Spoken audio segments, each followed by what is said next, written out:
Welcome to r/Am I the Jerk, where Karen is demanding access to OP's savings account. Am I the jerk for refusing to give my mother access to my savings account, even though she says it's for family emergencies? I'm 24, and I've been working since I was 18, saving every chance I get. I built a solid emergency fund, and I even started putting money aside for a house, something I've been dreaming about for years. My parents have always known I'm pretty good with money, but lately my mom, who's 48, has started pressuring me to give her access to my savings account. Her reasoning is that the family has had a lot of unexpected expenses recently.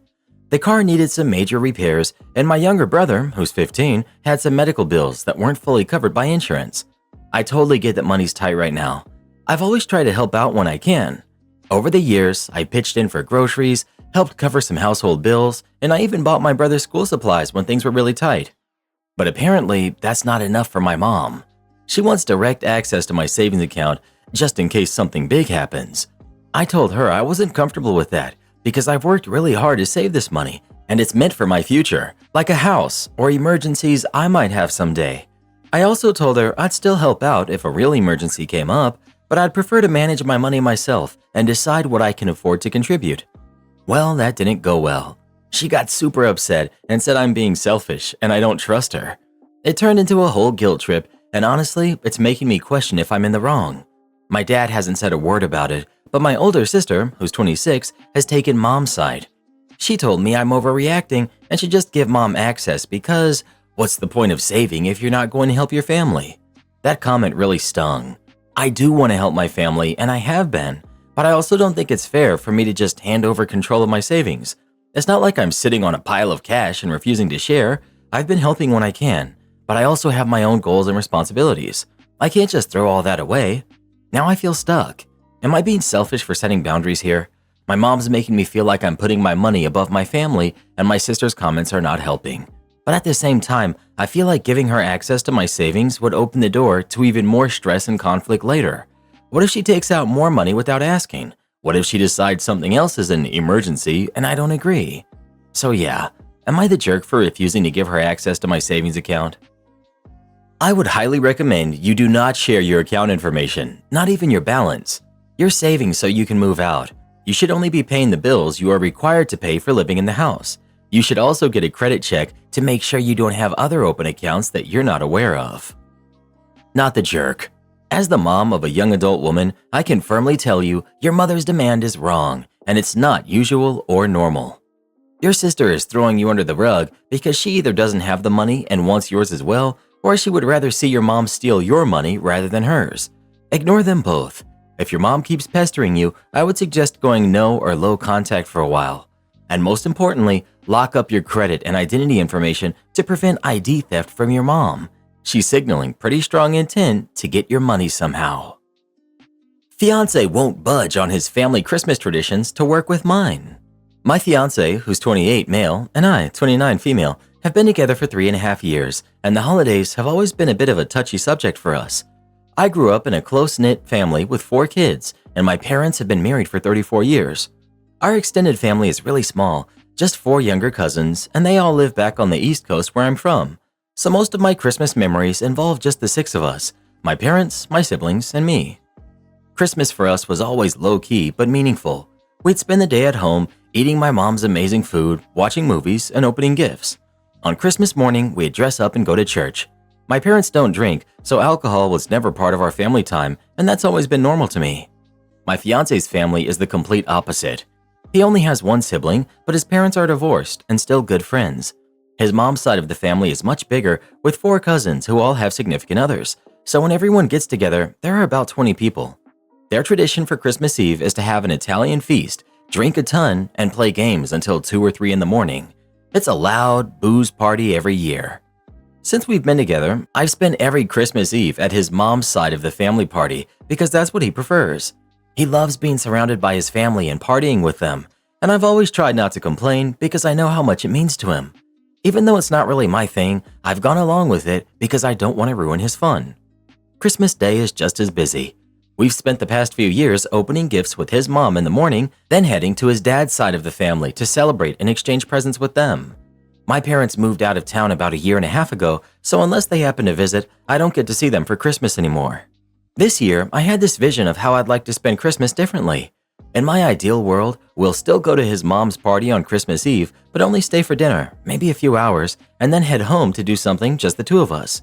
On Christmas Day, I wanted to spend the whole day together, just relaxing at home. It's our first Christmas in our new house, and it's also our first Christmas as an engaged couple. I wanted to make it special, opening gifts together, eating good food, watching Christmas movies, and just enjoying some quiet time. Originally, we were planning to travel to New York to see my family, but we decided to stay in town and save money. I thought this was the perfect opportunity to make our own Christmas traditions as a couple.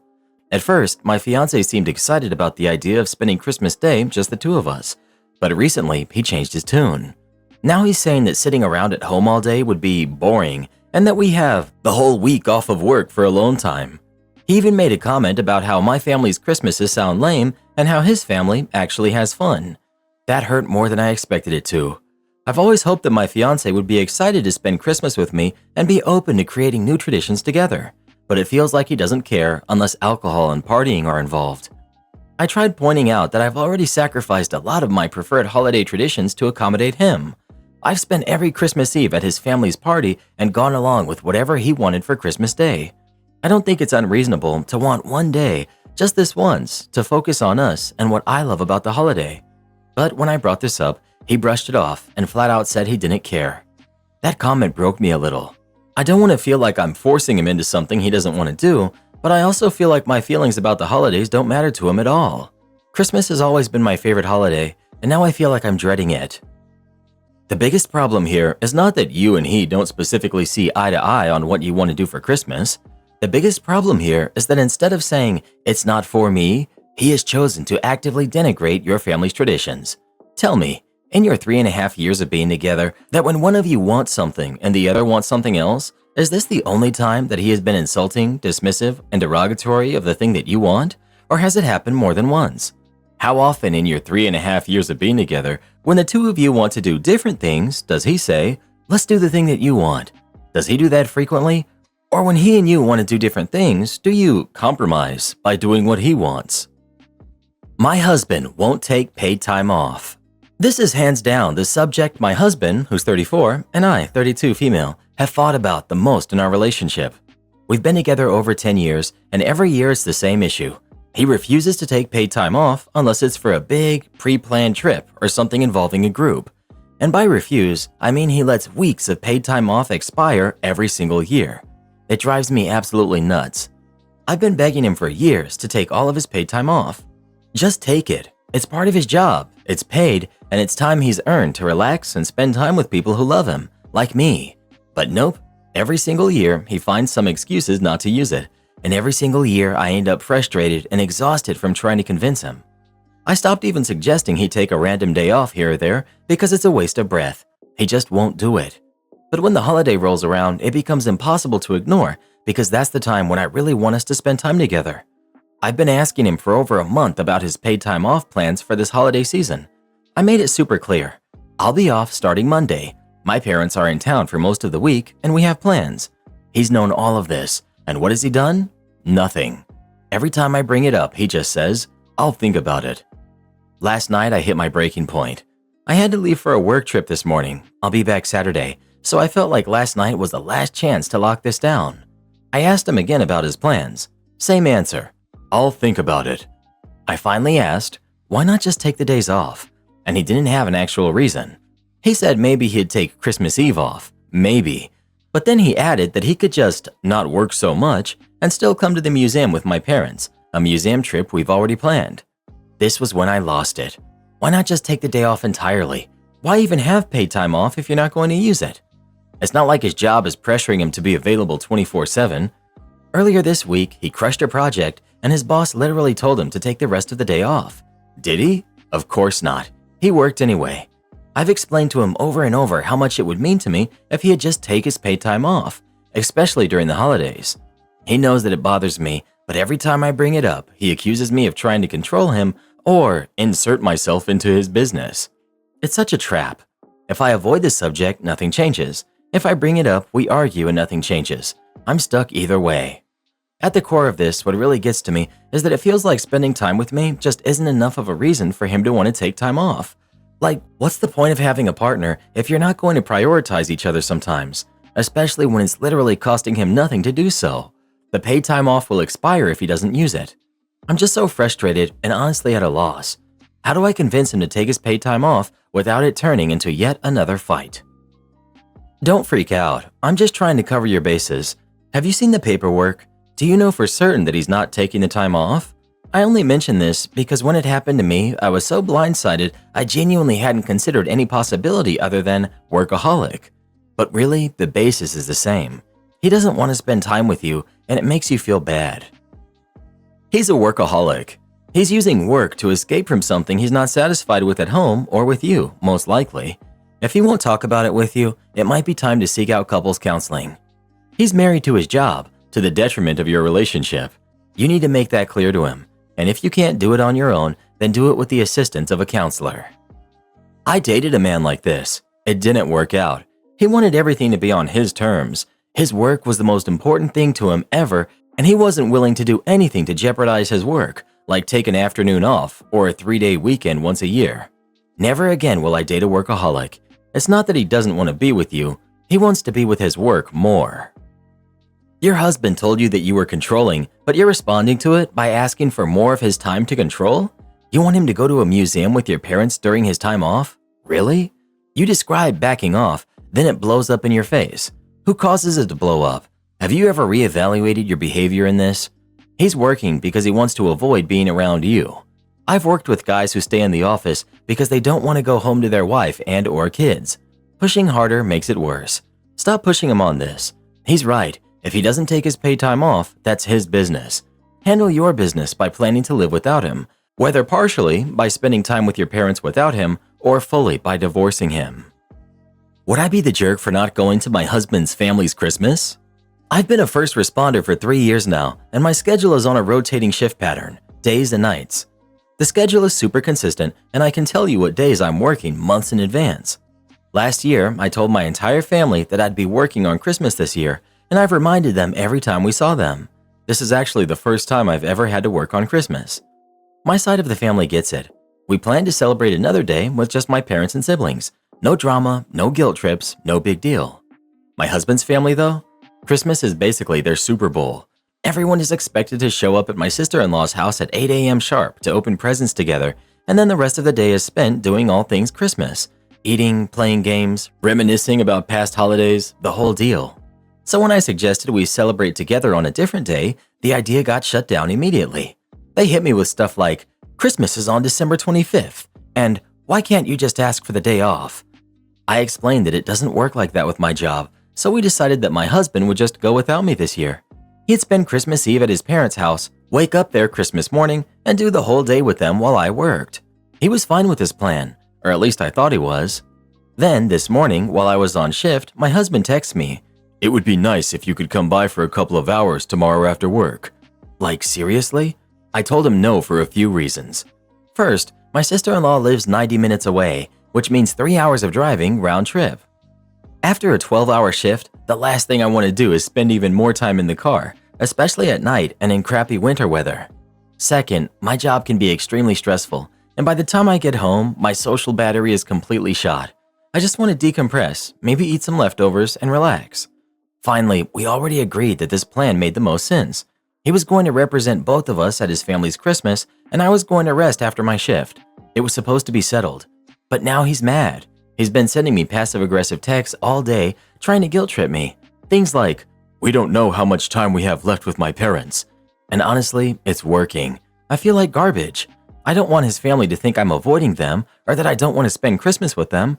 But at the same time, I have a very real job with real demands, and I need rest to function properly.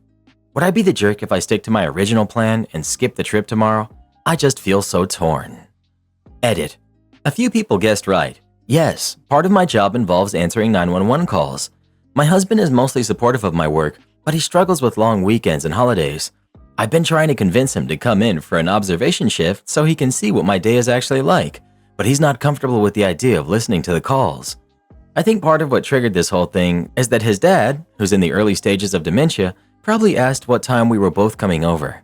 I think my husband just doesn't like showing up without me and having to explain to everyone that I'm working. This is definitely something we'll need to work through, especially if we plan on having kids someday. I work in the field of emergency services too, and the fact is that we, as a group, are never off duty. And unless you're going to do over your colleagues and they're going to somehow allow it, you have to take your share of holiday shifts. My family is completely used to celebrating important occasions with me on the wrong calendar date. OP, I don't know how long you've been with your husband, so maybe the situation is salvageable, but he needs to get with the program yesterday, not the jerk. My pregnant daughter is demanding to move in with me and bringing her boyfriend who doesn't even work. My daughter is 23. I'm dad, by the way. A few years ago, my wife, not her mom, took her to get a birth control implant, and she was always happy on it. Fast forward about a year, and she meets a guy, he's 28, online and falls in love. He lives in another state. She quickly started talking about how they both want to get married and both want to have kids. About 3 months before her trip to meet him in person, she told me she had gotten her implant out and switched to the pill because she doesn't like the implant anymore. This kind of raised my eyebrow. So I talked to her. We go over how important it is to take the pill properly every day, and we talk about other birth control options. She said on the pill. I also went over the cost of kids and the amount of work and responsibility babies are with her.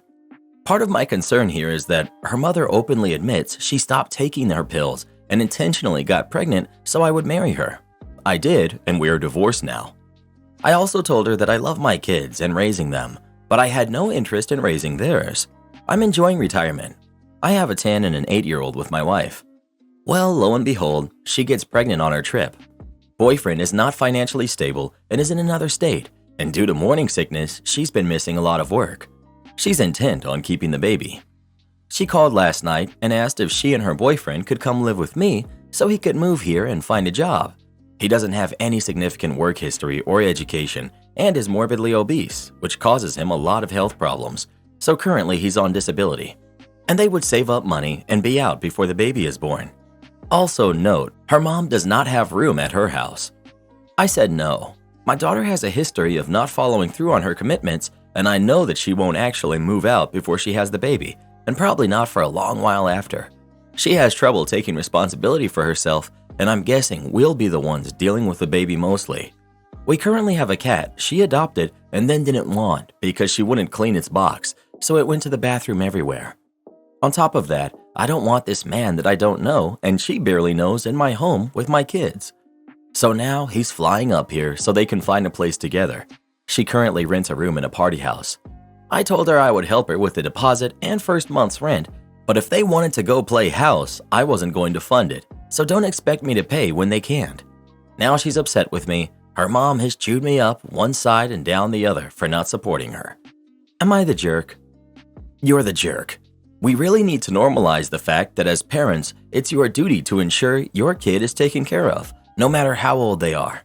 Not only are you extremely judgmental of your daughter's life, but now you flat out refuse to help her in her time of need. You sound like a deadbeat dad to me, and honestly, you don't even deserve your daughter.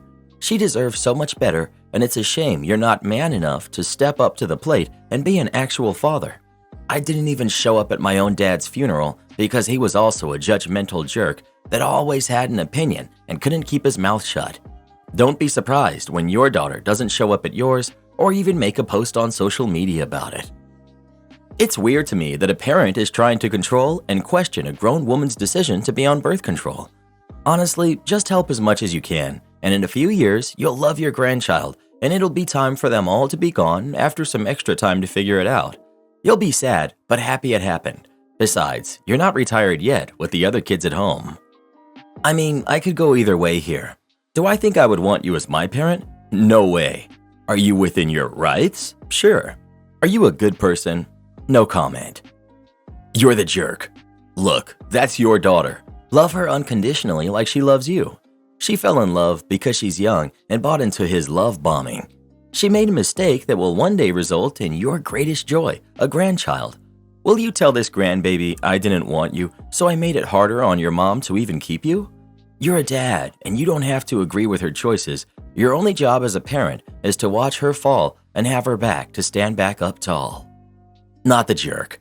Stories like this make me so glad I never had kids. You can try as hard as you want to raise your kid to be a responsible person with a good head on their shoulders, but they can still end up being a complete jerk like your daughter. Then you're the one who's expected to take responsibility for their poor actions. The reason all these idiots are calling you the jerk is because in their own lives, they're the ones in your daughter's position. They're the ones who are losers and expecting their parents to baby them well into adulthood. I'm really sorry she turned out to be such a moron, but good luck on your other two. I hope they don't turn out to be miserable shut-ins like most of these losers here on Reddit. Well, who do you think is the jerk? OP or his daughter? Please let us know. I hope each and every commenter who's calling him a bad dad are in the exact same position he's in one day. Actually, I don't. That would just be increasing the population of stupid people. No, you don't understand. I really would not do that if I were you. I work in a union shop, and I've been a shop steward for most of my 25-plus year career.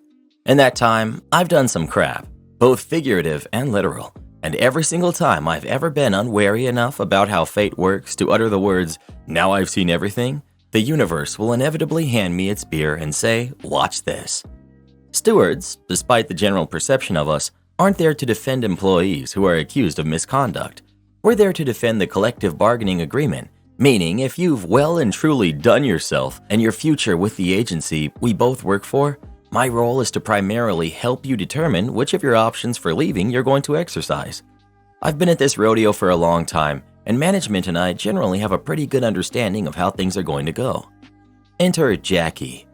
Jackie was one of those unbelievably toxic, peaked in high school cheerleader types with just enough understanding of what our employer does, how it's required to behave within federal guidelines, and what its obligations are when you utter certain mystical phrases like, "I need an accommodation," or discrimination based on a protected class. To be clear, those things are not just law, they're also morally right to be concerned about, and so my employer actually bends over backwards and does backflips to be certain that they're going above and beyond the minimum. Jackie was not a minority in any sense. She was female, but in a workplace that's 80% female. That doesn't quite count. She may well have been disabled, but that was undiagnosed, I think, and I'm inclined to think her claims of it, much like most of the rest of the things she said, were complete fabrications. The point at which I got involved was at the tail end of over a year's worth of actions by Jackie, in which it rapidly became apparent that her manager was, in fact, an excellent candidate for canonization. I got referred to her when one of my other union friends contacted me and said, "Hey, Jackie, so-and-so just got put on administrative leave, and it's total BS. Can you help?" I get referrals like this a lot, both because I've been around forever and because I have a pretty good track record for ensuring that people accused of crap they haven't actually done get treated fairly, so nothing stuck out to me as odd. I contacted her, and she had absolutely no idea why management would put her on administrative leave without any warning and confiscate all of her agency-issued devices, access, and instruct her that she was not to have any contact at all with anyone she worked with during work hours. This immediately sent up a whole host of red flags. For one thing, I know the senior HR guy that is the HR analyst boss who's involved, having been down the road of different situation, but this is what we can do to negotiate with him many times over the years. I don't always agree with him, but he's fair, and usually we can come to some sort of middle ground. At any rate, he would never suspend someone out of the blue without a really good reason. She knows what she's done. She has to. So I gave her my usual spiel of things to do and things you should not do. Don't tell me or our employer things that aren't true, especially if you think it'll make you look bad if you don't. Don't talk to your coworkers. Don't talk to your friends about this, particularly because you live in a town of under 2,000 people. Everyone knows everything about everyone else. Do not talk with management or HR without me present, period. When they do start asking questions, keep answers simple, to the point, short, and do not give lengthy explanations. Tell them what they want to know, and otherwise, shut up. I've been here and done this many times. I know this process very well. I can't tell you what they're going to do, but I can tell you what I think they're going to do, and I'm usually either right or pretty close to being right. I have been surprised. Nearly 3 weeks went by of radio silence from the agency. Other than a bland sort of, "We want to talk with Jackie about utilization of work assignments, tasks, and equipment," email that tells you almost nothing while still being literally true. Finally, it was go time for a meeting, and I did something I haven't done in a really long time. I physically drove to Jackie's worksite instead of attending virtually, over an hour and a half each way. What the heck? The weather was nice. We met ahead of going in, and I asked her if she remembered the rules I gave her at the beginning. She said she did. I asked her if she'd been following them, and she said she'd been very careful to. Swell. In we go. During the meeting, it was almost immediately obvious to me from the questions they started asking that Jackie was in serious trouble. Not like written warning or pay reduction. No, they were going to go for termination, and she was probably going to be very lucky if they decided not to refer it to the DA for criminal prosecution. An abbreviated summary are just the high points. Jackie had hundreds of confidential documents and electronic files in her personal possession, many of which fall squarely under HIPAA. She had emailed these out of the government system to one of the 4 or 5 personal email addresses she maintains. Her explanation for this was questionable. Jackie had logged overtime without permission, a lot, and on one memorable date, when she was vacationing in Europe with her family at the time, she said she had called in to attend a meeting but didn't have an answer why that meeting had apparently been 11 and a half hours long, and nobody remembered her attending by phone. Jackie had audio recordings of disabled and elderly people with whom she was working that she had taken without their consent or knowledge, a lot of them. Jackie's overall work product and system activity reliably showed that she was logging in at the start of her day from home, and she worked some in the afternoon, but there were hours and hours of time when her computer was idle. She explained this as participating in union activity, which I knew was BS, because Jackie is not a steward. Jackie has no idea what the collective bargaining agreement actually says about much of anything beyond stewards can do whatever they want and management can't say crap, which is uninformed, shall we say. At any rate, steward activity must be recorded and time-coded as such. Jackie has never attended a steward training and so didn't know this. Apparently, nobody ever told her that. There's more. There's so much more. But in the interest of brevity, I will summarize the next 4 months of my dealing with this woman by pointing back to the cardinal rules I gave her and simply say she broke every single one of them. A lot. When it finally got to the dismissal hearing that comes before the "you're fired, get out" letter, she told me going in that she wanted to run things because she had some stuff she wanted to cover that she thought I probably wouldn't be A, comfortable doing, true because it was irrelevant, B, didn't know much about, again true because she had invented details, story, and witnesses as participants, and C, she felt like I wasn't really on her side in this to begin with. Not quite true. She was a member, so my job is representation here. Me.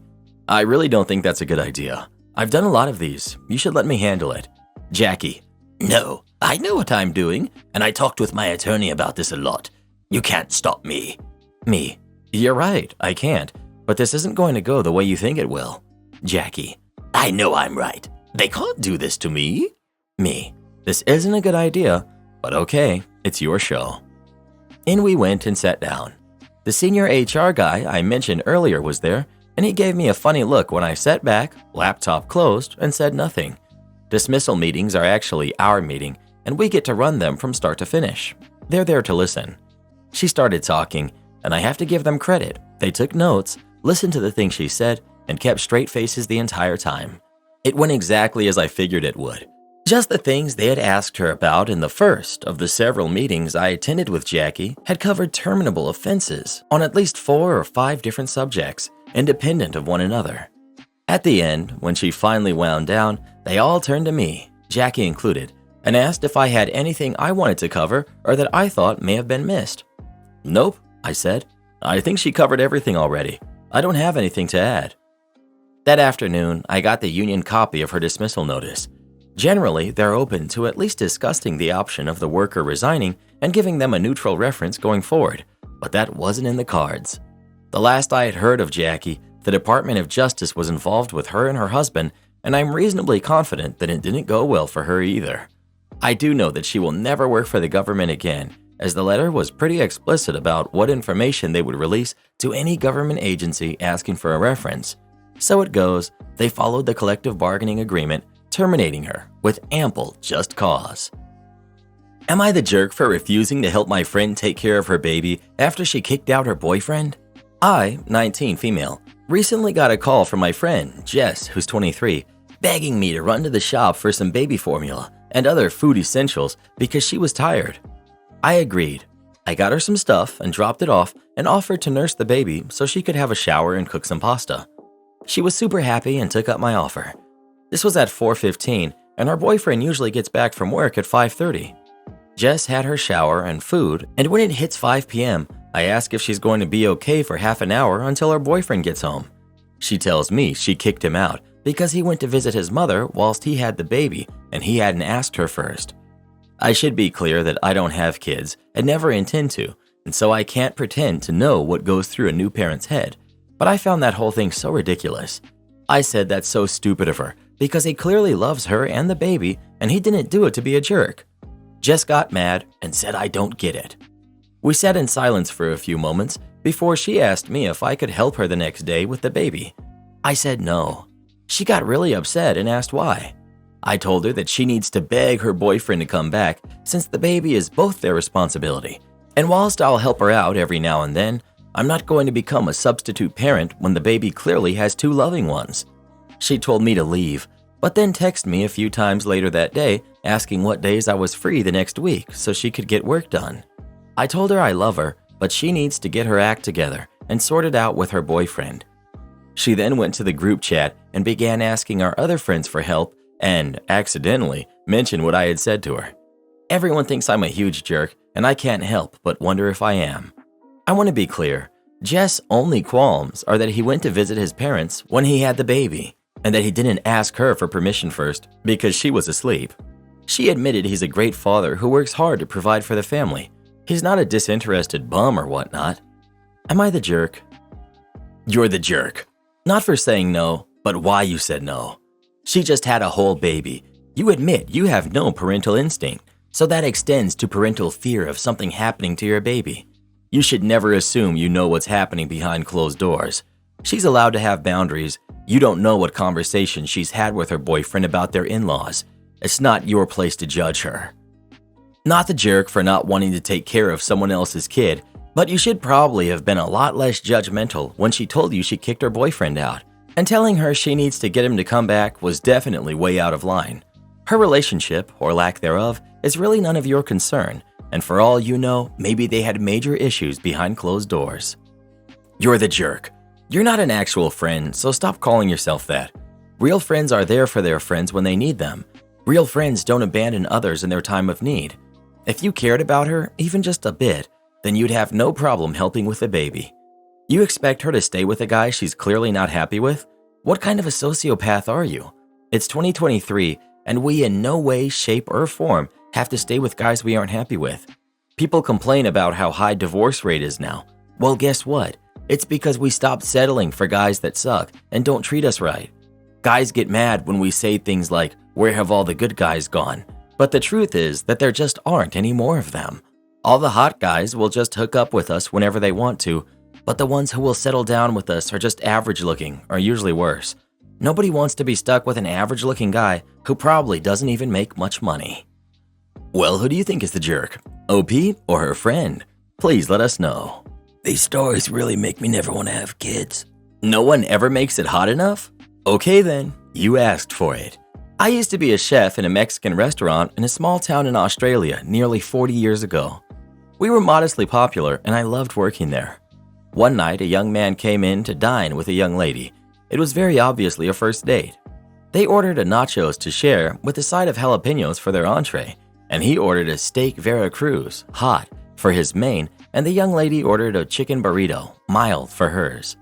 I, as I usually did throughout the night, would walk around the tables and ask if people were enjoying the food. After the nachos, I checked on them, and the young man informed me that the chili that accompanied the nachos were not hot at all, and that he loved hot food. I was informed that he had traveled extensively and had eaten some of the hottest foods in the world, and that no one had ever made a dish too hot for him. He reiterated that he wanted his steak main extra hot. To be honest, I found him to be pompous and rather obnoxious in the way he was speaking down to me, and found myself taking a disliking to him. I will add at this point that the young lady was looking a little uncomfortable, and I got the impression her date was not going as she had expected. I headed to the kitchen. I made her a lovely chicken burrito while putting together his steak. He wanted it hot? he was going to get it. Our steak Veracruz was usually a steak cooked and topped with our house tomato sauce base with some bell peppers and onions with a touch of chili. On this occasion, I set to work. Keep in mind, this was Australia back in the 80s, and we did not get a lot of different chilies back then, and a jalapeno was considered hot by most Aussie palates. Hey, we were an uneducated bunch. I had a few bird's eye chilies in the kitchen that were mainly there for the staff and the resident Mexican guitarist meals, so I started with those. I finally diced about 10 of those with their seeds. I then threw in the chilies, and then I added about a tablespoon of chili powder and about a tablespoon of cayenne. I soon felt the fumes hit my nose and the back of my throat, and my eyes started watering. I ran to the door of the kitchen to get a breath of breathable air as the air in my tiny kitchen was rapidly becoming unbreathable. I ran back to my pan and put a ladle of the house tomato sauce in. I then let that simmer for a few minutes. I then added some chopped up jalapenos from a jar in my fridge and thought, why not? And in went a bit more chili powder. I then put the flash fried steak in to finish it off in the sauce. I served it all up on a plate with some rice, served up the chicken burrito, and hit the bell for the waitress to serve it to the table. The waitress came back and told me that as she placed it in front of him, he said, "This had better be hot." She assured him the chef had done as he requested. I went to the door of the kitchen, joined by my waitress, to watch the show unfold, and unfold it did. I watched with glee as he sliced the steak, took a piece of his fork, and with a smug look on his face, he put it in his mouth. He took a chew and then realized his mistake. I saw it. That moment when his face changed, but he was trying so hard not to show it. He couldn't. He was on a date, and he had bragged so hard, and now he had to go through with it. He ate the steak. I could see every ounce of pain on his face. He struggled hard. His date watched him with a slight smile on her lips, and I got the impression that she was thoroughly enjoying his pain. He went through several jugs of water. He sweated. He barely spoke. He looked really uncomfortable. At the end of the meal, I came out of the kitchen and asked him if he had enjoyed his meal. His words, "Could have been hotter." He never came back. His date, she became a regular and told us he was an insufferable fool and she never saw him again. I have no regrets other than I wish Carolina Reapers had been around back then. No, I said okay. A few years ago, I was moving my business to a new location that needed 6 months to be built out. I informed our current alarm company a few months before the move that we'd be moving services, which for whatever reason they couldn't do. I had to open a new site on the account, and then I could close the old when after the move. Sure, that's fine. They got all the details and sold me the newer system that would be connected to the internet so I could monitor it from my phone. Sounds great. So they told me that they could install it next week, but I had to have the internet set up and running before they could do it.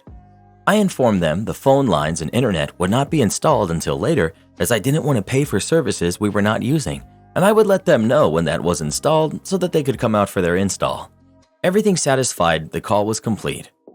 A few days later, I started getting weekly phone calls from their installers telling me that they were on their way to the new site to do the install. To which I had to go through the explanation of the internet won't be installed until later and that I would call them and let them know when that was done. Each time they said, "Oh, okay, sounds good, we'll wait to hear from you." But then the following week, it would repeat again. On the 6th week, I got the same weekly call from the alarm company installer. "Hi, this is Jim. Just letting you know we'll be at your site in about 30 minutes to do the install." So this time I said, "Okay." We hung up and I went back to work, which was happening at our current location. No workers or work was happening at the new site on this day. About 30 minutes later, I got a call from Jim saying the doors are locked and nobody's answering. I said, "I know. Nobody's there today and the internet won't be installed until next month anyway." At this point, he starts getting agitated with me and asked why I scheduled an install for today and why I told him I'd be there when he called. I explained, "I didn't. You said you'd be there in 30 minutes. I said okay. Amazingly, the calls stopped and I called them a couple weeks before the move and they came out and installed just fine. Wanted to answer a few questions asked in the comments as I tried to keep the story concise so it didn't drag on. Yes, the company was ADT. The contract didn't start until they did the install, and install was free, so I wasn't paying for the install. Yes, I did call ADT customer service after the first installer called, saying that they were on their way. That did not help. Besides letting the installer come out, I was never rude to or angry with them since I knew it wasn't their fault, and I explained the situation just like I'd done the first 5 times. They just got caught up in the game. And I need to give credit to my uncle for this solution, as this was applied learning. He did something very similar to his sister a long time ago, and this story became a legend in my family. I've used it many times. Am I the jerk for getting my son's ex better food than him? My son lives with me, which is fine. He's 35, but I have a big house, and I appreciate the company and occasional help around the house. Previously, he lived with his ex-girlfriend, Kira, who he had 2 kids with. I love my grandsons and was very blessed that even from pregnancy, that Kira let me be very involved, as her mother had passed when she was very young and she doesn't have much family as she bounced around the foster system. Early on, even before the kids, we became close, and I viewed her as a daughter, which my son encouraged. Last year, while Kira was pregnant with their second, they split up. My son blames Kira, but I know from living with him and being a close support that it is at best 50-50. Once they split, my son decided he didn't want anything to do with Kira or the kids, and his previously encouraged and embraced view of our friendship turned, and he wanted me to have nothing to do with Kira or the kids. I told him no. I was going to continue to be a big part of my grandkids and Kira's life. This has caused some friction, but we mostly operate on a don't ask, don't tell. Once a week, I go to Kira's to see the kids, usually after I go grocery shopping. My son always gives me a list of what he wants, and then I get that, plus what I want and what I use to cook for us during the week. I do all the cooking for me and my son, but he often doesn't eat my food and opts for the ready-made stuff he asks me to get him instead if that matters. And I always ask Kira if she needs anything. She usually says no, but I still always bring some fruits and veggies. She likes the same food I do, so I also will sometimes bring her part of what I get for myself if I know it's too much for me to eat during the week. An example is salmon. My son hates fish, but Kira and the kids love it, so I'll get a big one and portion it at Kira's and then bring home what I will eat for myself. Friday, my son saw the receipt from the groceries and was irate at how much the salmon cost for the amount I got. I told him the truth, that I gave 2/3 of the salmon to Kira. He blew up and demanded I stop buying her groceries, or if I continue, he wants the same amount spent on him. The thing is, I get him everything he asks for. It's just that a box of Pizza Pops is less money than salmon. I also tend to get organic produce for myself and Kira and the boys, but my son refuses to eat certain things if they are organic. It doesn't make sense to me, but he said I'm a jerk and read me a post from here about another mom who gave better food to one kid over another, so I thought maybe I would post. Update. Many of you have pointed out that I'm enabling my son. I didn't think I was because I've been very clear how I feel about him not being there for the boys, but actions are as important as words. I will not stop being in Kira and the boys' lives ever, and in fact, I will probably increase the amount of time and resources I give to them. I also want to just state in no uncertain terms, as I have had a couple messages and comments about it, Kira was never unfaithful. Her only crime was being unwilling to forgive my son for some actions unless he went to therapy, which he did not do, and rightfully informing HR at his former workplace of something relevant. OMG, not the jerk. Your son is totally taking advantage of you and has no say whatsoever as to how you spend your money or time. I think it's time he finds his own place and takes responsibility for himself and the kids. Not the jerk for buying her groceries, not the jerk for helping Kira out, and not the jerk for remaining in her and your grandkids' lives, not the jerk for supporting her and her family. I'm sure she needs it. However, your son is the biggest and worst type of jerk there is. He's a classic deadbeat, dropping his kids regardless of who the blame is on. He's also a jerk for living in his mommy's basement, having mommy buy his groceries, and getting mad that mommy is taking care of his kids. Finally, you're the jerk for supporting this deadbeat behavior. Shame on you. Housing association wants me to pay my late aunt's debt? No, pay me the money I overpaid instead. Before I lived in my current place, I was living with my aunt. She was the main tenant who sorted the bills, and I would pay her a lump sum each month as board payments. In early 2021, she passed unexpectedly. Naturally, I didn't want to continue living in this place. Bad memories and bearing the responsibility for an entire place alone wasn't feasible for me financially at the time. After speaking with the housing association, I was informed the only way to end the tenancy would be by getting the tenancy agreement moved over into my name before terminating the tenancy when I was ready to move out. What I didn't know at this point was that my aunt was in arrears on the rent payments.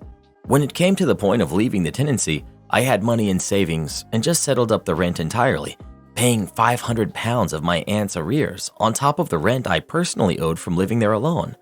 I then stayed at the place for a few more weeks before closing the tenancy. In hindsight, I probably should have queried the payment, but at that point, I just wanted to get rid of the place. After moving into my new place, I was getting pestered by the housing association who said I still owed £300 on the previous house. There was a lot of back and forth before I then asked for a copy of the rent statement. It was around this time that I was speaking to people about this money I supposedly owed. I was informed that I probably shouldn't be liable for my aunt's debt, as I didn't receive the estate and was not the next of kin. However, there was also an argument to be made that I was liable for the debt, as technically my name was on the agreement and I became the main tenant. With this information in mind, I looked at the rent statement, worked out how much money I owed from the first week after my aunt had passed, and deducted it from my total rent payments made after that point. It turned out I had paid £200 extra, assuming I wasn't liable for the debt. I presented all my working out in a thorough email and sent it over. I didn't hear anything back from them after that, conveniently, and assumed it was all over. I decided not to pursue this as I was sick of being pestered by them, and I wasn't 100% sure if I was or wasn't liable for this money. Fast forward nearly 2 years. I received a letter last month just before Christmas stating that I still owed this £300 and that it would be sent to debt collectors if nothing was done. At this point, I was upset. I spoke to someone who was able to tell me for sure that I'm not liable for the debt in this particular situation, so I sent a firmly written email detailing how I don't owe this money, but in fact, they owed me, provided all of the evidence, and threatened small claims if the situation wasn't rectified soon. It took weeks of me pestering them via phone calls and emails for me to get in contact with a lovely woman who apologized on behalf of the company on how I was treated. She then got the ball rolling, and eventually my £200 refund cleared the other day. This was a particularly satisfying end, because if they would have just left it, I wouldn't have chased it up, and they would be £200 better off. What a shame. Parents told my brother that he could take my house and I could just live in the camper in the backyard. I'm a single man in my early 30s. I've got a brother who's 29 and he's already got 4 kids now.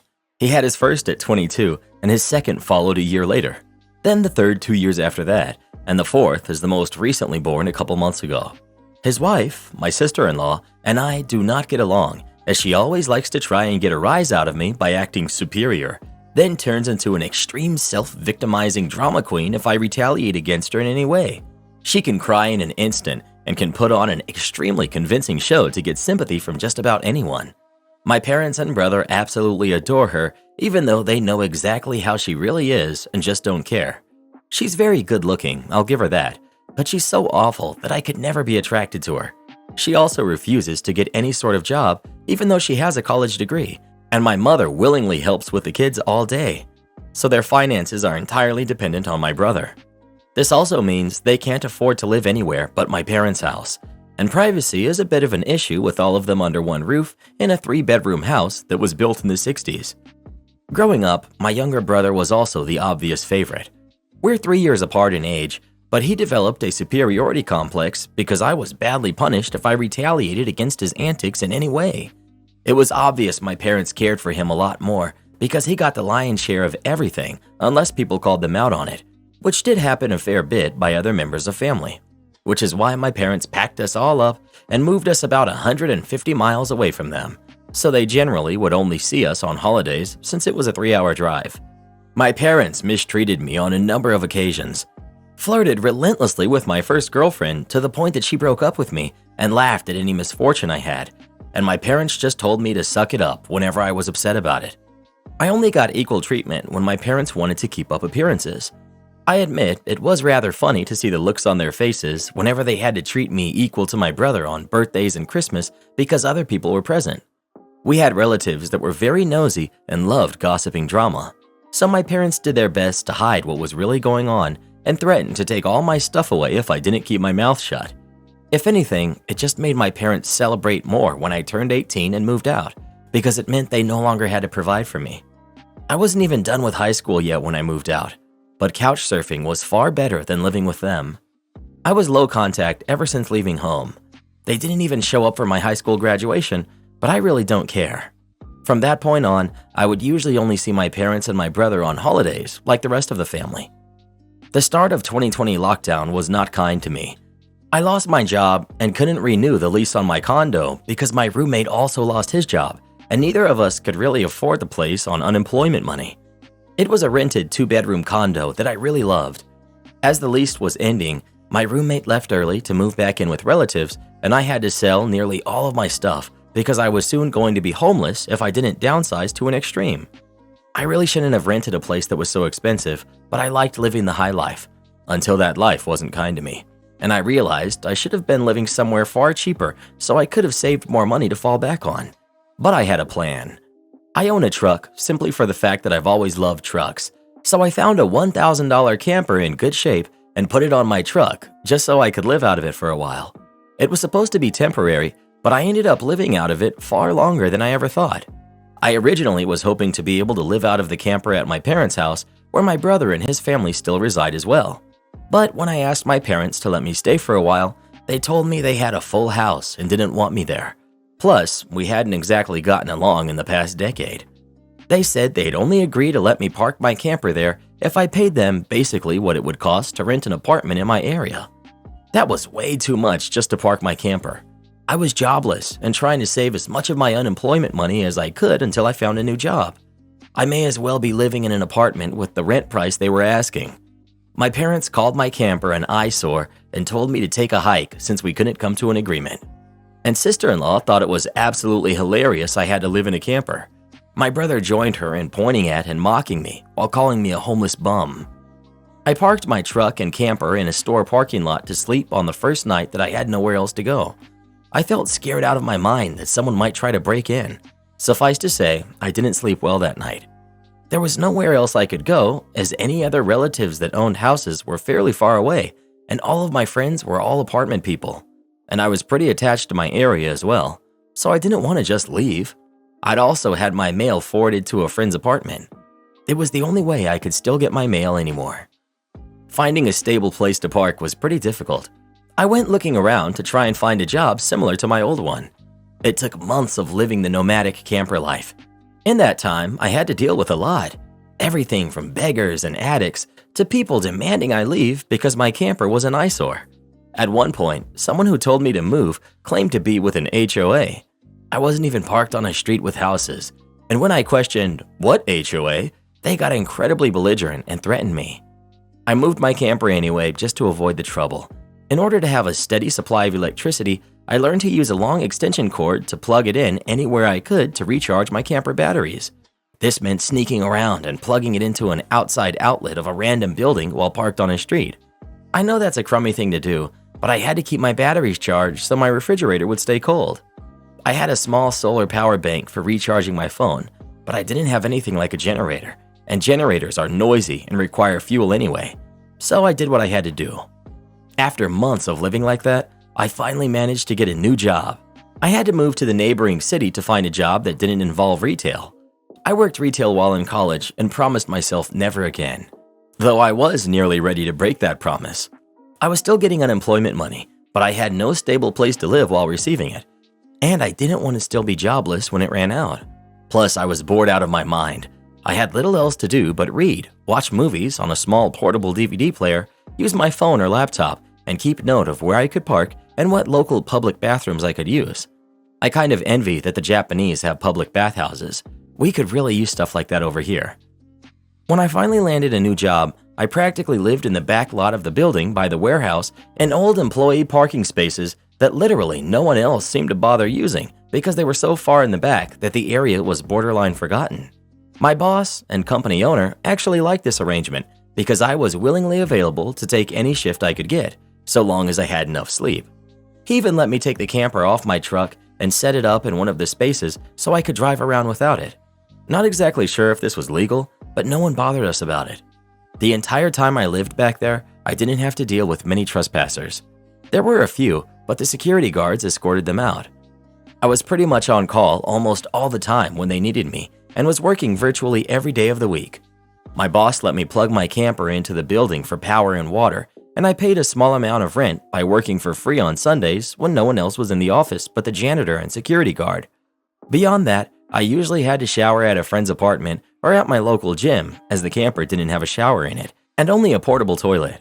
And I didn't want to fill it because emptying it is a nasty chore, so I used other bathrooms as often as I could. I had a key to the warehouse and could go in to use the bathroom there at any hour. I was even on a first-name basis with the night security guard. He's since become one of my closest friends. The camper was easy to heat in the winter with a small electric heater. Summers were not fun though. The camper didn't have AC, so I had to get a used portable air conditioner just to make it bearable. I made a lot of overtime pay and hands-on learned some new skills from other employees. Eventually, midway into this year, I landed a better position in the company as a supervisor and started making a better salary than my old job. That's when I decided I wanted a house. The scare I'd gotten from losing my condo made me realize I needed something much more stable for the long term. I looked around for something close to my work and just 2 miles away found a 3-bedroom manufactured home on a small property. But I managed to get it for $10,000 less than the asking price somehow. I used nearly my entire savings for a down payment and got approved for a home loan. I finally didn't have to live in a camper anymore. There was enough space for me to back my truck in behind the house to take the camper off of it to set it up in the backyard. So I put it there as its own little building just in case I want to use it again. When I was fully settled in the house, I was dumb enough to brag about it on the Book of Faces. My family saw the post, and that's where this crap really starts. After a few weeks, my parents and brother, along with his family, come to visit completely unannounced to have a tour of my home. I didn't even give them my address, so how they found out where I live, I still don't know. None of my friends have fessed up, and no prior family members visited me before that, so I wonder if they stalked me at work and followed me home or something. It really wouldn't surprise me. Once I opened the door, they practically all shoved their way in like rambunctious tourists. Then they just started making themselves at home. They all kept poking around, and sister-in-law had this creepy smirk that she was repeatedly showing me. And it was only later that I figured out why, and it made me madder than a bull that just got stung by a hornet. My parents were constantly talking about how I've got so much extra space now, and it's too much for someone like me who has no wife or kids. Sure, not now, but maybe someday. And my brother kept remarking about how there was more space here than at our parents' house, and how my house was closer to his job too. Red flags all around, I know. Eventually, my brother asked me to speak privately. Everyone else suddenly left the room and piled out onto the front porch. That's what finally made me realize they had planned something. My brother, let's call him Dan for the sake of simplicity, said the house was too much for me alone, and I should let him move in with his family because his wife is pregnant with kid number 4, and my house is much closer to his job. He pointed out that I already have the camper, so I could just live in that outside while they live in the main house. And I'd like to point out that Dan never once spoke of offering rent. Mind you, he's got a good job. He also started talking about how there would be changes and even curfews, and that I couldn't just walk in at any time without prior notice. If it weren't my brother, I'd think the person I was talking to had lost their mind. But Dan lost his marbles long ago, thanks to our parents treating him like he was the center of the world. I tried to speak, but he kept talking over me as if I had no say in the matter. There was no way on earth I'd rent my house or parts of my house to him. Other people, maybe, just so that I can pay the mortgage off more easily, but certainly not him or his nasty wife. I've heard of this exact kind of situation on videos online many times, and never once did I think I'd actually live it because I thought it was so ludicrous. But my parents, brother, and sister-in-law do all fit the bill for a bunch of narcissistic, entitled crazies. So I picked up my phone and set off to start recording, then just held on to it. Dan didn't even seem to care or notice that I'd done this and just sat there with his arms waving around while talking about all the reasons of why he needed my house. Then went from saying that to acting like it was a done deal and trying to reach out his hand to shake mine. That's when I finally showed my backbone and said, "Oh no," and I said it loud enough that Dan stumbled backwards for a second. I'd rarely ever raised my voice to him on that level because I was punished by our parents whenever I did. But this was my house, not theirs. My spine can be as shiny as it wants here. I stood up and then told him that my house was not up for grabs, and acting like I'll let him move in just because they want it won't make it happen. I bought my house for me, and it's not my fault he keeps having more kids and has to keep living with our parents because he can't afford to move out.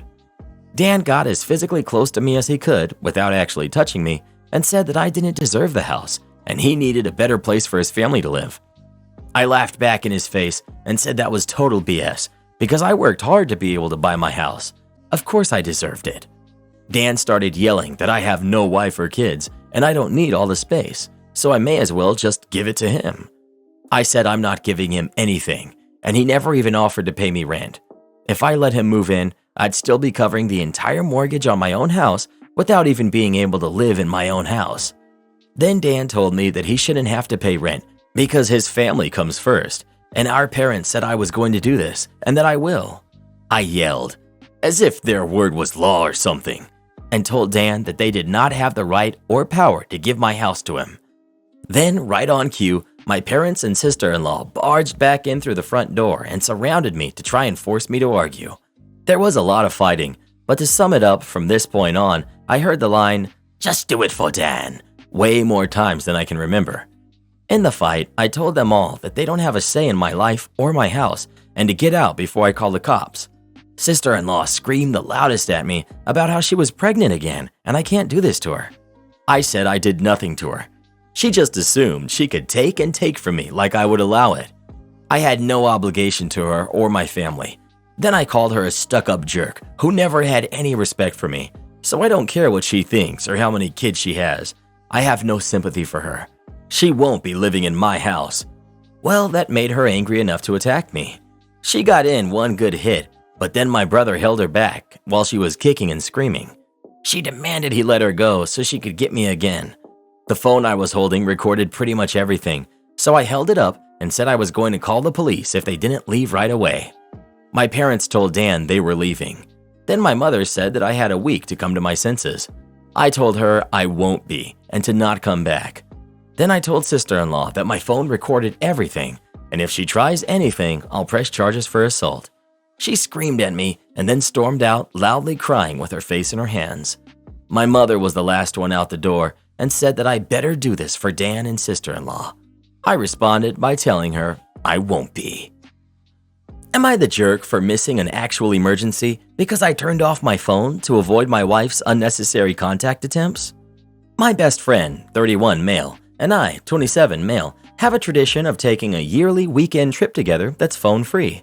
We've been doing this for a decade now. These weekend trips consist of us staying in a suite and exploring the city, not traversing the wilderness, so it's not like we're completely disconnected. Still, we like to keep one on hand for navigation and emergency purposes, and it would usually be friend's phone that we brought along. Friend and I left for our trip this year 2 Fridays ago to make use of the long weekend. This was the first time I've gone on one of these trips since my wife and I moved in together, got engaged, or got married. However, we were dating for the last 2 years worth of trips, 2021 and 2022, and she seemed fine during that time. I would just tell her I was going to be busy for the weekend and she'd leave me alone. I understand that there are different expectations once you get married, but I didn't expect for the 180 in behavior. My wife all but demanded I take my phone as well in case she needed to get a hold of me, despite her having my friend's number. I let her know I had arrived, and immediately after that she was texting me and asking me how things were. Then again asking me another question when I didn't respond to the first one. I eventually muted our text conversation because I was sick of the phone buzzing. She called me a few hours later and asked why I wasn't responding to her texts. I reiterated that this was supposed to be a no-phone weekend and kept the call short despite her trying to drag out the conversation. She called me once more after this.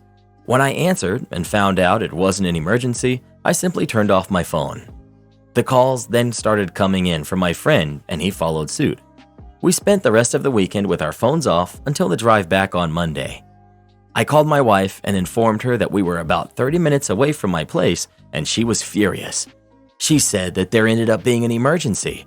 Her sister got into a car accident that won't affect her long term, but still resulted in broken bones, and that I had just ignored her the entire time when she needed me. I told her that I was very sorry to hear about her sister, but it wasn't my fault she had essentially forced my hand into cutting off means of communication. She went to stay with a friend before I arrived home that night and has since come home, but she's still fuming. Am I the jerk? Edit. I'm politely asking everyone to stop making harmful accusations about my friend and the nature of our relationship when we were younger. It's making me uncomfortable, and not in the "I'm having an epiphany" way that you guys are hoping, but in the "you're jumping to incredibly crude conclusions about someone I love and trust based on a tiny snippet into our life." Edit 2. Thank you for the kind messages. I just checked them expecting more anger, but instead I found lots of compassion. I appreciate that so much. Not the jerk. Her sister getting into what sounds like a relatively minor accident is not an emergency. This is beyond ridiculous. How is it different from you being in another country and having no service or something? People are allowed to still live their lives despite being married. You're not tethered to your spouse. Well, who do you think is the jerk? OP or his wife? Please let us know. Am I the jerk for forbidding my sister to meet my kid and telling my wife to butt out of the situation? So I, 28 male, have been married to my wife for 4 years and we have a 2-year-old son together. My older sister, Ariel, has 2 kids with her husband. She's my only sibling, but we do not speak and haven't since my wedding 4 years ago. My wife knew I had no relationship with my sister or mother whenever we got together, but now it's causing an argument. We were a pretty typical family until my mom cheated my senior year of high school with a coworker. My dad moved out immediately and I moved with him. This caused the rift between me and my sister. My sister believed since my mom was sorry and it was a one-time thing, as she claimed, which I don't for a second believe, and was trying to reconcile through the church that me and my dad's refusal to speak with her was somehow wrong. I was 18 and my sister was 20. Long story, but eventually my sister stopped speaking with my dad. I haven't seen my mom since 2016, and we have only spoken once since, in 2019, when she tried to invite herself to my wedding. She was not invited, but my sister was out of courtesy. My sister didn't show up, and we have not spoken since. My wife knew when she married me that my only family was my dad and my cousins. She said it was okay, and she didn't care. So a few months ago, my wife got a call from my sister's husband. I've never met him, and he said that he wanted to start mending the bridge and would like to have me come meet their kids. I said no. Well, then my sister started sending pics of her kids to my wife, and my wife sent pictures back. I told her multiple times I do not like this, and she told me she could send pics to whoever she wants. I said that if she keeps testing my boundaries, she will be a single parent really soon, that she signed up for me as is. My wife is saying it's wrong to deprive my son of his family. I said I don't even have a relationship with my sister or brother-in-law, so why should my kid? That doesn't make me feel comfortable at all, and I don't even know these people. Also, any pic she sends could easily be forwarded to my mom, and she needed to think about that. She said she doesn't even understand why my mom can't meet her kid, and that comment alone ticked me off because I've explained my whole family drama for years, and it feels like she just ignored it. I said she really needs to think about who she wants to appease because I'm not going to stand for disrespect of my boundaries. My dad totally agrees with me and is telling me I should start setting aside money now for an exit strategy because my wife's behavior is exactly how my mom used to act, and I should see the warning signs now. Am I the jerk? This is definitely above Reddit's pay grade. You need to seek out therapy for your parents' divorce and couples counseling for you and your wife. My completely uneducated opinion is that it seems like your father weaponized your emotions against your mother, and he's using those same emotions to drive a wedge between you and your wife. She crossed a line, but your father should stay out of it. You're now issuing relationship-ending ultimatums over a couple of pictures. She's not blameless either. You guys need to seek some help to process this. Going no contact with your mother over her infidelity seems way too harsh. But again, therapy. Well, who do you think is the jerk? OP or his wife? Please let us know. Am I the jerk for telling my sister to remove me from her wedding? My twin sister, a textbook narcissist, is getting married in May 2024. I was supposed to be the maid of honor, but she would constantly hold it over my head, telling me I'm going to be demoted or removed. She asks me for my opinion, and being the person I am, I give her an honest answer, and she always blows up, deflects, and blames everything on me. When she starts yelling, I stop talking and do something else because, well, I don't like getting yelled at and don't want to say something that will just make her yell even more. Today at lunch, we were discussing wedding plans, and I simply asked whether the maid of honor will be wearing a different dress just to get a better idea of her vision. She started yelling, saying I was making everything about me by assuming I was still the maid of honor. We moved on to overnight guests and where they'd sleep. It's a 4-house camp, so there's cabins and fishing areas. My mom said she was going to rent an Airbnb because she didn't want to stay in an unfinished cabin. I made a joke that they could camp in the pop-up tent or their truck because they do that almost every weekend. My sister completely lost it, saying she had had this conversation with her fiancé already and how my mom isn't going to want to do that the night before a wedding. How was I supposed to know they had had this conversation multiple times already? She kept yelling, I shut down, then she went on about how I'm being negative, having an attitude, and she's not going to deal with her maid of honor acting like this at her wedding or bachelorette party, and any other reason she could think to yell at me. I'm not upset or mad at this point, I just want to move on to something else, but now I'm getting yelled at for always starting fights when we talk about wedding planning. She decides it's time to go, so we can head back to her apartment and I can go home. We make it out to the car and sit in the parking lot so she can yell at me for another 10 minutes about the same stuff. I wanted nothing more than to just leave the situation, but my car was 20 minutes away, so I couldn't. We get back to her apartment, I gather my things to leave, and she's still yelling, how I apparently don't care about her or want her in my life because I never tell her anything, and asked if I was going to even have her in my wedding. I'm also engaged. She was livid when I told her no, because I was planning on eloping to a different country, but that she was welcome to buy a plane ticket if she wanted to come. Then I walked out. I texted her saying to completely remove me from her wedding, that she clearly does not want me in it if she's so quick to tell me that I'm out every other day. If she wants to blame someone for ruining her wedding day, she should have to find someone else, because I'm not going to let it be me. Not the jerk. Based on what you've said, she is, at a minimum, being a bridezilla jerk. But just a thought experiment. Let's assume for a moment that you are actually exaggerating. Your sister's not really a narcissist. The reality is that you two just don't get along very well, and she's having a stressful time planning the wedding. It's stressful at the best of times, I know from experience. Even in that case, you're still not the jerk. You have no obligation to be your sister's maid of honor, or to attend her wedding, or to have any relationship with her at all. Your sister is entitled to her feelings of being hurt, but you are entitled to control the level of contact and involvement you want with her. Not the jerk. I think this is beyond wedding stress. OP info.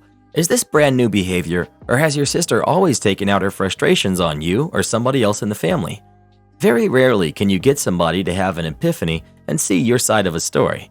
And I'm only making an assumption based on the information here that whenever your sister is frustrated, stressed, or perceives that something's wrong, she totally attacks you and goes off instead of maturely addressing whatever the true issue is. If this is the case, you have to separate behavior from the person and decide what you can and cannot tolerate.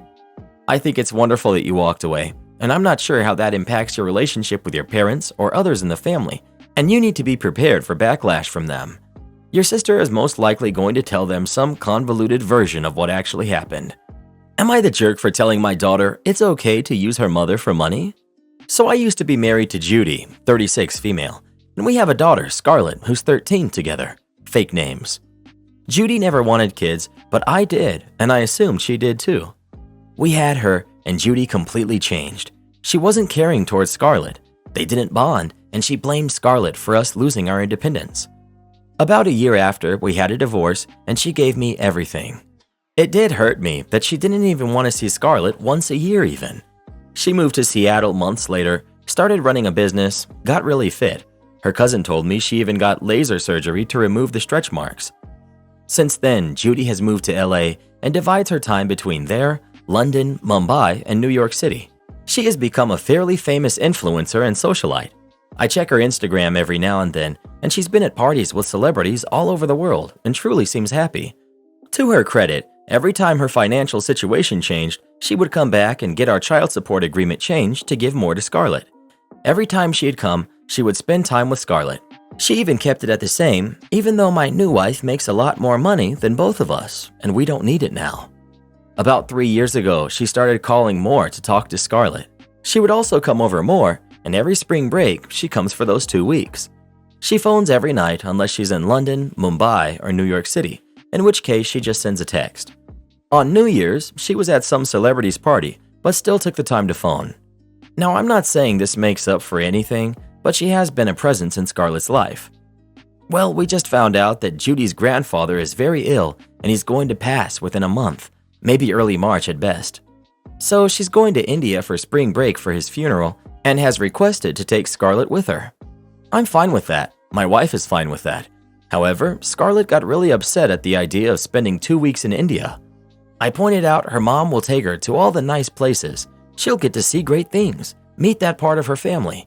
But she said that it's not fair. So I pointed out that at the very least, she can get whatever she wants out of her mom in those 2 weeks. My wife overheard and said I was being a jerk for telling Scarlett that it's all right for her to use her mom for cash since she's barely been in her life. I pointed out I didn't say that, but we argued, and since then, I realized what I said kind of did amount to that. Was I the jerk? Edit. Judy never told me she didn't want to have kids. She allowed me to believe that she did. If I knew she didn't, we wouldn't have gotten married. You're the jerk. If Scarlett doesn't want to go, don't make her go. Advocating for taking advantage of her mother is crappy. You managed to land not one, but 2 decent women. I cannot for the life of me understand how. Ah, Reddit.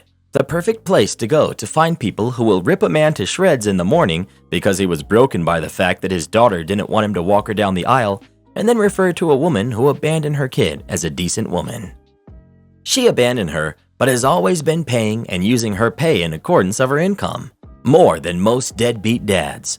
Edit. I grew up with a deadbeat dad. No financial help from my mom or real involvement in my life, so I worded that a bit harsh. So think deadbeat parent.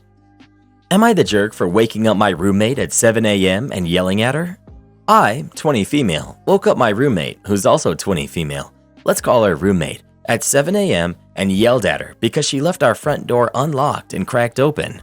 I posted on this sub before about would I be the jerk for talking to her about leaving the door open to our apartment, unlocked and other issues, and based on what you guys said, I decided to. She seemed pretty receptive to it, but since then, her habit of forgetting it hasn't changed.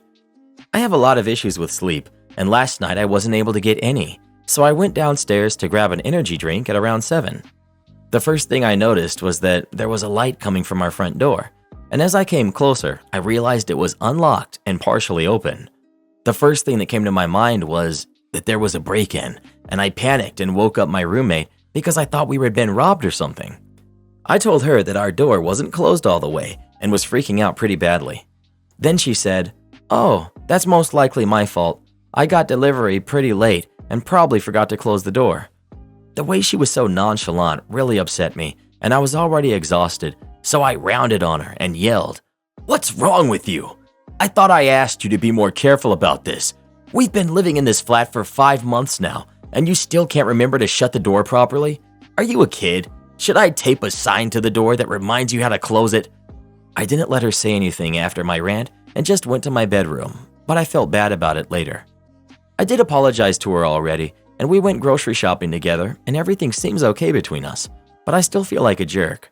So, am I the jerk? Edit. I can't change the title. Sorry, it's kind of misleading. I'd get a door alarm, but I'm not even allowed to install my own curtains in this apartment, so I'm a bit done over in that regard. I grabbed an energy drink because I had a 9 a.m. class that I didn't end up going to because I was so upset. And on top of the basic security concerns, someone got attacked in the apartment complex like a block away from ours, so I've been more paranoid than usual. Edit 2. When our lease ends, I'm moving in with a different friend, so hopefully we don't have any more major incidents until then. Edit 3. My roommate has diagnosed ADD, but doesn't take her meds for it, and I'm not in a position to nag her about it. Not the jerk. I couldn't live with someone who is so nonchalant about leaving your door not just unlocked, but partially open. If it's just unlocked, anyone walking past would have to try to open the knob to realize that it's not locked, but any random walking past could notice if the door isn't even closed. She's lucky all that happened is she got screamed at. You're both lucky. New Karen neighbor steals my entire vegetable garden and gets caught red-handed. We have a not-so-small vegetable garden in the backyard of my family's house. Me and my mom are the gardeners, and we grow a bunch of zucchini, snap peas, herbs, broccoli, carrots, tomatoes, and even grapes, with the occasional other vegetables, radishes, bell peppers, etc. One day I hear something outside my window, which is right above the largest planter box in our garden. I look outside and I see two kids from the neighborhood picking vegetables from the planter box. I run out and see the two of them have their arms full of zucchini and carrots and even some tomatoes. I ask what on earth are they doing, and they said, "We live in the neighborhood." I told them that those are our vegetables and they can't just take them. They just said, "It's our neighborhood too. We can have them if we want." And they took off before I could stop them, literally vaulting over the small fence that separates our side yard from the neighbors. Different neighbors, not the ones that were stealing. A few days later, I heard something outside my window again, and I look out and I see the kid's mom loading a basket with vegetables from the planter. Again, I rush out and I see that her and her kids are loading baskets with everything they can grab. I watched as the mom grabbed a handful of the chives I had been growing and ripped them out, roots and all. My mom must have heard me run out because she came out as well. She yelled, asking what they thought they were doing, and the kids just kept picking vegetables, while the mom just turned annoyed. "It's everyone's neighborhood, and we need the food," she said, still picking from the garden and desecrating my prized chives. My mom told her that if she had just asked, we would have given her some, and even if it is everyone's neighborhood, it's our garden. She just huffed and left with her kids, and there wasn't anything that we could do. Our garden was damaged beyond repair. Our zucchini plants were torn to bits, and the peas and tomatoes were trampled and shredded, and our grapes brush that we had had for years was broken at the base, where one of them had stepped on it. There were no fresh vegetables that year, and my mom couldn't make her chocolate chip zucchini bread. A few days later, we installed a lock on the backyard fence, and the neighbors came banging on our door, mad that we installed a lock preventing them from getting into our garden. My mom just told them to go away, and if she saw them in our garden again, she would call the cops. We thankfully never saw them again, and our garden is happy now, and we managed to bring the grapes back to life. A little while ago, we planted some blueberry bushes in our front yard. Someone keeps stealing them, and half the blueberries are gone each season. We let the kids in the neighborhood eat them, but they only take like 8 to 10 each a day on weekends and during the summer. There are 10 bushes in total, about 100 to 150 blueberries each. I wonder who's taking 500 blueberries each year. We haven't caught them yet, but everyone knows. Cameras, my friend. We all need to put up cameras. You only pay mileage for the shortest possible trip? Okay, then you have to pay my tolls, plus update. At my job, every day I have to travel between two offices. I start at my main office, then have to travel to the second office, then back to my main office. Because I'm using my personal vehicle for this travel, the company pays me mileage. Well, there are basically two routes you can take between the two offices. One is about a mile round trip shorter, but has tolls. So I always took the 1 mile longer route and avoid the tolls. I did it this way for a year. Well, in comes the new bookkeeper, and she's heck bent on saving the company money. And where does she think all of this wasteful money is going? Expense reports, obviously. So she starts nitpicking every report. Like if someone was out and has to buy some pens for work, she goes online and finds the cheapest price possible for those pens and only reimburses for that cheaper price. That obviously has upset several people. Well, she eventually decided to target me. I submit my report for 2 weeks and a few days later get the reimbursement payment. Well, it's $5.85 short. I ask her about it and she says I've been ripping off the company for the past year by taking the longer route between the offices. She will only pay mileage for the shorter round trip from now on. And I'm lucky she doesn't go back and take back all the extra from the past year. I say okay, but to please send me that, per her, I must take the shorter route and that this is company policy and leave her office. Before I even made it to the desk, I had the email from her confirming what she said. 2 weeks later, I submit my expense report. I reported the shorter route, but the company saved $5.85. But tolls added up to $136. I reported the shorter route, so the company saved $5.85, but tolls added up to $136, a net loss for the company of $130.15.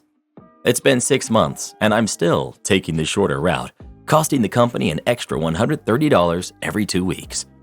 Update. This extra cost to the company went on all last year. By my estimates, it cost the company about an extra $3,500. So the third week of December, we have our annual budget review with all the department heads. It's usually just a quick chit-chat about how things went over the year, then we all get a nice catered lunch. This year went a little different. First, Karen bookkeeper asked that we have a projector set up in the conference room so she could give a presentation on how much she saved the company since she was hired at the beginning of the year. This was great for me. I prepared my own presentation. She starts off the meeting going over each department, going over the changes she's made to save money. Her big cherry on top of her savings was how much she saved by cracking down on excess expense reimbursements. Now, I should say here that she's not liked by any of the department heads. Most of the employees have complained to their department heads about her bull, and they've been forced to just take the complaints with no power to do anything about it. I, on the other hand, am a one-person department. So her presentation ends with a big hooray on how cutting down on expense reimbursements has saved the company a whole $3,500 last year. Then we start going over each department's budgets. Everything is going normally until they get to my budget. Wait, why is it so far over budget? My boss asks. And this is when my short PowerPoint gets played. I bring up the first slide. It's the slightly longer route I was taking between offices. I explained this was the route I was taking and what the mileage reimbursement was. The next slide was the new shorter route. I explained that Karen forced me to take this route because the mileage reimbursement was less, saving the company about $5.85 every 2 weeks, a little more after the mileage rate went up in July. Then I showed them the next slide of Karen's email. Included in that email is a part about this being final and there will be no further discussions on the matter.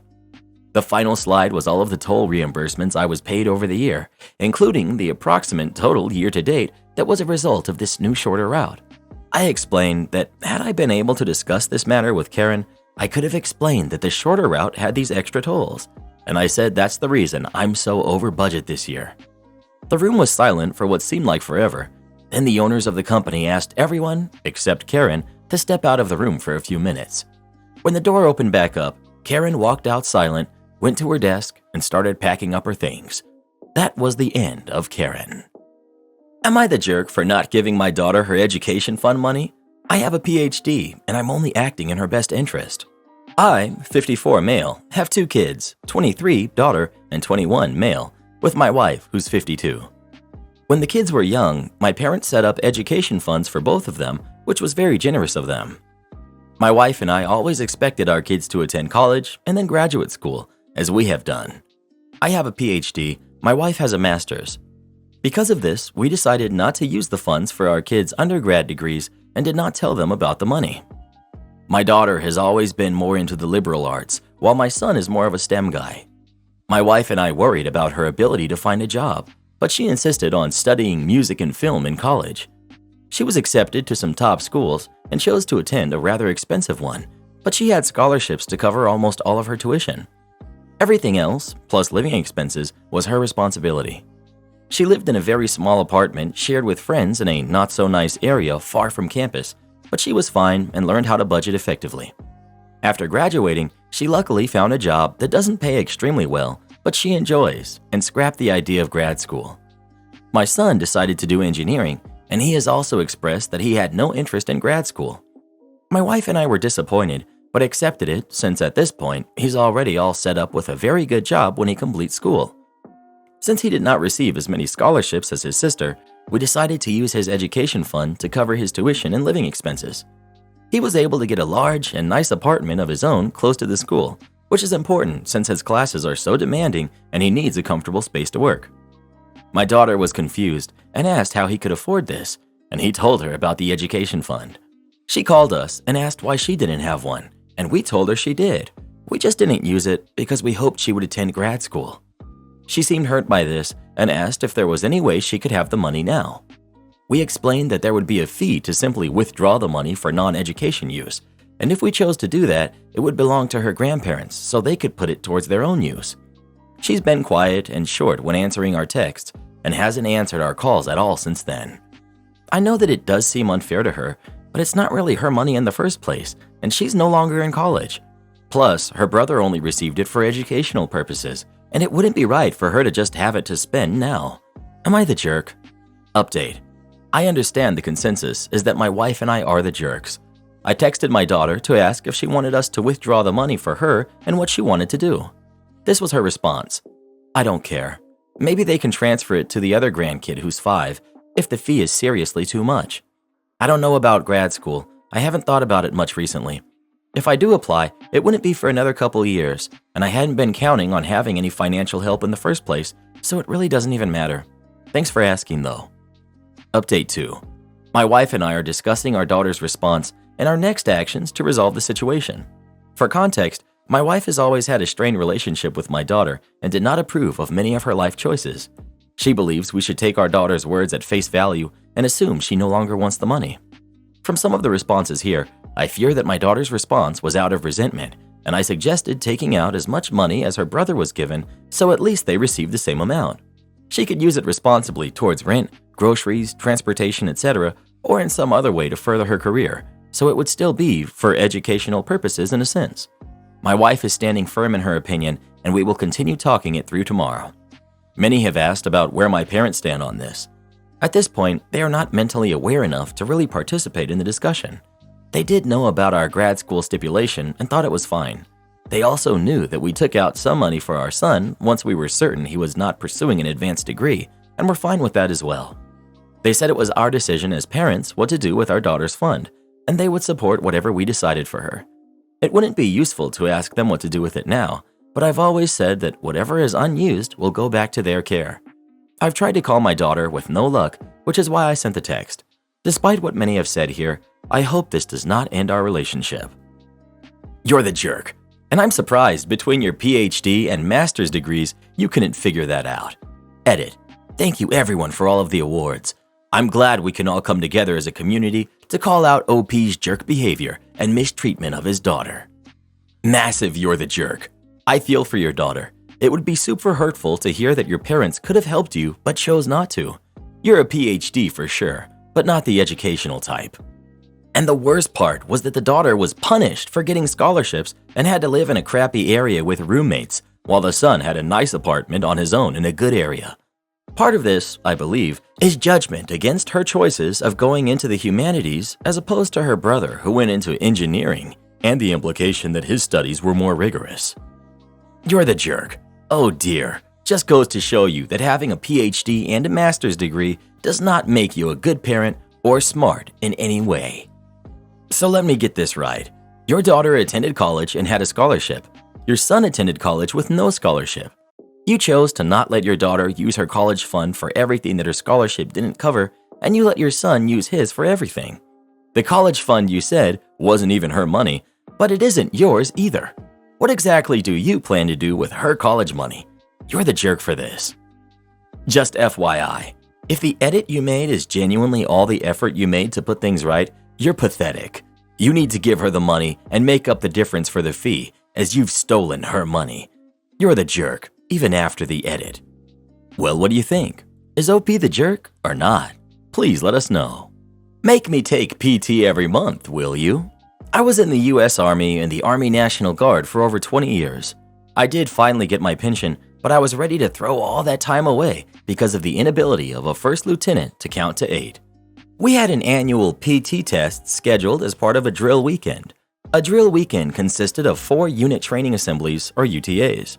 Each UTA was equivalent to a day of active duty pay.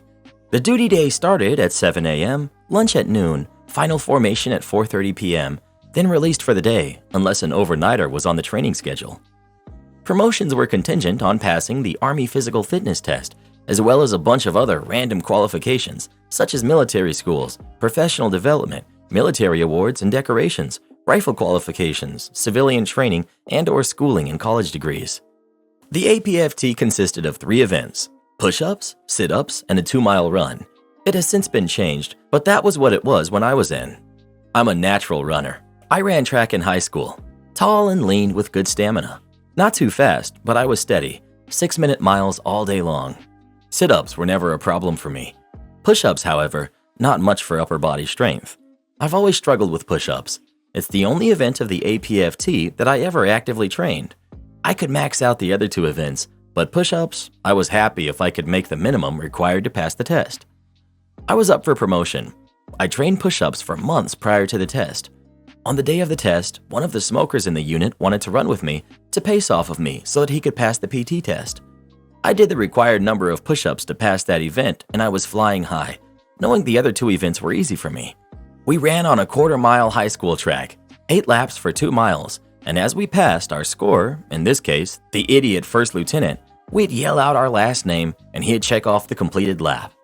My buddy and I ran side by side for all 8 laps, and when we got to the last lap, the LT said I had another one to do. We explained that we ran together for all 8 laps, and if one of us passed, both of us passed, but he wasn't buying it. He made a mistake and couldn't admit it. He was adamant that I had to run another lap, and because I was running slower than I normally would have to let the smoker keep up, I couldn't complete another lap in the time required to pass the test. I was marked as a PT failure and wasn't eligible for promotion. Because I was an NCO, there wasn't that many slots that opened up in a year in my job classification.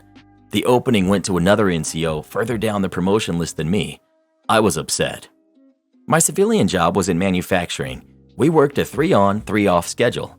I worked nights. Weekends were our big money weeks. In order to attend a drill weekend, I'd have to miss work Friday night, Saturday, and Sunday night. I would lose about $600 for attending drill. Occasionally, we could be approved for missing drill as long as we made it up during that month, or we could just take no pay for drill and miss those days towards creditable retirement. At some point, leadership decided that all PT failures would take a PT test every month until they passed. Failure to show up for the PT test would be an automatic forfeiture of pay and retirement points. Eligibility for retirement was based on having a good year. A good year was 50 points. Each UTA was 1 point. Annual training was 15 points, leaving 35 points needed from drill weekends. In a year, I could miss 3 drill weekends, and as long as I made all the rest, I was eligible for a good year. I saved those excused drills for the weeks I was scheduled to work Friday, Saturday, and Sunday, so I wouldn't lose the $600 difference from my civilian job and drill pay. Now back to the mandatory PT tests every weekend. Leadership decided that we couldn't miss the scheduled training, so the PT test would be held before drill at 5:30 a.m. at an armory 30 miles further away from my unit's armory. To be at the PT test armory on time for the test meant that I had to get up at 3:30 a.m., get dressed, drive almost 2 hours, then do the test. Cue malicious compliance. If I was going to be inconvenienced by this idiocy, so is my scorer. I would show up for the test, sign in, do 1 push-up, 1 sit-up, 1 lap, and call it good. Drive to my unit and report that I failed the PT test and go to work and still get paid every month. My first sergeant pulled me aside one day and asked what was going on. He said he knew I could pass the test. I explained that I already passed the test, but that the lieutenant never passed kindergarten counting. If they wanted to hold the PT test during duty hours, I'd be more than happy to try to pass, but there was zero incentive for me to do so as long as I had to drive 2 hours to take the test at 5:30 a.m. Another drill weekend, it snows quite a bit, and it slows my drive down, so I get to the PT test a few minutes after it started. The LT in charge said it was too late and I couldn't start now. Okay, whatever. Drive to my unit to report in that I wasn't allowed to take the test. Then I'm informed that I'm getting an unsat for refusing to do the PT test and wouldn't be paid for that UTA. Okay, if I'm not being paid, I'm leaving and will be back in 4 hours. Nope, if you leave, you'll get another unsat. I realized then that means I don't have a good year. I'll only have 49 points. Forget it, I quit then. I had over 18 years in, re-enlisted for 6 more right before the failed PT test I passed, and just walked away. No more stupid games and no more losing money. In years past, some National Guard units were known to carry soldiers on their rolls. The unit would report that the soldiers were present for duty when they were not, and unit administrators would rocket their pay or create company slush funds. Sometimes, those soldiers were almost ready to collect pensions and were kicked out, and the state saved those pension payments. Now, after 18 years, soldiers are locked in and units are unable to discharge them. You can quit, like I did, and ask for a discharge, and the National Guard Bureau will kick it back, denying it like they did with me. I still had 4 years on my current enlistment. They wouldn't and couldn't release me. Meanwhile, the State National Guard Bureau would get a report of soldiers not showing up for drill. My name kept appearing. Uncomfortable questions were asked why someone with all this time in, at my rank, would just walk away. My situation became an embarrassment for the state. How are they going to get my name off this report every month? Why did this happen? How did we fail a soldier with 1 year left until retirement eligibility? A friend of mine was a senior NCO. and in one of those meetings, he raised his hand and volunteered a way to get me off this list and not do anything illegal or fraudulent. I was transferred to his unit. I attended drill at this unit just a few miles from my house on my days off during the week and reported to him. All I needed was 50 points, and that would give me a good year, and I could retire with my 20 years in. I could also do military correspondence courses for retirement points, which wasn't available when I quit. When I attended enough UTAs and completed the courses, I got my 50 points. I received my eligibility for retirement letter and promised my friend he could have half of it. Unfortunately, my friend passed at age 55 a year or so after he finally retired after 30 plus years in uniform. At his funeral, another retired senior NCO spoke and reflected on my friend's ability to think outside the box and referenced my situation. Yes, I'm happily collecting my pension, but I'll never forget him and what he did for me. Am I the jerk for saying, "Sorry, I forgot you were my grandma," to my grandma? This happened fairly recently, but I was told that I was a jerk, so I wanted a neutral opinion. Context: I, 16 female, have always been the only grandkids along with my 17-year-old sister. Because of this, our grandparents spent a lot of time with us. Recently, however, my uncle and aunt had 2 kids, toddlers at the moment. Now on to the story. Recently, a close cousin of ours passed. Her funeral was 2 days after my birthday and 1 day after an orthodontist appointment of mine. This orthodontist appointment made it so it hurt to eat any food that wasn't soft, relevant later. Anyway, we went to the funeral and after that to the burial. Some of my grandma's family was buried there, so she asked me and my family to look for them and take photos of their graves for her. We did, but this took us about an hour and a half. So, when we finally got to the celebration of life, the food not only was cold, but also all gone. Now my uncle and his oldest toddler were with us at the ceremony too, so they arrived at the celebration of life with us. It's also worth mentioning, I hadn't really eaten anything all day except some snacks. So being that it was 2 o'clock, I was hungry. So I got food that was easy to tear apart and went to sit down. My grandma had my uncle's toddler and all of a sudden started taking my food to give to him. Mind you, I told her I couldn't eat much because my mouth hurt. Well, she ended up giving all of the food I could eat to my baby cousin, leaving me hungry. When I got upset, my grandma said, "Sorry, I forget you're my granddaughter." I won't lie, that hurt, and I didn't talk to her for the rest of the day. Anyway, we were at my uncle's house 2 days after, and she asked me to do something for her, and in my genius moment I said, "Okay, first name, I can do that." When she stared at me in confusion, I finally said, "Oh, sorry, I forgot you were my grandma," in front of one of my aunts and my grandpa, not her husband.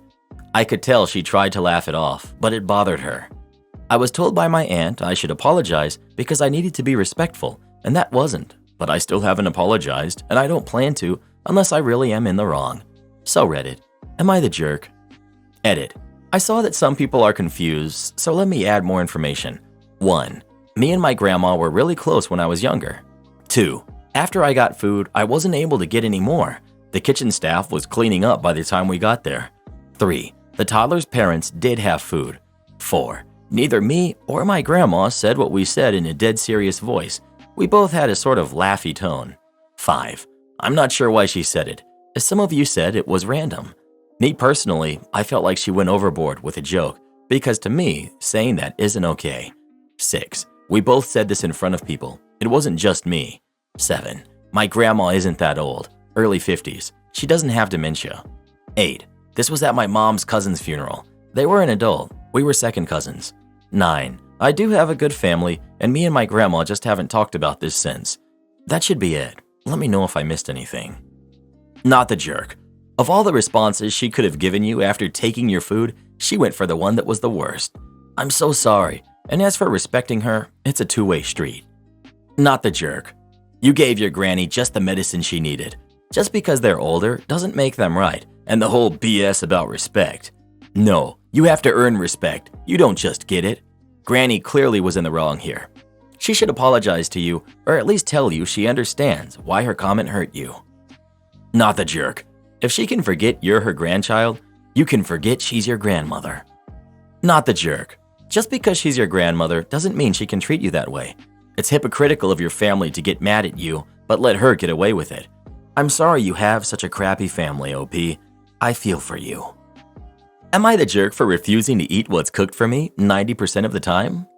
I, 28 female, do most of the cooking in my household, and maybe it's just because of how I was raised, but I always make something that everyone will eat.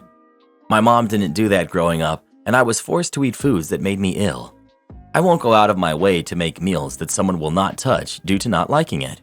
It's really not that hard to do this in my house because generally speaking, my kids and husband are not picky at all and don't have any safe foods or anything.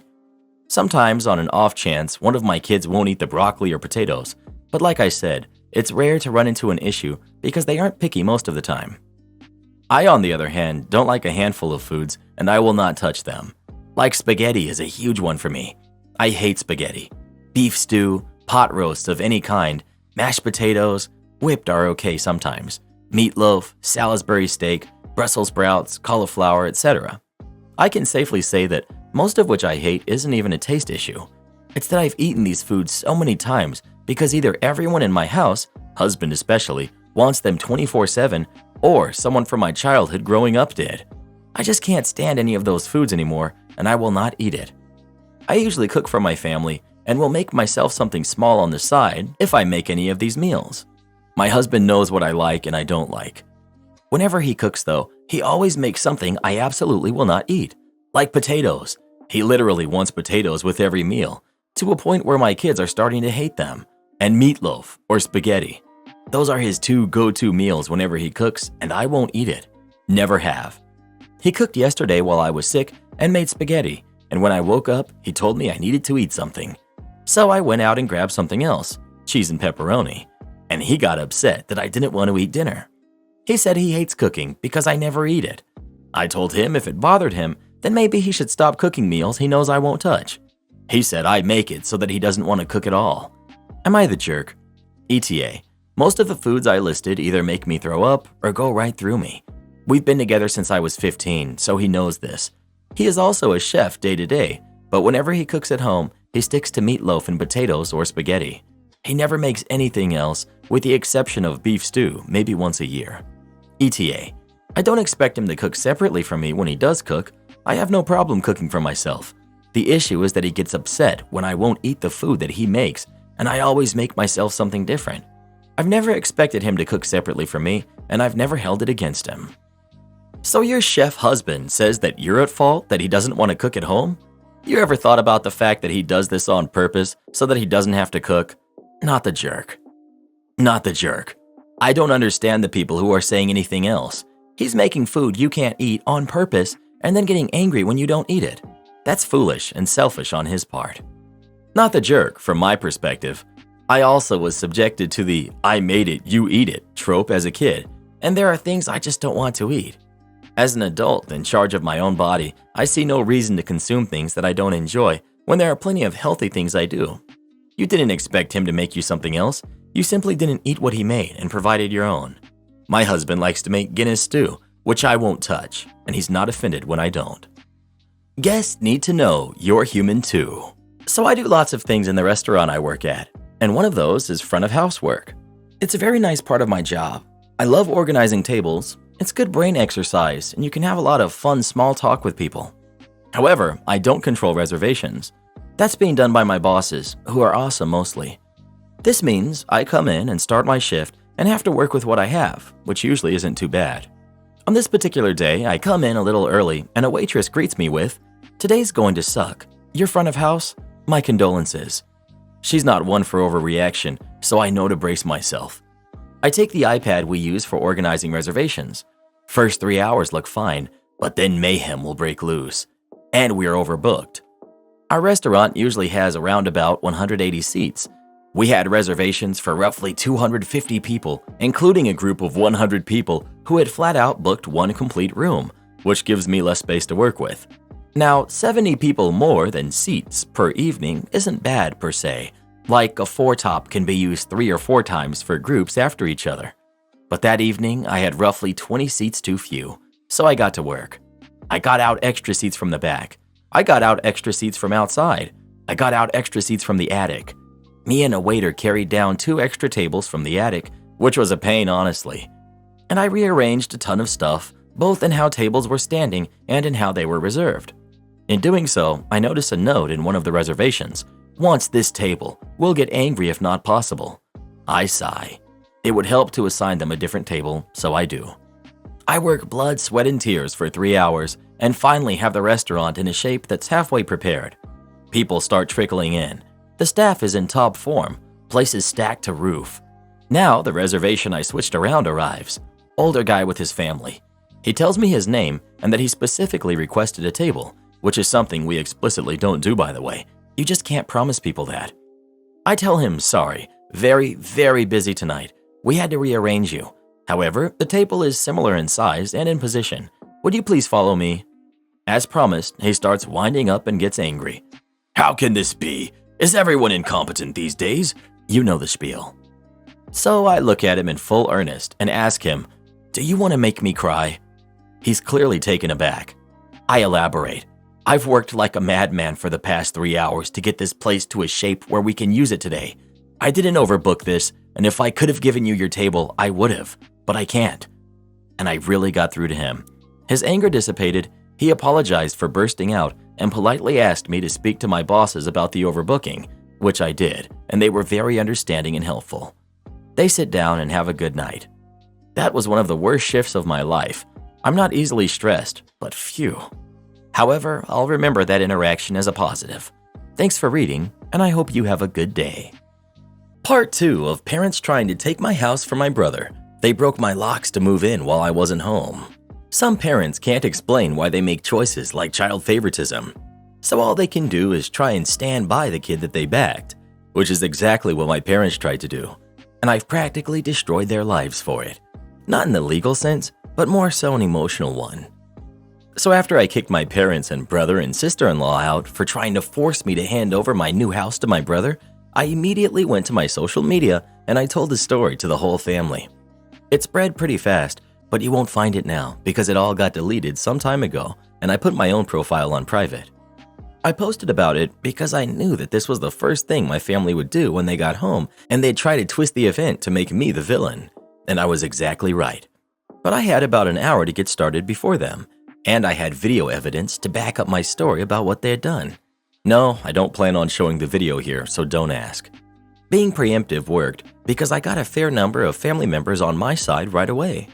My parents, brother, and sister-in-law must have been all set to write their own posts, but it was too late. So they didn't even bother trying to lie much. My parents, Dan, and sister-in-law had a few flying monkeys supporting them, but not much else. Plenty of others knew how entitled they already were. So what happened was something they all quickly understood and accepted. There was one person in particular that called me. I don't know who they were, but they ranted at me that I was a horrible brother and I needed to make way for a real family man. I just ended the call and blocked the number. This didn't repeat. The week went by and my parents showed up with Dan at my front porch just like they said they would in their prior ultimatum. They rang my doorbell like crazy and also pounded on the door until I finally answered. I opened it just a crack, and they tried to shove their way in again, but I'd installed a couple of latch chains that prevented it, and even braced my body against the door for good measure. My father and brother demanded I let them in, but I said I was recording everything on camera and would call the police if they tried to force their way in again. My mother calmed them down, and then in her most sickly sweet tone asked me if I was ready to let my brother move in.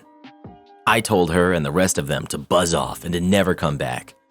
My mother put on the crocodile tears and asked me why I can't just do this for Dan because he's my beloved brother. I laughed and then bluntly said I do not love him as a brother because he treated me like crap for years and they only encouraged him to do so. They are terrible parents and he's a terrible brother. Then I told them to leave or I'd be calling police ASAP.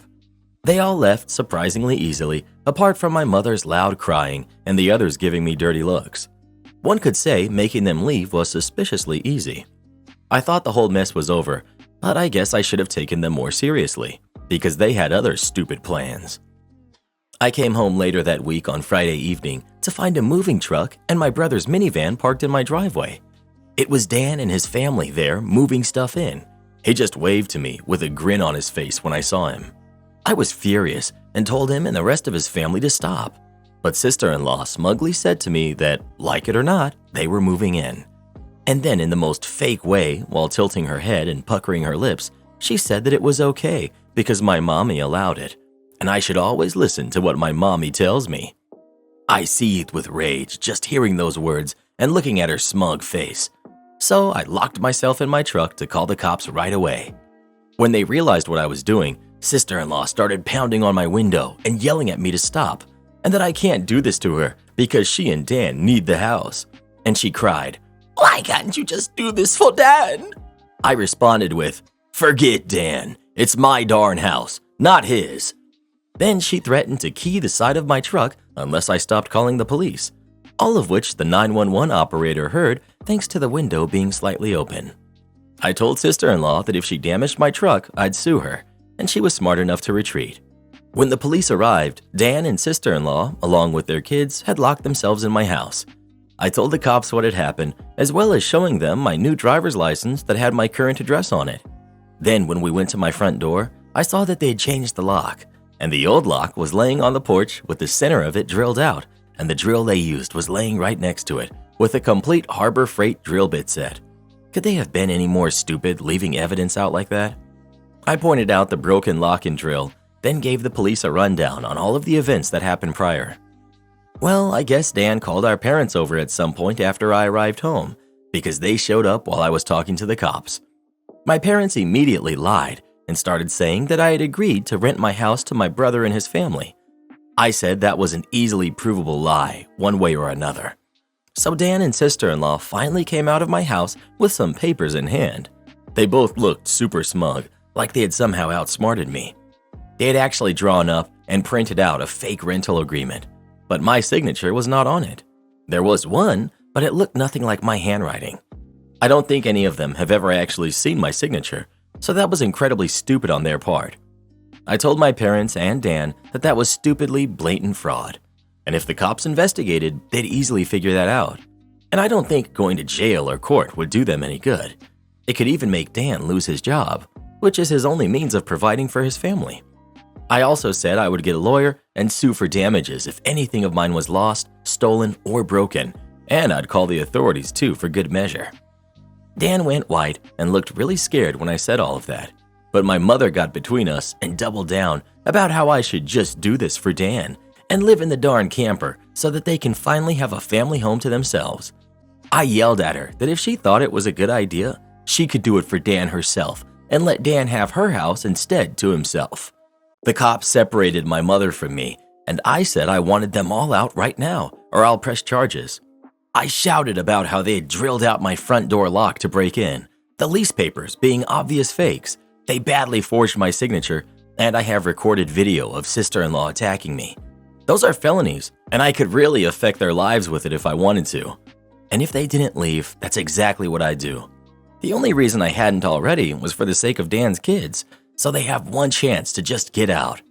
The moment my parents heard that, I think it finally clicked that they could not force me to do this for Dan. My mother surrendered and said she'd put an end to this. Then she went over to sister-in-law and spoke to her quietly for a minute while my father spoke to Dan. Sister-in-law instantly started loudly crying and ripping up the fake rental papers into tiny bits and tossing them like confetti, only to have an officer tell her to pick them up, or he'd cite them for littering. Both of the cops at this point had the "I don't get paid enough for this" looks on their faces. Dan starts telling his kids to load their stuff back into the moving truck. The kids were all crying, and the eldest was sobbing that he won't get his own room now.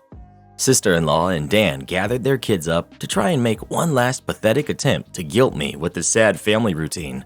You know, where they all gather together in a sort of group hug while all facing one direction. I swear, I think they had practiced it beforehand. All of the kids had the same pleading look with quivering mouths. Sister-in-law kept rubbing her pregnant belly and tilting her head to look like a sad puppy, and my brother just made the saddest face he could possibly make and said, "Please don't do this. We need to be able to live here." But I didn't falter and told them to keep packing. All the kids and sister-in-law turned the crying up to 11, and Dan yelled at me, "Are you satisfied with yourself? You've denied us a home because you're too selfish to share and help out family." I ended up laughing like a maniac and retorting that what he was trying to do was taking, not sharing, and no amount of crying will make me let his family move in because he's no brother of mine anymore. He's just an entitled jerk who thinks he can take whatever he wants from me, like when we were kids. Dan started going off on me until the cops told him to cool it or he'd be in cuffs, regardless of if I wanted to press charges or not. He sucked in his lips and looked like a mix of afraid and supremely upset. I asked the cops if they could stick around until my parents, brother, and sister-in-law had all left, and they said they had no intention of going anywhere until this had been resolved. In fact, in the next few minutes, 2 cops became 4 as more drove in for whatever reason. That gave my parents some extra incentive to get moving. I made Dan give me the keys to the new lock he'd put on my front door, though I got another lock the next day anyway, because I didn't know if he had copies of the keys or not. He was really reluctant to hand them over. Then, instead of handing them to me, he actually threw them down the street and into a storm drain while saying to go get them myself. But one of the cops scolded him for that and made him go get them. He had to pull the grate off just to get at them, and he got pretty dirty in the process. When he got the keys back, he just grumbled, then slammed them down into my hand. I then told them all to leave and to never come back. My mother said I'd be disowned for this, as if that were some kind of threat to me, and I voiced that to them. Then in an overly sarcastically way, I said something along the lines of, "Oh no, that means I won't get to come to any holidays with you guys where I always get treated like crap by you all anyway, because Dan has always been your obvious favorite. You treated me so badly when I was growing up that if Dan ever needs an organ donor, I wouldn't give him anything. So do like you always told me to do when I was mistreated by all of you and just get over it." My parents were floored after I said all of that, and the cops were all looking pretty judgmental at them as well. I tell you, if you want to put nasty parents like mine on the spot, confront them in front of cops, because they'll likely not try anything really stupid then. My mother just started crying and walked away. My father just stood there looking like he wanted to get me, and Dan just held his kids in defeat. Oh, and sister-in-law was off having a tantrum in my front lawn. Soon enough, they all formed a line, handing out boxes, and got their stuff out of my house. Nothing had been unpacked yet, so it was all taken out pretty quickly. But while doing this, my mother kept saying it wasn't too late, and I could still do it for Dan several times, each time trying to bargain more and more to try to make me change my mind. She said that Dan could pay me rent if I let them stay, and when that didn't work, she said I could move back in with them to let Dan rent my house so I wouldn't have to share the building. I told her to shut up and keep packing boxes because I don't want Dan or his family around. I don't want his money, and I certainly don't want to live with him or my parents ever again after the way that they treated me when I was a kid. Making a deal with my parents would be like making a deal with the devil to me. Sister-in-law ended up having another tantrum after hearing that and threw a box down, then sat on the ground to have a pity party because she didn't want to go back to sharing a house with my parents. And she just sat looking angry and sad there until everyone else was finished. She didn't even want to get up when it was time to leave. They finally got everything out of the house and into the truck. So before they left, I laid into my parents one last time about all of the crap that they put me through growing up. And with 4 cops being right there, they couldn't do much other than stand there and take it for once. I called them out on so many things that happened, and even pointed out how they couldn't just do something nice for me, like letting me stay over with my camper when I was homeless and trying to get back on my feet, how they let Dan and sister-in-law ridicule me and call me a bum. Well, who's the bum now?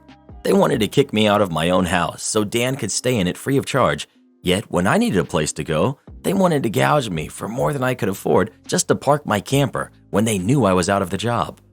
There were more extremely judgmental stares from the cops when I said all of that. So I put my parents on the spot one more time and asked them what I ever did other than being born to deserve being treated so badly. Because when I finally have a bit of success in life, they want to snatch it away from me for their favorite kid, since they'd rather I give everything to Dan and have nothing for myself. I bought my house using the money that I earned. I owed them nothing, and I won't be asking anything from them ever again, because clearly I will never be anything more than a doormat or a cash cow in their eyes. I got no answers from them. They just stood there looking like a fish out of water.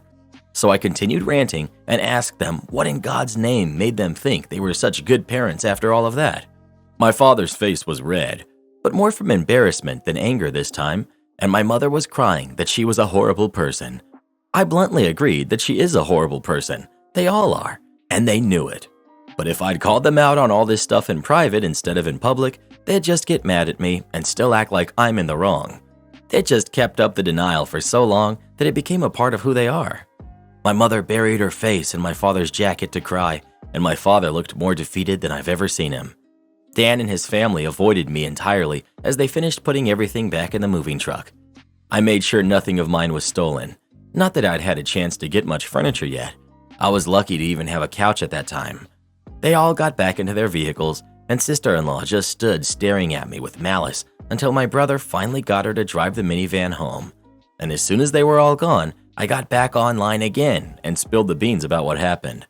My parents were too embarrassed to even try and defend their actions this time, and while the family was somewhat split before this incident, it was now a landslide in my favor. Nearly all of the family has sided with me after this incident, and those who haven't simply aren't siding with anybody.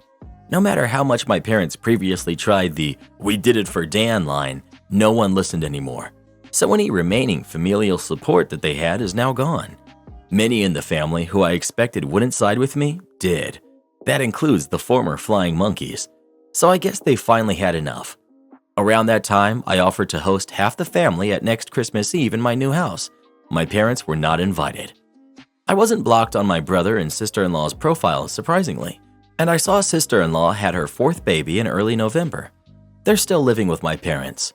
I'm pretty sure they knew that I was watching because sister-in-law kept making passive-aggressive posts every couple of weeks or so about not having enough space while living with my parents, probably to see if she can still guilt me. And I'm sure it's driving my mother and father up the wall because they aren't getting any peace and quiet in their old age with 3 rowdy, obnoxious kids, a mentally unstable sister-in-law, my golden child brother, and a newborn baby in the house all at once. Perhaps they could move into a camper in their own backyard and let Dan take over the house completely. They might get some peace then. Yeah, they could do that for Dan. There was supposed to be more, but this post got way too long, so I'll be posting a part 3 later. That time, the company lawyers told me to contact law enforcement. This took place years ago, but still makes me laugh at the sheer stupidity of it all.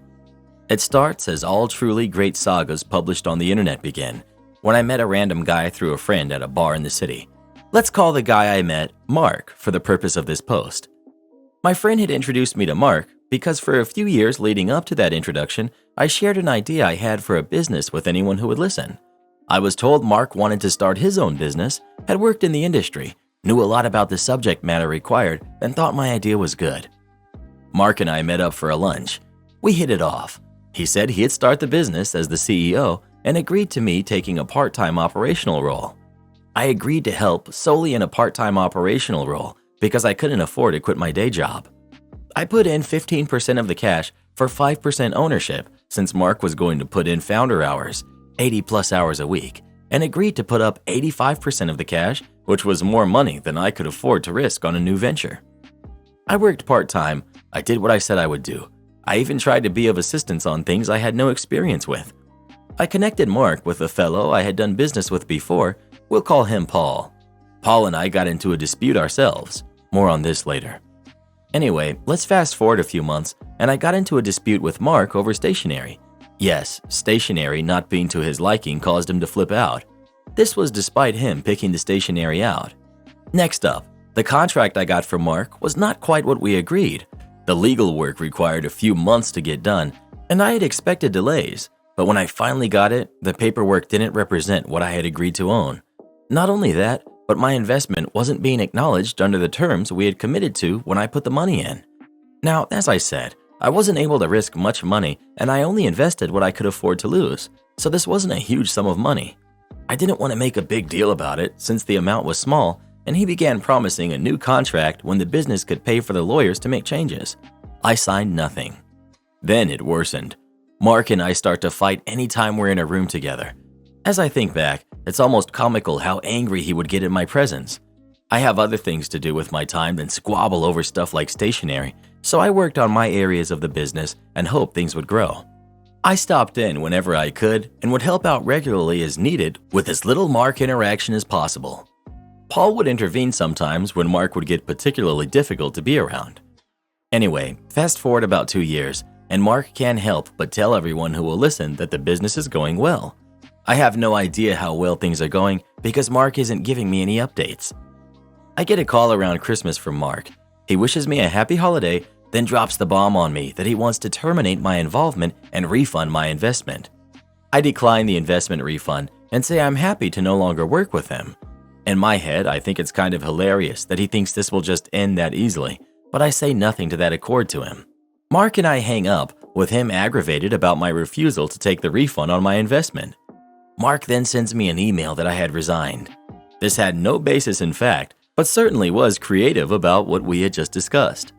I correct him immediately in a reply stating that he wanted to no longer work together and that I can see that being the case, but want to discuss my investment. A few days later, Mark demands I come pick up a check for a reimbursement of my investment. I do not come and get it. Next thing you know, the company attorney huffs and puffs and tries to scare me with some strongly worded letter. This is the same idiot attorney who messed up my contract to work on the business and my investment agreement. Let's call this attorney Mr. Cohn for the sake of the story. I send an email response to Mr. Cohn that he messed up. The company seems to be doing well, that I hear rumors about how well, that I want to be on this for the foreseeable future, and I will not take a 1-1 cash for what I put in. The attorney then emails me back, stating in writing that Mark never accepted my electronic transfer into the company account. Instead, Mark has another company he accepted the money into. A company that's different from the name of the recipient on my electronic transfer. A company that would be committing wire fraud to accept the money I sent. On that note, I did some sleuthing online. I found out Mark had been forming one company every month or two. Then there were media reports and documents he let slip and shared drives he forgot I had access to from when we agreed to work together. Mark was too cheap and stupid to pay for tech help, so he was using my shared folders I had created, and I certainly wasn't obligated to turn off the shares if he wanted to work out of them. Those documents showed me Mark had recently raised money in the company I sent the payment to at 200 times the valuation I had bought into it at, and Mark didn't disclose my investment to the new investors. Mark had, however, put me on documents showing my ownership to previous investors. Not on documents I had ever seen before, but documents he had been sending around. When I share my suspicions that Mark is committing wire fraud with Mr. Cohn, I'm told I'm the one breaking the law by knowing anything about the investment documents the company has used. Mr. Cohn tells me that by not picking up my check, I will not be entitled to any money and to contact law enforcement if I think something illegal has happened. He cautions, though, that I'll be the one in trouble. Cue the malicious compliance.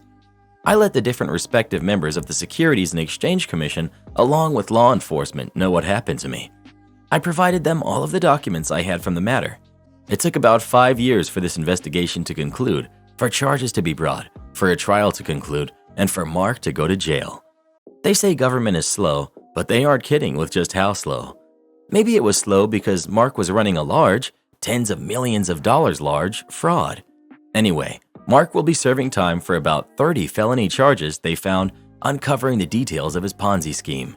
He will be away for a long time. I never did anything wrong. With the information I was able to provide, Mr. Cohn ended up getting disbarred.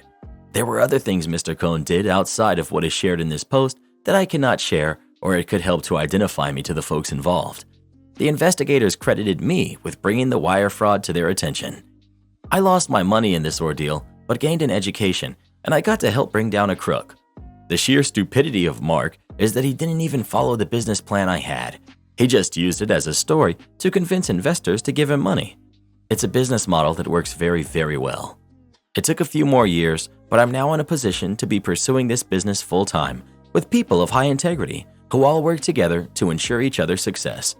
We expect to have an extremely profitable year in 2023 after proving the business model worked in 2022. Have me sign a weird contract or I fail? Okay. Last semester, I had to take a class from a professor who wasn't bad as being incompetent, but definitely was one of those "I have a new way to teach that I developed" kind of professors. She also gave the vaguest instructions on what she did want in her turned-in work and didn't believe in study guides as she wanted to encourage reading the material. Honestly, I got more out of the book than her class, and buying the book alone would have been far cheaper. Trying to get direction out of this lady was worse than trying to pull teeth, met with mostly "do your best." On top of this, she apparently handed out a grading contract on the first day to everyone we had to sign in return. I missed this due to being sick, so I didn't get it until later. Said contract basically boiled down to indicating what grade you wanted at the start of the semester. You either met the conditions for that grade or you would fail. So basically, by saying you wanted an A, you either met the qualifications for an A or you could fail, even if you could have gotten a B or a C instead. If you decided to play it safe with saying you wanted a C, even if you exceeded and would normally get a B or an A, you would just get a C. So to cut out a lot of the drama of the semester, two things. First being I had surgery at the beginning of the semester. Second is I was working full-time while at school to pay for said school. Both ended up with me missing a lot of work, and normally I would just cut my losses, except I'm very close to my degree and my professor said I could make up the work.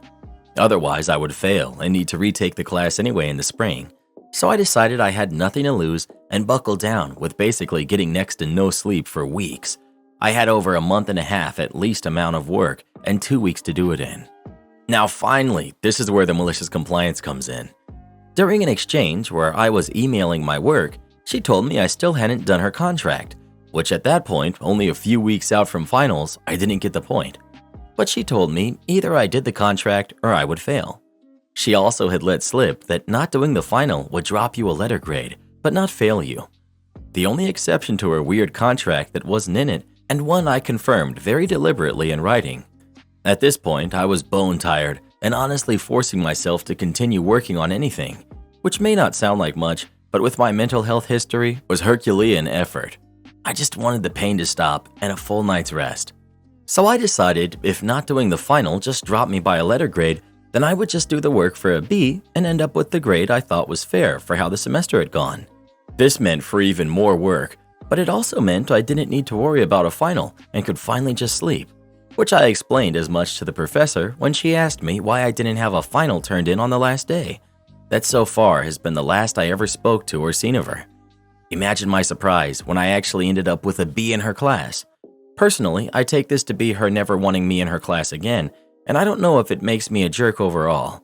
But I do know she apparently has it now that not doing the final is an automatic D. So sorry to anyone who got her after me. Am I the jerk for telling my son he has to go to university, get a job, or get out? My wife and I have 3 kids. They're 17, 15, and 10. My oldest has no intention to do anything after high school, at least none that he's made clear to us. So I gave him the same ultimatum my parents gave me. Either go to university, get a job, or get out. I chose to travel the world for 2 years. I had a lot of sailing experience, and my father had a lot of friends in that community, so I was able to sail around the world earning money and working my butt off. It wasn't a 2-year vacation. My family is well off, and I could have chosen an indolent life, but I knew I would be a disappointment if I chose that. So when I got back, I enrolled in university and eventually went to work for the family business. My wife thinks that I'm being unfair to our poor baby boy by throwing him out into the world. I'm not. We have the money to pay for his university. We have the money for all 3 kids. My middle child will probably end up with a good chunk of it in her pocket. She's on track for an academic as well as a golf scholarship. The 10-year-old is 10, and who knows what he's going to do, but he knows the plan. We have not been secretive about this rule. My wife and I agreed that we would raise productive members of society before we got engaged. Her and my son think I'm being cruel to expect him to fend for himself at 18. I've offered him multiple opportunities to do other things. He has no interest in anything beyond his computer. I'm at a loss. I don't think I'm wrong for expecting an adult to be an adult. My parents have already told him that they will not be giving him any money if he isn't in school or working. My wife is threatening to use her salary to support him. I don't have any say in that. I won't actually kick him out of the house, but I will stop paying his bills and cut off our grocery budget by 20%. If she wants to work so he doesn't have to, then there's nothing I can do about that. It's not fending for oneself when the parent tells the kids, go to university, we pay for it, you stay under our roof, or work, keep your money to yourself, you stay under our roof, or choose to do nothing with your life and you'll have to fend for yourself. Not at all. You don't even give him ultimatums about what to study or what job to take. He could bum around from major to major or from minimum wage job to another while figuring out what he wants to do with his life, with all expenses paid. He's not going to get sudden inspiration on how to spend his adult life by staying home and doing nothing. Not the jerk for actually parenting your kid. Well, what do you think? Is OP a jerk or not? Please let us know. Am I the jerk for refusing a person a plate after they showed up uninvited? Everyone is in their mid to late 20s. My boyfriend and I have been hosting Monday night dinner parties at our apartment for about a year. It's not every week, but most. I have food allergies and it's hard to go out, so this has been a good alternative. About 2 months ago, an old high school friend, Layla, moved to my city with her fiancé, Lucas, and I started inviting them to our dinners. Lucas is insufferable. He will never try again his food before adding additional seasoning, which is a pet peeve of mine, but I could get over it if he ate it, but it ends up directly in the trash. He'll add a bunch of salt to an already salted dish, take one bite and then say, "Ew, it's too salty," or dump a ton of red pepper on it and then complain that it's too spicy, etc. It's like he's deliberately ruining his plate so he can complain about it. It's probably petty, but it really gets under my skin. And it bugs my boyfriend too to toss out food that would have been perfectly good without his tampering. I put up with this for 5 dinners, and then I stopped inviting them. I've still texted and met with Layla for coffee, but I haven't extended another dinner invite. They showed up this Monday without an invite right as we were starting dinner. Lucas sat down and started filling a plate before my boyfriend stopped him and told him he wasn't welcome to waste more of our food.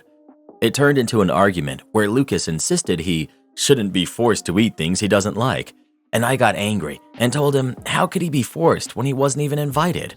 Voices were raised, and eventually Layla and Lucas left, but the mood was ruined for the night. Everyone who was present agreed with me, but I guess Layla either told our old friend group or posted about it, because I've gotten an odd amount of texts from people I haven't talked to in years calling me a jerk for kicking them out over my bad cooking. It's not bad cooking, so maybe I am. A small update.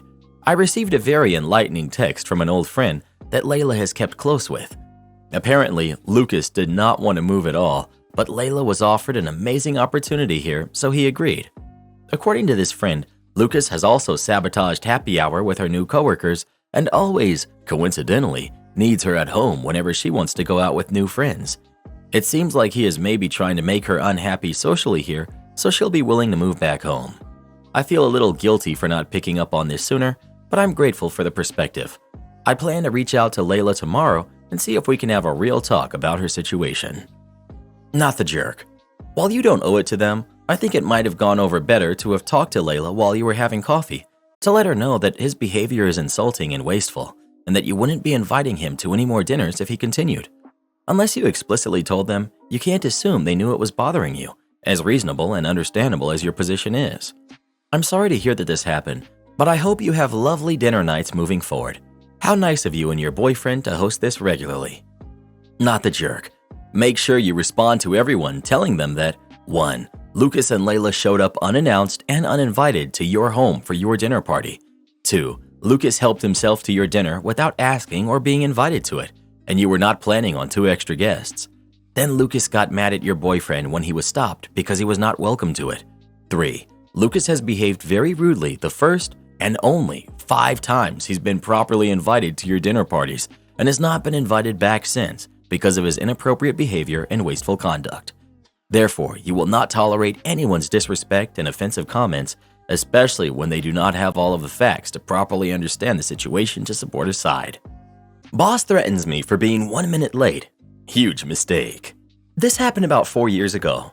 I do construction and we start fairly early.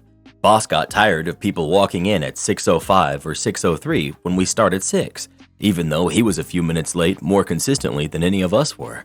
So he said, "If you aren't standing in front of me at 6 o'clock when we start, then I'm docking 15 minutes from your time for the day." The next day, I accidentally forgot my tape measure in my car and had to walk back across the job site to grab it. Made it inside at 6:01.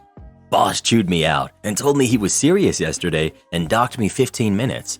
So I took all of my tools off right then and there and sat down on a bucket. He asked why I wasn't getting to work, and I said, "I'm not getting paid until 6:15, so I'm not doing any work until 6:15. I enjoy what I do, but I don't do it for free." He tried to argue with me about it until I said, "If you're telling me to work without paying me, then that's against the law. You really want to open the company and yourself up to that kind of a risk? Maybe I'm the kind to sue, maybe I'm not. But if you keep on telling me to work after you docked my time, then we're going to find out one way or the other."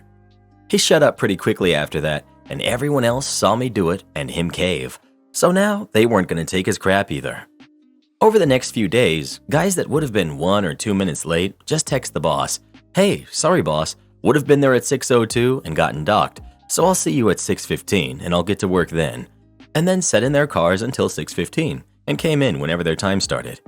So between people doing what I did or just staying in their cars instead, he lost a ton of productivity and morale because he decided that losing 15 minutes of productivity per person and feeling like a big man was better than losing literally 1 or 2 minutes of productivity, even though everyone just stands around getting material together for the day until about 6:10 anyway.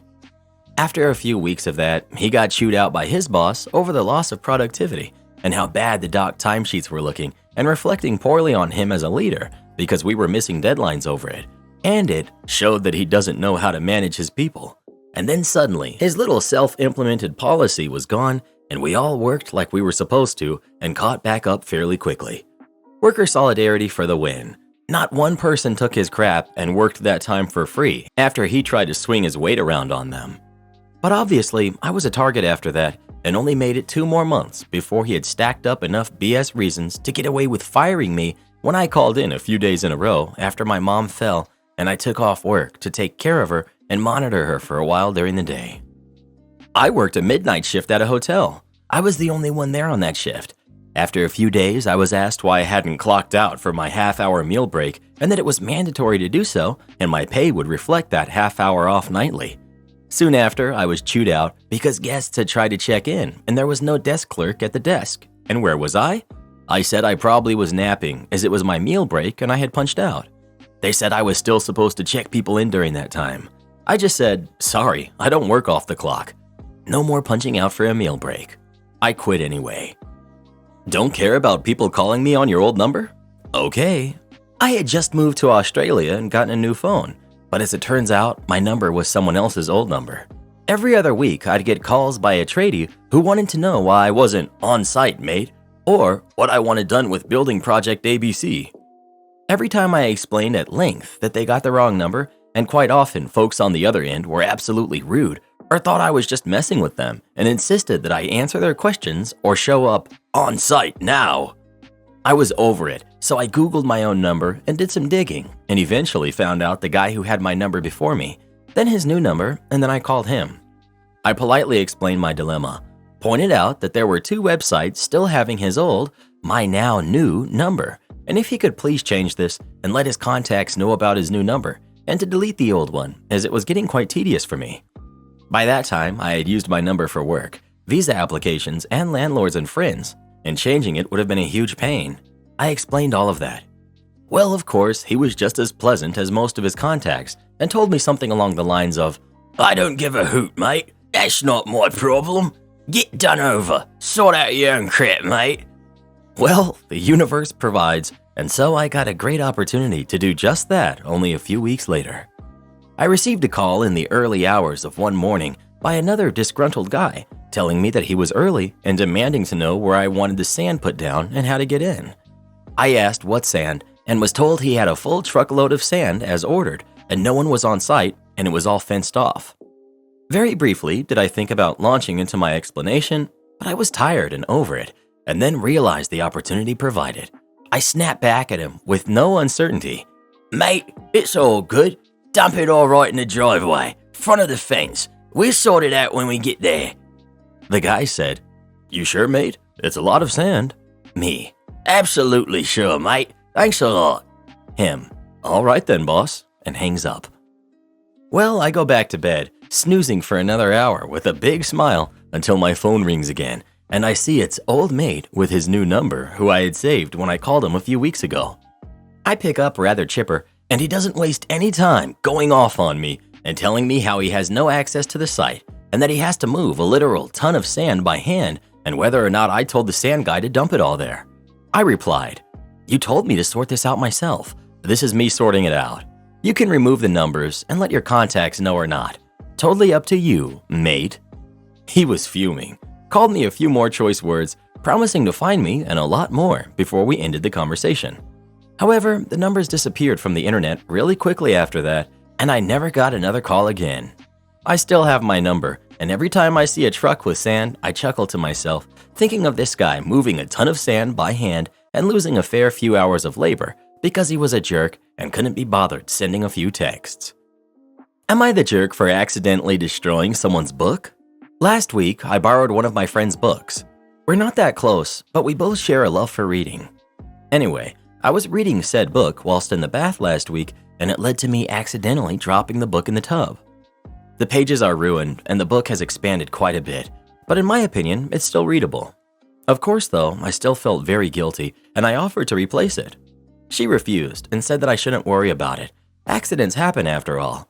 But now I found out that she's going behind my back and telling all of our mutual friends about it.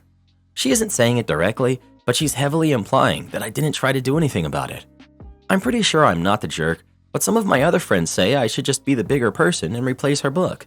However, I'm feeling quite hurt by her words, and I'm now very reluctant to purchase something for her. So what should I do about it? Should I just ignore it, or just go ahead and buy her another book? Edit. I've replied to a couple comments, but I think it's better if I just add everything here so everyone can have all of the information. Firstly, I offered to replace the book like 5 or 6 times, but each time my friend told me to not worry and that it would just be a waste of money if I did decide to replace it. After all, I've already read it, she said to me on multiple times. Also, regarding the bath controversy, I often read books in the bath to relax a bit in the evening. My friend knows this and even does it herself. I also mentioned that those were probably my plans. I said something like, I can't wait to read this book in the bath later, and she didn't show any expression of discomfort whatsoever. In fact, she slightly encouraged me by saying something like, I'm so jealous, I've got work later, so I don't have time to relax. Jealousy like in a friendly, joking way. Edit 2.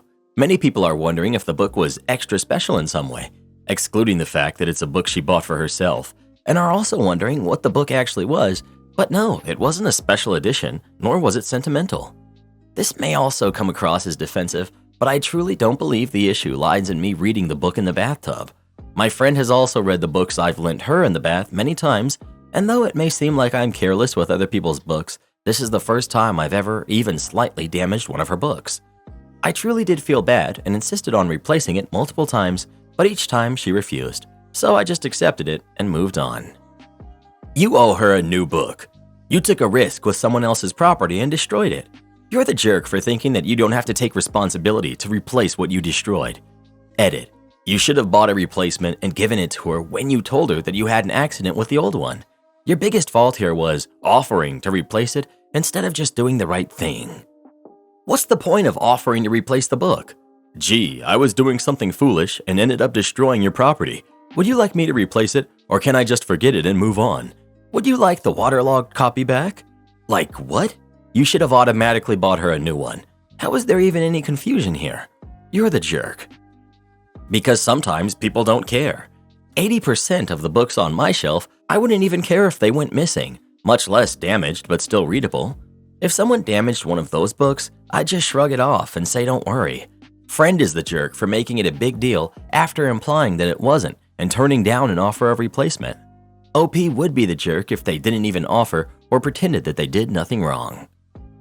Everyone sucks here. You for taking a borrowed book into the bath, and your friend for pretending like everything's fine and then talking behind your back about it. If you want to preserve the friendship, tell her that you know what she's been saying. You'll get a new copy of the book for her, but that it hurts you that she told you it was a non-issue and then implied to others that you hadn't tried to fix it. How she responds will be very telling, and you can go from there. Well, who do you think is the jerk? OP or their friend? Please let us know. Tell your friend she can have one of ours. We've got tons of them. Am I the jerk for refusing to apologize to a teacher? I drop off my 9-year-old son at school at 8 a.m. every morning so that he has time to meet up with his friends and whatnot before they line up at 8:30 a.m. Basically, parents drop their kids off at the front gate and a staff member supervises to make sure that the kids get on campus quickly and keep the flow of traffic moving. If they're not coming to school via car, then they have to enter campus on the other side, which is not preferable because there's a lot of traffic and construction. The system works every day but Friday when they have this one teacher doing gate supervision. She spends way too much time chatting with people. I started keeping track of how much time this is adding up, and it's a lot. Today, she spent time showing a parent pictures on her phone and talking. I honked and I was ignored. I can't let my son out of my car until a staff visually sees him transition from my car and onto campus. Eventually, I got out of my car and asked the mom and teacher how much longer they were going to be. There's like 20 cars behind me and 3 ahead of me, and this only happens when this teacher is doing gate supervision. The mom drove off and the teacher said nothing. Later today, I got an email from the VP telling me that I yelled at her and the mom and created an unsafe situation by getting out of my car. I corrected that version by saying that the teacher was creating an unsafe situation by creating traffic. The VP asked me if I yelled or had cursed, and I said no. She said that someone said that they had recorded me doing so. I told her not to play games with me because she'll lose, because guess what? I recorded it too. All of a sudden, it's a misunderstanding, and I was asked to apologize to the teacher. I said I would after she acknowledged that she was wrong. Not the jerk. Funny how they changed their tune because you actually recorded it. What would irk me the most about this is that the VP was ready to lie and let the actual unsafe situation continue. Like, really? Lying about yelling and about the recording? And then claiming you're creating an unsafe situation? Neither of these people should be in charge of the kids. I'd file a formal complaint for creating an unsafe situation and for fabricating facts and creating a hostile environment with the video and emails as reference, maybe even suggesting worry about retaliation against your kid. She wasn't wrong. She purposely lied to try and get you in hot water. I see nothing here to apologize for at all. Just going purely off the post, I'd say not the jerk. However, someone who records themselves politely asking how long something will take and uses the phrase, "Don't play games with me because you'll lose," you sound like a piece of work. I won't consider that inference into judgment. I really don't like when people do that here. So I'm still saying not the jerk. But boy howdy, you don't come off as a likable person. Ask for a meeting between you, the principal, and the teacher. Bring an iPad or a laptop so you can all watch the video. Then ask the teacher to explain why she lied about the interaction and whether or not the principal is going to reprimand the teacher for lying. Not the jerk. Well, who do you think is the jerk? OP or the teacher? Please let us know. I don't want you to do anything related to the project ever again. I work in technical theater design, and I was approached by a writer and producer to direct her show after I had been recommended to her by a mutual friend. Let's call her Jane. Jane had been working on this script for a couple years, and it was her baby. The script was actually pretty good, and the cast she had already hired was awesome, so I agreed to do the job. The show had already began rehearsals before I was hired, as the previous director had suddenly quit. After one rehearsal, I immediately realized why. Jane was an absolute nightmare. She had no idea what she was doing. She had never produced theater and knew nothing about any aspect of live event productions, blocking, lighting design, etc. However, she also wanted to control and micromanage everything. A majority of my job ended up consisting of her freaking out about something I had done, then me spending 20 minutes explaining why it had to be done that way. The cast hated her, and she made every rehearsal miserable. She wasn't interested in watching the scenes to see how good the actors were. She would spend every rehearsal buried in her script and getting upset each time an actor missed a word or said them instead of they, or other minor, easily fixable things. The only reason the cast stuck around is because this woman did have some industry contacts, and she was inviting them all to the show. She constantly bragged about it and said she would share all of her connections with the cast so they could benefit from the show. About 2 weeks before Tech Week, I realized she hadn't hired a lighting designer, booth operator, stage manager, or anyone at all to run the show. She had been expecting me to do it all once the time came. I almost quit on the spot, but I ultimately stuck in because the cast was so great and I knew the show would never happen if I left. She'd never be able to do anything on her own. I ended up calling in a couple favors and somehow we got everything done. The show actually turned out great and the audience loved it. She had paid a guy to professionally film 2 performances and she really got great stuff on tape. After the show ended, the cast asked for a list of emails and numbers of the industry that was in attendance so their agents could follow up. Jane betrayed them and refused to share any info about her contacts. She said she didn't want them bothering people that she knew. I was furious, so I sent her an email saying, "You need to share that list. It's what you promised. You owe it to them." She replied, "This is no longer any of your business. Your job is done. I don't want you to do anything related to the project ever again." Cue malicious compliance. 1 week later, she sent me an email. Apparently, she was trying to raise funding to do the show again and had entered the video she had recorded into a prestigious online theater festival. The audio didn't turn out great in the recording. She realized that she didn't have any of the sound effects, the marked production script, the QLab show file, the projections, the blocking notes, nothing. I had done all of the work and I had all the files. She had never even asked to see them before. If she wanted to replicate the show, she'd need these things. Otherwise, she'd have to pay someone to start from scratch. If she wanted to fix the audio, she'd need all the music and sound files. She demanded that I send her these things immediately. I replied, "Per your previous instructions, I'm not to do any more work on the project. My job is done." Then I deleted everything. She was royally ticked off. Her realizing she had nothing tangible to remount her show almost made it worth 2 months of painful rehearsals. Am I the jerk for not taking in my son and his family? My ex-wife and I adopted our son when he was 6. We had been his foster parents for 3 years and we wanted to make it official. He met his wife when he was 18. She knew he was adopted and she thought it would be good for him to get to know his biological parents. Over the course of the next few years, my ex-wife and I were slowly pushed out of his life. When they got married, we only received a wedding invitation. We were not part of the wedding party. His biological parents and their spouses sat at the family table. We have not had the opportunity to meet our granddaughter, and she's nearly 3 years old now. I'm sad about the situation, and my ex-wife is heartbroken. I hate to see her hurt when all she did was try and be a good mom. I can honestly say that I'm not a fan of my daughter-in-law, and I wish she had never come into our lives. Recently, they've run into financial problems and they lost their home. My son's job is in the city we live in, and his biological parents and his in-laws all live in other cities. He called my ex-wife to ask if they could stay with us while they got back on their feet. I said no. My ex-wife wants to, but I refuse to be used. He has been distancing himself from us for 9 years now. The only reason he called was because he's desperate.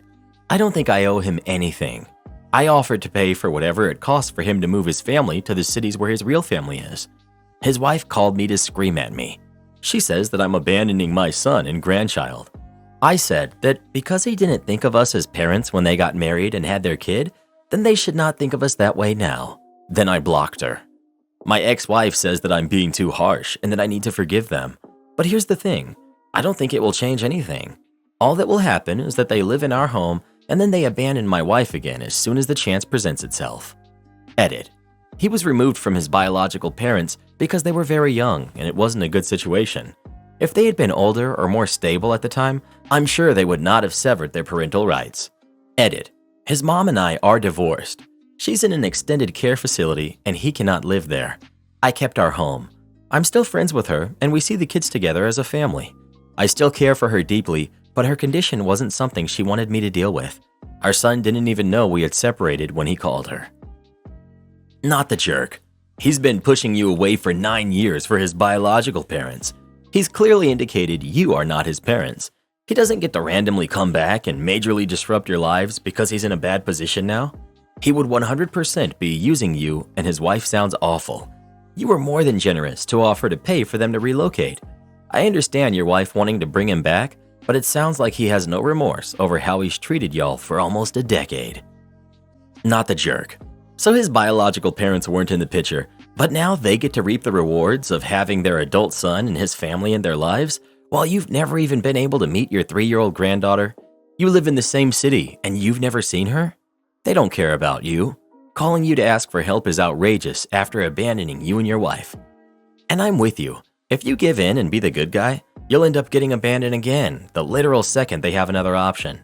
The fact that his wife called you screaming in an effort to manipulate you is all the proof you need of that. At this point, I'd be considering going no contact to lessen the pain that you feel. Not the jerk.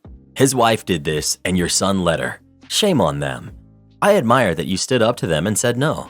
I'm more like your wife, and having been in a similar situation, I wished I would have said no.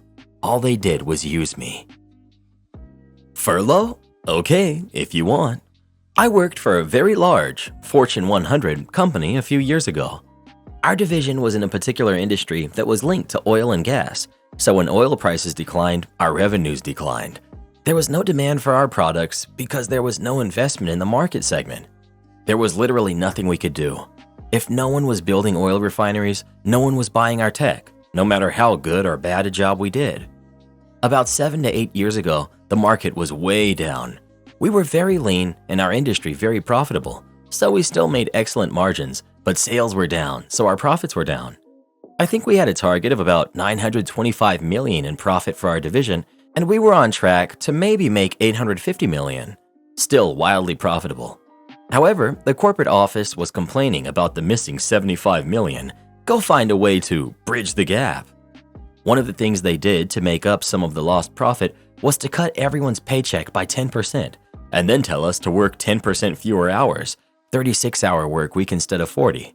This sucked, but they instituted it in late spring, and we did summer hours every summer where you'd work 9-hour days Monday through Thursday and then half a day on Friday.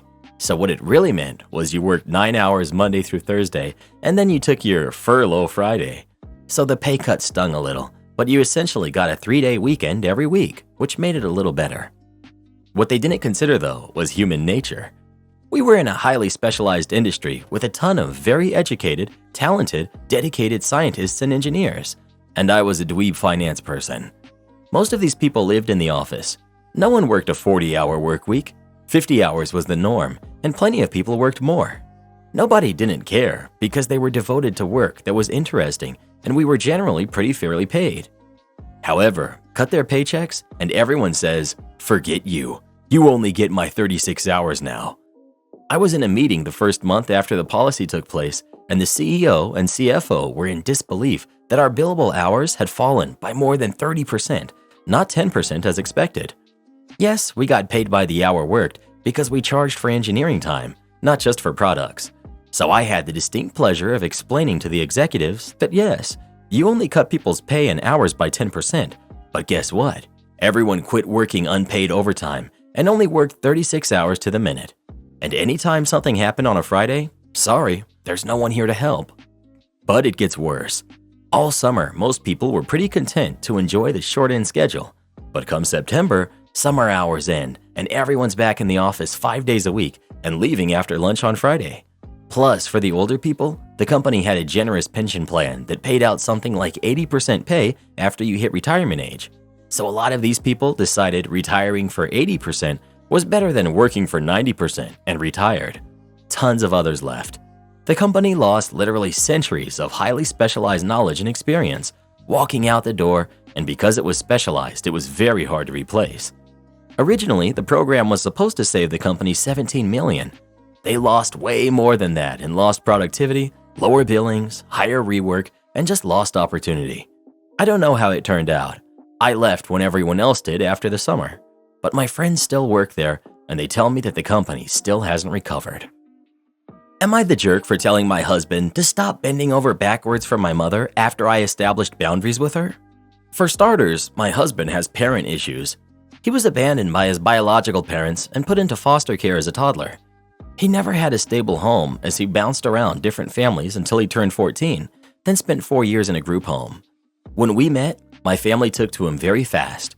He and my mother, who's 54, specifically developed a close relationship. For Mother's Day last year, he gave my mom a card and wrote a message thanking her for treating him like a son.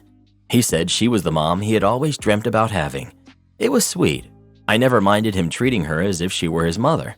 However, my mom is very extra. She wants to be involved in our lives a bit too much, which my husband only supports. She loves coming over to cook for us or inviting us over to her house for dinner. When our kid was born, her wanting to be around intensely increased. I appreciated her help, but her being at our house almost 24/7 really got on my nerves as I felt she was invading our privacy. I established boundaries with her and basically told her she can only come over when I invite her. I didn't invite her over for a few weeks, which upset her. I also declined the numerous invites to her house. Between Thanksgiving and Christmas, she was involved in a serious automobile accident which shattered her leg. She needed constant care while she recovered, which none of my sisters could provide due to their jobs. After our daughter was born, I became a stay-at-home mom and was expected to care for my mother. I declined and received much scrutiny from both my family and husband. She had no other choice but to be transferred to a rehab facility. Everything was fine until reports circulated about the facility 2 weeks ago, which resulted in 2 caregivers and the director being arrested. My husband completely freaked out, said we needed to get her out of there. However, the incident that occurred didn't involve my mother's side. It was the memory care unit. My mom had been treated just fine. My husband got my sisters involved, which of course supported him. I was very adamant that she cannot come to our house. The next thing I know, our guest bedroom and bath had been cleaned up. I again told my husband, I'm not going to allow this. Lo and behold, he arrives home with my mother. I was absolutely upset. He said it would be fine, as my sisters made a schedule to come over and care for her between their work schedules. So great, now I have my sisters invading my privacy too. I told my husband he married me, not me and my mom. I told him to stop bending over backwards for her and trying to please her. I expressed how I felt, that he's trying to compete with me, and my mom right now is gloating in that. All he could say is, "This is your mother, and you have obviously showed her you don't even care." My sisters are livid with me and have said that I'm a horrible daughter and could learn from my husband how to treat a parent. I feel like my boundaries have been completely violated. Not the jerk, not the jerk, not the jerk. What is with your husband? It's one thing for him to talk to her and send her cards or whatever, but moving her into your house against your express wishes is bananas. What's wrong with these "you're the jerk" commenters? You're absolutely right to feel like your boundaries have been completely violated. Not the jerk. He's absolutely the jerk for bringing your mother into your house without your permission. Your sisters are also the jerks for judging your daughterhood while they can hide behind their jobs and other excuses why mom isn't at their house. But your telling him apparently isn't going to do you a whole lot of good. All I can suggest is that you focus on caring for your kid and absolutely do no more than 25% of the care for your mother, with sisters and hubby doing the rest.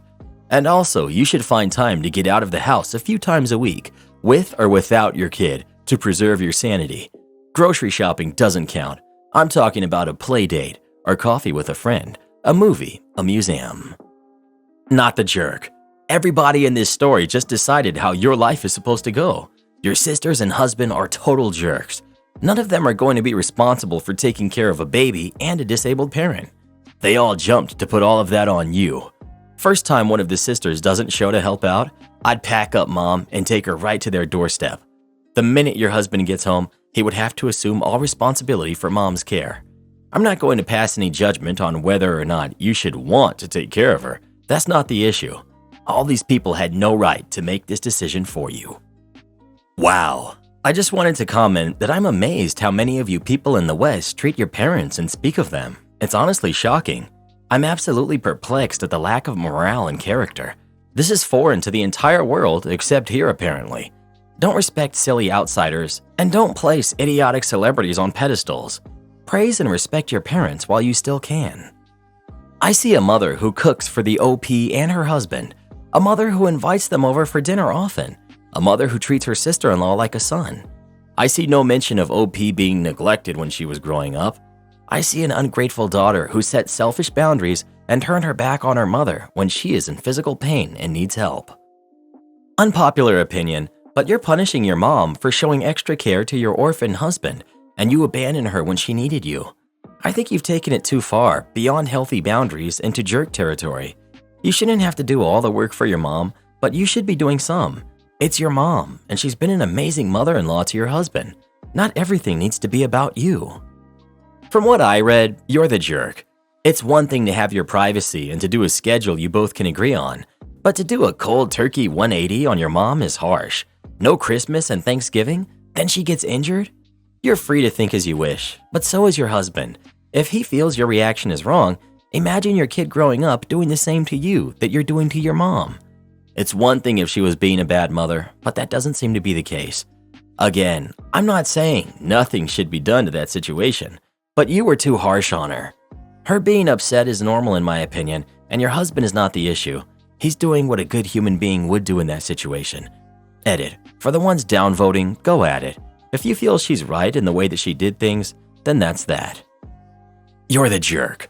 What is with Americans resenting your parents so much? What you've described as your husband doing is the bare minimum you should have been doing. What on earth? What's with this crappy idea that you don't owe your parents any care once you're an adult? Your parents are your family, and they should be. Not wanting to become a caregiver for someone who constantly micromanages and stomps over your boundaries is called being a human. Doesn't help that the rest of her family makes her shoulder the burden and gets mad when she's not okay with it. Did anyone even think about the issues regarding the baby in their house, lockdown, and the millions of other issues that come with a grown, injured human? No? Great, lovely. But OP's just a crappy, selfish daughter, right? Well, who do you think is the jerk? OP or her husband? Please let us know. Loving and respecting your parents is so 5 minutes ago. Join the Reddit revolution and tell your parents how little they mean to you today. That's messed up. My wife keeps throwing out good food, so I took it out of the trash can and cooked dinner with it. For context, my sister and I grew up relatively poor. When I was 6, our mom took a promotion and moved 3 hours away. We found out in our adult life she had been hoarding her money and giving our alcoholic father a small allowance to raise us. With his addiction problems, it left us minimal money for essentials. By the time I was 16, we were technically on our own and we were ransacking through dumpsters to feed ourselves. I'm now in my late 30s. I have a successful career and I live quite comfortably. My sister is also well off now. My wife and I have a great relationship. I've worked to stop some of my old habits from my upbringing. Some of my penny-pinching techniques, my wife graciously ignores and lets me save our money where I can. However, there's one issue we always can't find a compromise on. I can't handle when our food is thrown out. Our daughter, who's 12, wanted chickens last year. That ended up being a good idea, since our table scraps would go to them instead of being wasted for the trash. For the record, I hate when my wife shops at Costco. She buys too much stuff for our family, which creates a lot of waste. I've asked her to at least donate what we don't eat or give it to me, and I can drop it off at a homeless shelter near my house. She promised to just buy less quantity, but that didn't last because she didn't like grocery shopping more than once a week. Last week I came home and I found a sealed pack of lettuce, 1 whole cucumber, and an entire loaf of bread and potatoes in the trash outside. The lettuce was expired, but it looked fine. The bread was also expired, but it had no mold. The potatoes had eyes, but weren't green or rotten yet. So I went inside and started cooking on dinner. I grilled chicken, which was the only item not from the trash. I made a salad and I added the cucumber, used the bread to make croutons, and finally I made mashed potatoes. We all sat down to eat. My wife mentioned how great the food was. I told her it was the food that she had thrown out earlier that day. She was completely mortified and grossed out. I told her I washed everything off before cooking it, but she said that it didn't matter. My point was, if the food was good enough for us to eat, it should not have been thrown out. At bare minimum, she could have given it to our daughter to take to the chickens. She argued back that I should have taken it from the trash and given it to the chickens, not our table. She was irritated with me, fearing we all would have food poisoning or something, but none of us got sick from the food. She said regardless, it was wrong for me to prove a point in that manner, and horrible of me to serve the family food from the trash. I don't really see what I did wrong. There are people starving in this world, and for us to just throw out perfectly fine food, it just doesn't sit right with me. Am I the jerk? You're the jerk.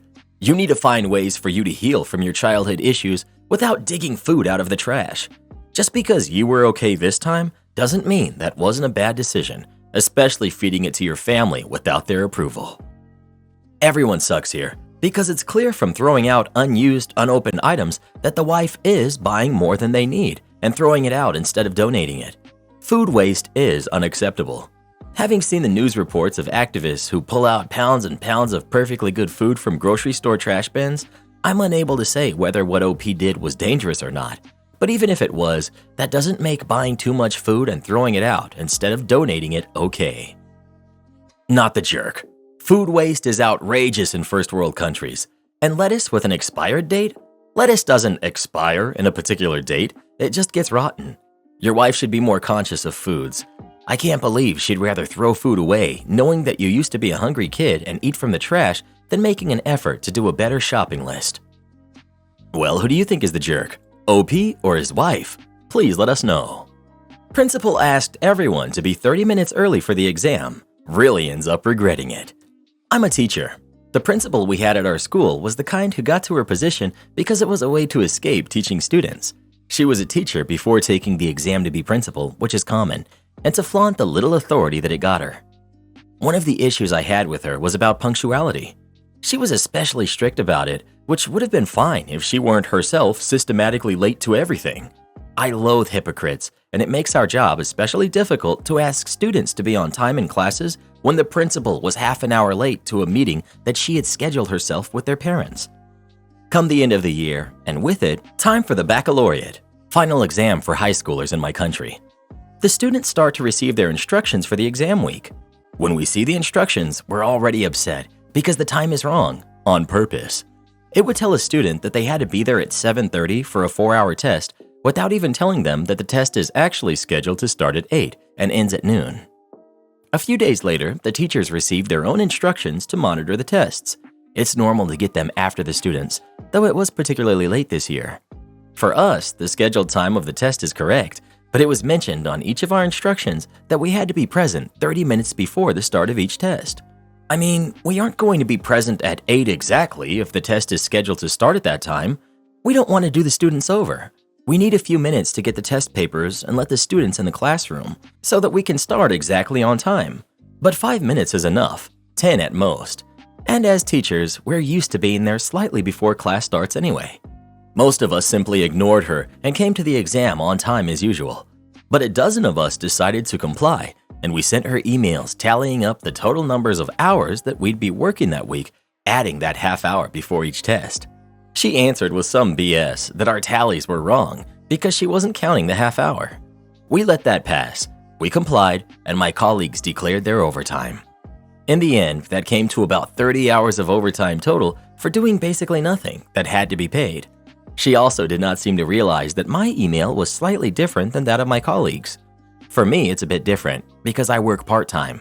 As such, I'm not allowed to do overtime. Come Friday, I sent her a new email, reminding her about the upcoming issue. No answers. The last 4-hour test of the week starts at 1 p.m.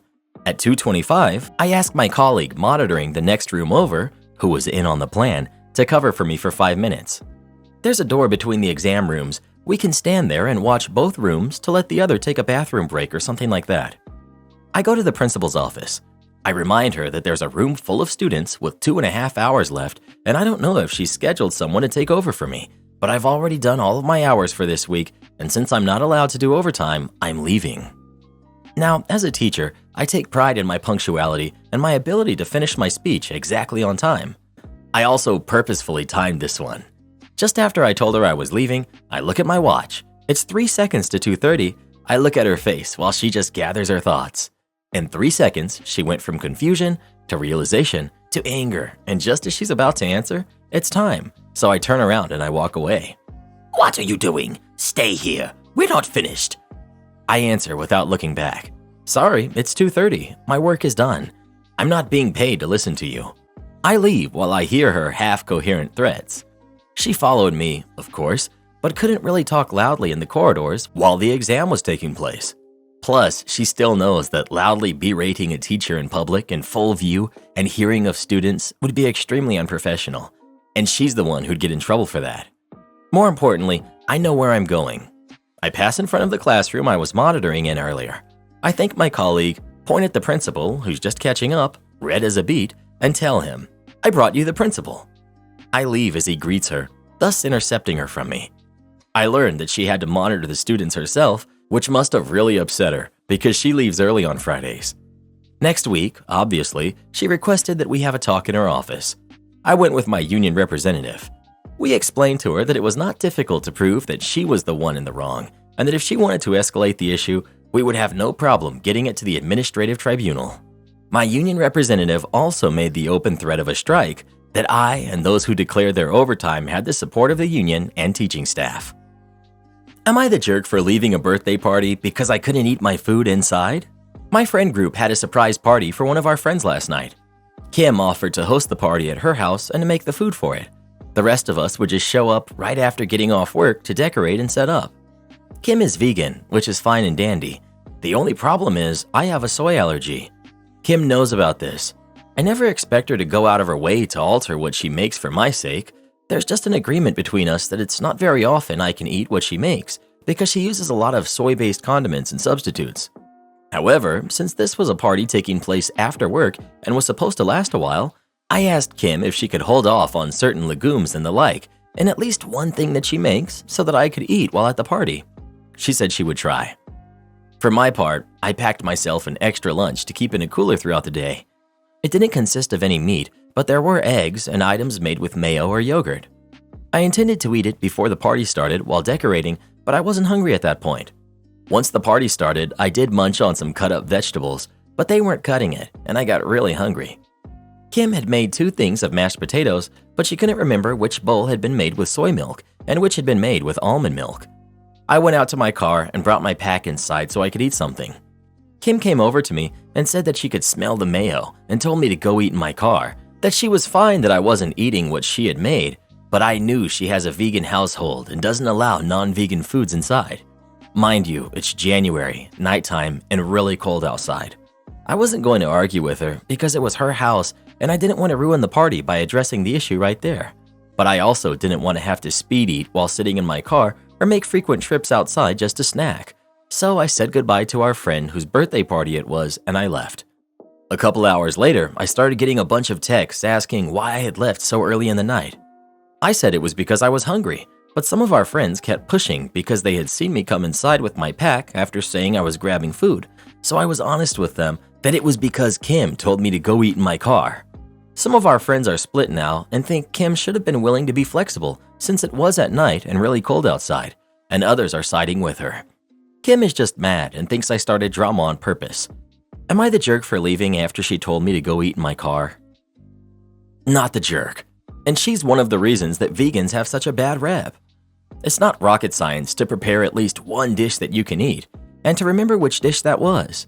You know, put a Post-it on it, put a purple spoon, something, or, make everything with almond milk instead of soy milk for one night. Not the jerk. I understand not wanting non-vegan foods in her home, but Kim isn't a good host or a good friend. You remain tactful and tried to save face for Kim, but she really did herself in by brushing you off without a second thought. Well, who do you think is the jerk? OP or Kim? Please let us know. I would have been petty and gone to get some McDoubles, come back and eat them in front of her and refuse to leave.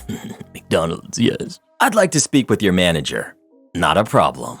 A few years ago, I was working casual as a bar manager at a major sports stadium after my housemate, who was running the corporate dining, hooked me up with a job as a nice little side earner.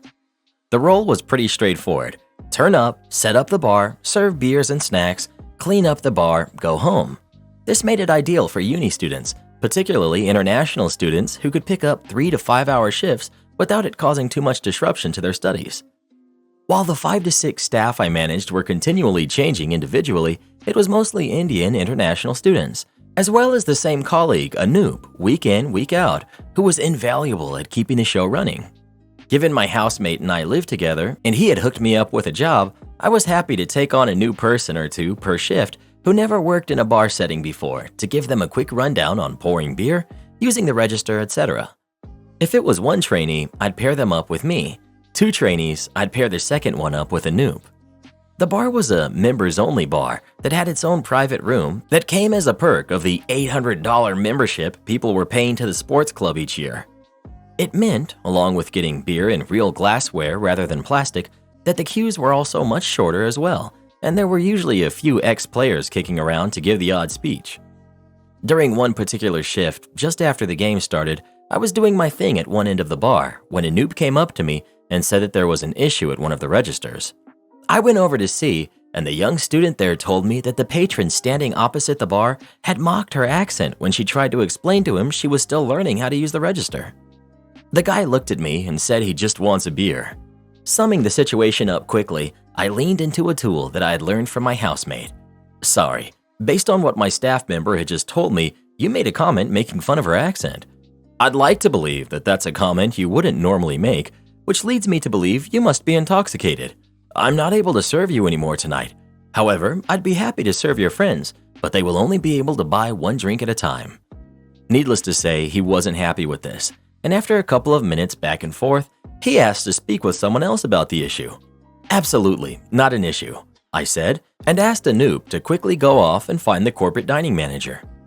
After 5 minutes or so of waiting, the game has restarted at this point, so our patron is now missing the game as well. The corporate dining manager, aka my housemate, arrives wearing his lanyard, suit, polished shoes, etc. I give him a quick summary. The guy pleads his case that he should be allowed to keep drinking here because he's a member and he's paid good money to be there.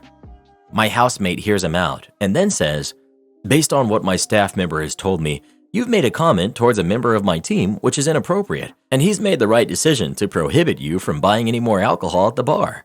However, given you've argued that point and your friends here haven't stopped you from doing so, it leads me to believe that all of you are intoxicated, which means, unfortunately, none of you will be able to be served at this bar for the rest of the night. If you'll excuse me, I'll need to go get back to the corporate suites, and if there's any further issues, we'll have to get security," points to guy standing at the door who checks everyone's membership card before you enter, to escort you out. With that, he turns and leaves. The crappy patron and his friends take the L and ask me where the nearest retail outlet is that serves beer. Not a problem. We're on level 3 at the moment, so you'll need to take the 2 flights of stairs down to level 2, and then take 1 left and wander past the food, merch, and toilets, and it will be on your left-hand side. Given their seats were on level 3, that's a fairly decent walk to complete several times throughout the game, and I'd like to think it gave them time to pause and reflect. However, I suspect that wasn't the case. Am I the jerk for taking up space at a restaurant? I, 27 male, often go out to eat alone. It's never an issue for me since I'm usually sat at bars or at a table for 2. Recently, I wanted to go to a new place that had opened in the area. I went alone, and the hostess led me to a table for 4. I asked if they had smaller tables or a bar to sit at, since I didn't want to take up a spot for larger groups. She said this was their smallest table and they don't do bar seating. The restaurant wasn't super busy, but definitely picking up as it was dinner time. While I was waiting on my food, the attendance picked up big time, and there were people sitting outside waiting. I noticed at the host stand an older woman, a man, 2 younger adults, and a kid were crowded around, and the woman pointed directly at me. I tried to ignore it since my food was about to come out. While I was eating, the group from earlier were sat in a booth not far from me. The lady who pointed at me made a loud comment about how selfish young people can be, how some people are so entitled they take things away from others without a care. Then I felt something hit my neck. It was a waddled up straw wrapper. I turned to look where it came from and noticed everyone at that table was glaring at me except the kid, who was oblivious. I wouldn't say I have social anxiety, but I am non-confrontational, so I went back to my food. Then the unthinkable happened. The lady came over and asked for one of those chairs at my table, saying they squeezed 5 into a booth and just wanted a chair for the kid. Before I could get an answer out, since I was chewing, a server walked by. "Oh no, ma'am, we can't have chairs moved around. Safety with the walkways." "Well, why does one person need 3 extra chairs? I have a kid suffering, and his parents are horribly uncomfortable because you sat one guy at a table when you could have just given him his food to go." The server then told her that she needed to sit back down, but she kept ranting. "Oh, I'd love to sit comfortably at a table too big for me. It must be so nice knowing I'm ruining another family's dinner." At this point, the hostess interjected and the server left. The hostess tried to shoo her back to her table, but the lady kept demanding an extra chair. "Ma'am, you told us to sit you in the first table that opened. The manager and I told you that it would be a squeeze, and you still wanted it. Either you take this table or you can leave." The lady finally grumbled her way back to sitting, and I finished my meal, paid, and I got out of there. She was definitely unhinged, but I'm stuck wondering if I'm the jerk here for taking up a space meant for more people. Not the jerk. The hostess knew you were alone and sat you at a foretop because they don't have 2-seat tables or bar seating. They can't reasonably turn you away for being alone or force you to have takeout. The family squeezed into a booth was in the wrong before throwing the waddled up straw wrapper at you. No, not the jerk. You asked for a smaller space and did your due diligence to try and accommodate others. If the restaurant couldn't seat you somewhere smaller, that's on them. You shouldn't be punished for eating alone. Pull the door logs? Forget you. Pay me. I've done cleared contract work for more than 20 years. One downside of cleared work is that there is no sneaking in late or out early as everything is logged. A few years ago, I discovered that one upside is also that everything is logged. I was hired onto a 5-year contract, and and for the first 4, everything was fine. I rode the train to work, did my required 40 hours, went home, and had no problems. Into year 5, the same thing happens that always happens in contracts. People start to leave. This isn't unusual, as the end of a contract holds some uncertainty, so people will find another new contract to move on to so they don't have to worry about it. Unfortunately, the immediate effect is that the workload shifts to the people that stay and things start to slip. Why not hire more people? Nobody wants to come onto a contract that's in its last year. Well, on this contract I stayed because I liked the customer and intended to ride out the final year shenanigans. Things started to fall behind. We were down from 15 engineers to 5, and the customer complained that the company was not meeting their contractual obligation. What did the company do to fix this? Offer hiring bonuses? Pay overtime? Make lucrative offers for people to stay? No. They called in their "everybody is inherently lazy" boomer project manager to handle things. From day 1, boomer manager tells everyone that our lack of progress by 5 people on more than 100 active projects is simply a time management issue, and he threatens to pull the door logs to see who's actually at work for 8 hours a day. I figured he was bluffing, and I didn't worry because having been on the train schedule for 4 years, I knew that every day I was in the building from 7 to 4, except for occasionally walking down the street to grab lunch. The key point here is that being a contractor, I couldn't work overtime without authorization, so for 4 years, I had just put 40 hours a week on my timesheet. You may see where this is going. The fateful day comes when manager actually pulls the door logs, and 2 of our engineers get a talking to about their time in the building and how claiming 40 hours without being there for 40 is fraud. I was upset by this because everybody that was left was working very hard, and the 2 guys manager had confronted had been working on COOP projects for our offsite location for years. So unless he pulled those logs as well, he didn't, they would be short. So what did I do? I stopped by manager's office and asked what my door totals were. He told me I was fine and not to worry about it. I told him I just wanted to be sure my time in matched my timesheet, as I didn't want to get caught in timesheet fraud. Again, he said not to worry about it, so I headed down to see my buddy Tony in security, and he pulled my logs for me. Next week, I walked into manager's office, closed the door, and told him I had a problem. I had pulled my door logs, and over the last 4 years, I had averaged almost 44 hours a week in the office, but had only ever charged 40. I had almost 800 hours of unreported labor and didn't know what to do about that. He told me not to worry about it, it wasn't a big deal. Next step, I contacted our company rep and explained the situation to her. She did not think it wasn't a big deal. In the end, I signed an NDA, but manager got removed from his role. I bought our whole team beers and lunch, and a memo went out to the team telling us specifically to charge what we worked, even if it had some overtime. Edit. My pay rate at the time was about $60 an hour, putting this shortage at just shy of $50,000. Yup, sure. Don't listen to the guy who operates the machinery. So I work in a metal fabrication plant. We build all sorts of stuff there, but mostly we build elevator and farming equipment parts.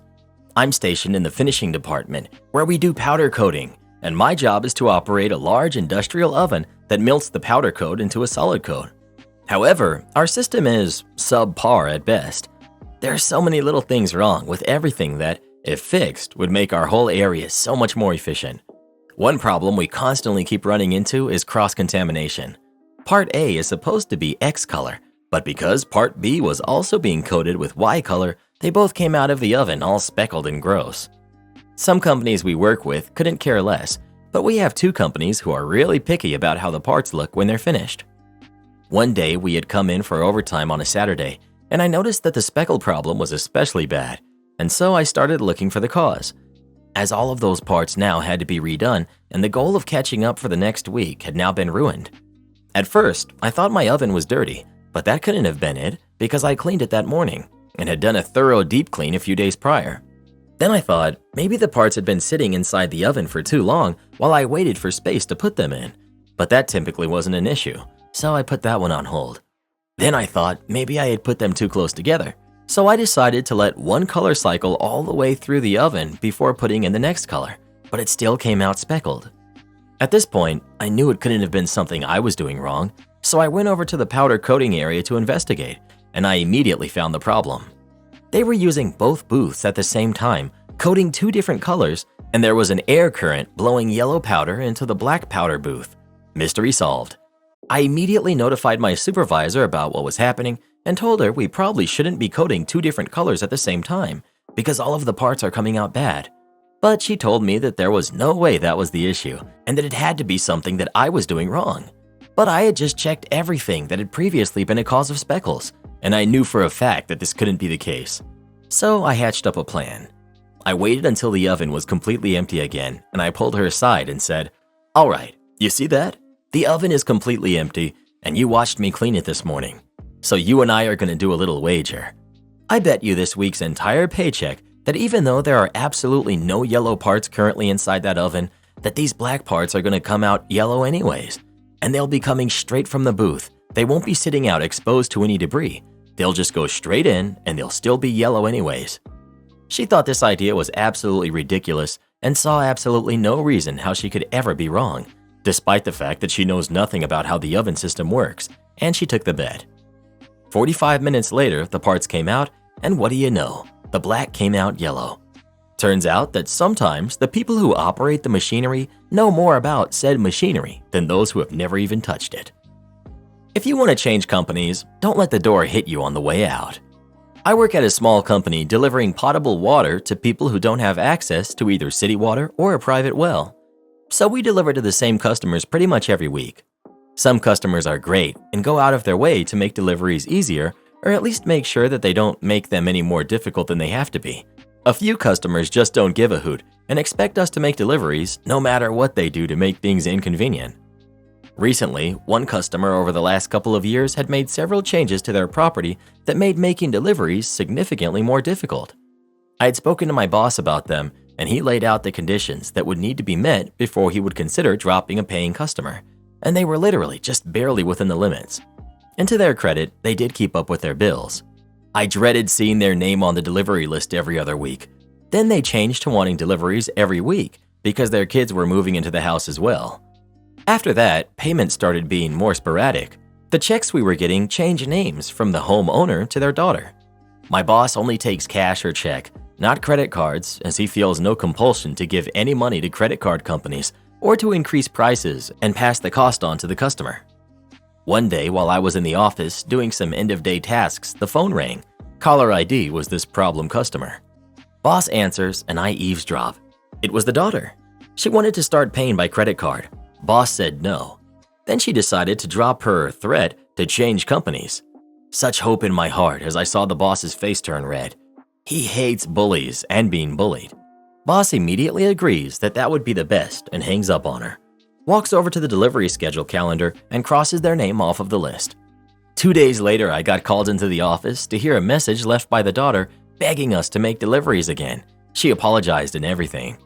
Turns out she had discovered that we were by far the cheapest option for them. One of the things that made them frustrating to deliver to was not just the physical difficulty of the delivery, but they only had a 350-gallon holding tank. It was a lot of work and time to deliver such a small amount of water, and we have the lowest minimum delivery rate in town. While all of the companies around town are at about the same price per gallon, most other companies have an 800-gallon minimum delivery rate, while our minimum at the time was only 500 gallons. The boss and I shared a chuckle over the call. I don't believe he ever bothered with calling her back. Am I the jerk for telling my friend the length she is going to interfere with my marriage is unhealthy? My oldest friend's wife, Olive, used to be my good friend too a few years back. Then we drifted apart, and later she became close friends with my wife, Natalie. Olive has a lot of issues with our marriage for some reason, and she tries to influence Natalie a lot. Her biggest issue is with how Natalie and I handle our finances. Natalie has a history of making bad financial decisions and racking up credit card debt. For that reason, she does not have access to my savings account. I make 3 times as much as Natalie, and she's terrible at saving money, so almost all of the money in the savings account was put there by me. Despite this, I think of that money as both of ours, and one day it will go towards the purchase of our shared home. For some mysterious reason, Natalie told Olive all about our finances during a night of drinking, and Olive has been obsessed with it since. She told Natalie she should demand access to the savings account, spend as much as she wants to on clothes, etc. I really don't think it's an accident that after every single night out, Natalie starts a fight with me about our finances. especially since Natalie brought up how Olive and her husband do their finances in a much better way. Now on to the point. I have a fully remote job at a foreign company that pays way better than the ones in my country. I alone make more in a month than my friend and Olive together. Just 1.5 months ago, Olive managed to get a full remote job like mine too. So naturally, now she's trying to act like a role model I should follow and tells my wife things like, "Now I make 3 times as much as my husband, but he has access to every penny. Natalie, this is what you and your husband should do too. You should demand it." And Natalie told me this. I messaged Olive and I told her to stop. She told me that if I don't like that she's helping Natalie build some standards and making her question things, maybe I could try being a better husband to her. I replied that her obsession with my marriage is unhealthy, and going out of her way and interviewing to dozens of foreign companies just to be able to interfere with my marriage even more is really insane. She then said I was showing symptoms of paranoia and I should seek psychiatric help. It's Natalie who comes to her for advice on our marriage, and she only answers her. Yeah, that's a load of BS. I know Olive. I know she becomes obsessed with things and keeps pushing until she gets what she wants. I know I'm right, but maybe my approach was wrong, and I should have invited her to a coffee or something first and asked her to stop in a more cultured manner. On the other hand, she's really acting insane. Am I the jerk? Not the jerk. This is also way beyond am I the jerk's pay grade. You need to sit down and have apparently several conversations with your wife, a handful about money management, a couple about why you keep a separate account, and a few about not inviting outsiders into your marital decisions. Not the jerk, but it seems a lengthy conversation with your wife is in order. Does she know why you keep the money in a different account? Does she know how you feel about her friend? Based on how you wrote the post, it feels like you're trying to avoid your wife altogether, while she should be the first person you talk to and make your point clear to. You should, however, stop being bullheaded and not be 100% sure you're right when going into that conversation. In a marriage, you often have to meet in the middle and find a consensus. Otherwise, I doubt it will last much longer. I say you're the jerk because, and I don't know Olive obviously, but it's very possible that your wife is confiding in her. After all, you literally wrote, "For some mysterious reason, Natalie told Olive all about our finances during a night of drinking." Perhaps it's no mysterious reason. Perhaps it was her feeling upset about the financial situation and feeling loose with alcohol among a friend, and that Olive is simply giving your wife her perspective and advice when she does, especially because you said that arguments only happen when they go out together. You may wish to talk to your wife about how she feels before completely dismissing the fact that she may have some dissatisfaction with the way you handle your money and begrudging Olive and accusing her of interfering with your marriage. My mom is demanding that I pay for her surgery. I, 35 female, lost my father very early in life when I was only 5 years old. A few months after his passing, my mother married a guy named John. John already had 2 teenage sons, and he didn't want to raise me because he never wanted to be a girl's father. My mother, like a good mother, abandoned me with my aunt and took my brother, who was 8 at this time, with her to live with her husband. John was a man with a lot of money, and he always spoiled my mother and brother, but he never bothered to get me even a Christmas present. My mother didn't do anything for me either. She came to visit me once a month and didn't even call me on Christmas or New Year. I always called, but many times she didn't answer. My aunt was a woman who couldn't have kids. Because of that, she and my uncle raised me as if I were their own daughter, not missing anything for me. Even without much money, I accumulated some money from my job I had during high school, and I earned a small amount from my aunt, which was enough for me to pay my way for college. At the time, I graduated in computer science and went to work in a good company, earning a great salary. But 8 years ago, I received a much better job offer from a large company, one well known for having great hardware products. In that time, I accumulated a lot of money and helped my uncle and aunt renovate their house, and I always sent them a nice amount, even if they told me to spend it on myself. I currently live alone in a great apartment with an estimated value in the millions. Recently, my mom called me on Instagram. I post a lot of pictures of trips and fancy places that I go. It's not too hard to find me. She asked if we could meet and talk and reevaluate our relationship to forget the past and move forward as mother and daughter. I have a soft heart, so I took it. I thought it would be an opportunity for us to talk and finally create the bond that I had always wanted. We made an appointment at a restaurant downtown and we met there. When we got there, she hugged me, kissed me on the cheek, and said she missed me. We talked about my life, and when I asked how hers was going, she started to talk about how bad she was. Apparently, she divorced John, and my brother didn't want to keep her as she is now poor. To make matters worse, she lives on a pension from John and has serious heart problems. After a while, she asked if I could pay for a surgery she needed. The surgery was quite expensive, quite a lot. I told her I wouldn't pay, as I wouldn't feel good doing that. She yelled at me in the middle of the restaurant, said I was a terrible daughter, and that I was letting this happen to her even though I could pay for her surgery. I left there very embarrassed. When I told my aunt, she said it was my decision, but remarked that I do have plenty of money to pay and that it wouldn't affect me financially. I don't want to do this because she was never even an actual mom to me, but I need to ask, am I the jerk? Not the jerk. She abandoned you. You don't owe her a thing. I'm calling BS on the heart problems, by the way. The fact that she abandoned one of her kids demonstrates that she has no heart. You're better off without her. Not the jerk. Today it's surgery. Tomorrow it will be recovery, then rent, bills, lifestyle, vacations, then home care. And you will end up restricting your lifestyle for someone who threw you away so she could have the lifestyle she wanted. If she pops up again, tell her you're saving your money to help the people who raised you. You owe her nothing. Pay for 20 hours of work? Get 20 hours of work. I'll begin by saying I work for a software company. I was working on a project for a client to customize part of the software and stuff. The project was very open-ended, mostly because the client kept changing their mind about what they wanted. So the contract was time and materials, meaning that I had an hourly rate. I would log all the time worked on the project in half-hour intervals, and every week my company would bill the client company for the hours spent on the project. The client said they didn't care how much effort it took. They wanted a good product and they wanted it before the end of the year, so they could present it at their big internal meeting. At the beginning, the project went great. Every week I had a meeting with the client and I would get feedback on the progress, as well as new requests they might have, and then I'd spend however long it took to implement the changes. I'd bill them 15 hours, 20 hours, 25 hours, or however many it had been. Slowly, over time, the client started requesting more and more. I told them during the meeting, this feature will require this many days of work. Changing that will require Y more days, and so on. But again, the client insisted that they needed all these extra features. They also complained that the company wasn't advancing quickly enough and insisted they needed the project completed before the end of the year. I talked to my manager and explained the situation. To be able to finish quickly enough, I needed to work full-time on this project. My manager moved my other projects to different people, and we told the client that until the end of the year, I would work full-time on the project to ensure that we would hit all of the deadlines.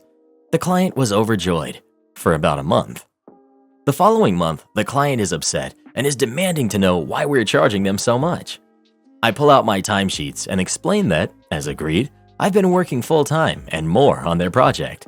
Every week, I've logged between 45 and 50 hours of work, and I've detailed notes specifying exactly how I've spent that time. I'm not exactly concerned about being accused of stealing time because I'm a fast worker, and most tasks have been completed more quickly than the original estimates. Besides, I point out that I'm now working twice as many hours as before, so it's costing the client twice as much per week. But I'm also completing tasks twice as quickly and will be finished in half the time. The client, unfortunately, doesn't appreciate my use of logical reasoning. They accuse my company of taking advantage, and then they say that starting from next week, they no longer want to pay me for more than 20 hours of work per week. I tell them, sure, we can do that, but it's October already, and you want the project complete by the end of the year. Given the amount of work still left to do, I will need more hours to finish. The client doesn't let me explain and says that we're not to bill them for anything more than 20 hours per week. They will not pay us for more than 20 hours per week, and that they want this in writing or they'll cancel the entire project. As my manager says, of course, the customer is always right. This was an evil act of malicious compliance, so please read until the end before getting angry at my manager. He's a great guy. So my manager sends the client an email confirming that, starting from this date, my engagement with them will be capped at a maximum of 20 hours per week. He also attaches a spreadsheet of the estimated time to develop all of the new features of the project, how many hours I had spent so far, and how many hours I projected to spend to complete it. The client smugly acknowledges this. Before the end of the week, my manager gives me back my other project, as well as a new one. You see, at the time we were understaffed because we were growing too quickly, and we were getting more requests for new projects that we could handle. So there would have been no point in stealing hours from this client and upsetting them when we could take on a couple of new clients instead and bill everyone for the actual work and keep everyone happy. So starting from next week, my new schedule is 20 hours with the crappy client, 10 hours with client B, and 15 hours with client C. It works great for me. It doesn't work that great for the crappy client. At our next weekly meeting, one of the features they requested isn't ready yet. At the following meeting, I tell them we'll need to move the deadline for the next milestone by 2 weeks. Then it's the beginning of December, and they ask me if I would be able to make some last-minute changes and still deliver the product by the end of the year. And I say, oh, there's no way this project can be finished by the end of the year. We have yet another meeting with the client and my manager. My manager asks me why I'm missing this huge deadline. I say, do you remember when I was talking about all of the work that still needed to be done and how long it would take? In October, we estimated the project needed another 60 days of work. I worked 10 days in October and 10 days in November, because you said 20 hours max per week. It's going to take about 40 more days of work to finish the project. It's December. Even if I work overtime, there are not 40 days left before the end of the year. Manager is like, yup, makes perfect sense. Client does this shocked Pikachu face. They act like this is the first time they've heard about not being able to meet the deadlines, even though I've been telling them for weeks. Unfortunately, they're the kind of person who never listens to what they don't want to hear. At first, they wanted the work done quickly, so they didn't think that if I worked more hours, I would bill them for more hours. Then they wanted to be billed for fewer hours, so they didn't consider that I would work fewer hours on the project and things would get done much more slowly. Unfortunately for the client, who would like to pretend that we were springing this on them at the last minute, we had tons of emails to show we had told them well in advance. My manager's email back in October had even included an estimate of when the project would be complete based on number of hours worked per week. We were well and truly covered. Now for the fallback. The client kicked and screamed and demanded that I go back to work on their project full-time, or even that my company should provide a second person to help me meet the deadline at the end of the year. It's January and the project is still unfinished, so you can guess how well that went. Client had to move the big presentation of the new software and was not happy about it, and about having to explain it all to their own CEO.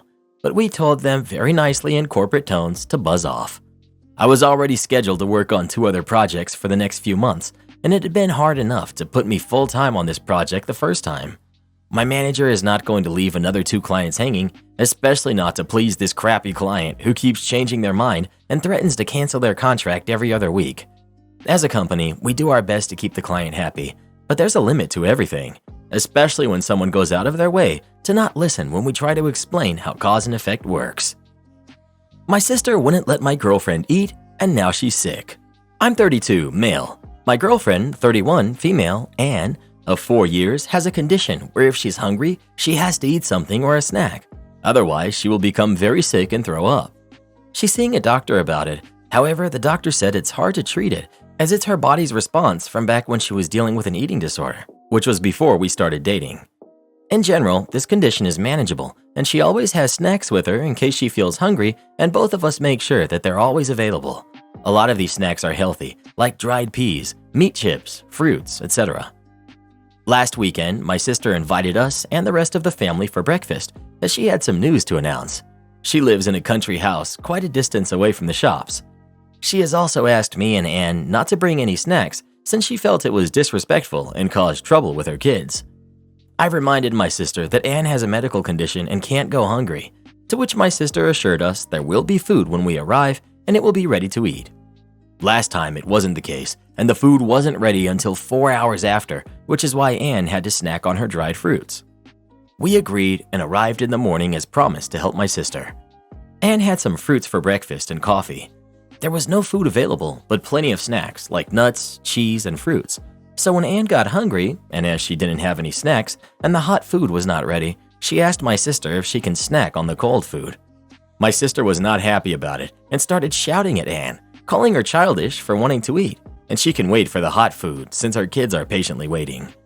I've reminded my sister that Anne has a condition and cannot go long times without food, but my sister refused to budge. As my car was blocked by my brother-in-law's car due to tight parking, I've asked him to move so that we can go to the shop and get something. But my sister said no, as she needs my brother-in-law around to help her, and we can just wait until the food is ready. Unfortunately, this delay caused Anne to get sick, so we had to leave soon after the food was ready, as she wasn't feeling well and started to throw up. My sister told me that we behaved like jerks and we ruined her announcement and that Anne was clearly being sick for attention since she wasn't getting any that day. I've reminded her again about Anne's condition, what she said earlier about food being available, and said she behaved spoiled and her actions were harsh towards Anne. She should have just let her snack, so she will not be seeing me or her around until she apologizes. However, since then I keep getting messages from my brother-in-law's family calling me a jerk. Not the jerk. Clearly your sister is at fault here, and you should be going no contact with her. Ignore brother-in-law's family, as they're only hearing her version of what happened from your sister. Tell brother-in-law exactly what happened. Your sister is a jerk and caused your girlfriend to get sick. OP should explain it to anyone and everyone his sister tells. Your sister is being terrible, like beyond terrible, not the jerk. Would I be the jerk for hiding my pregnancy from my mother-in-law? I'm female, 28. My husband, who's 29, his mother is extremely involved in her kids' lives. Essentially, she believes that she has a say in everything since they're her kids. We do love her, but she can be a lot. Lots of unsolicited advice, pushy opinions, etc.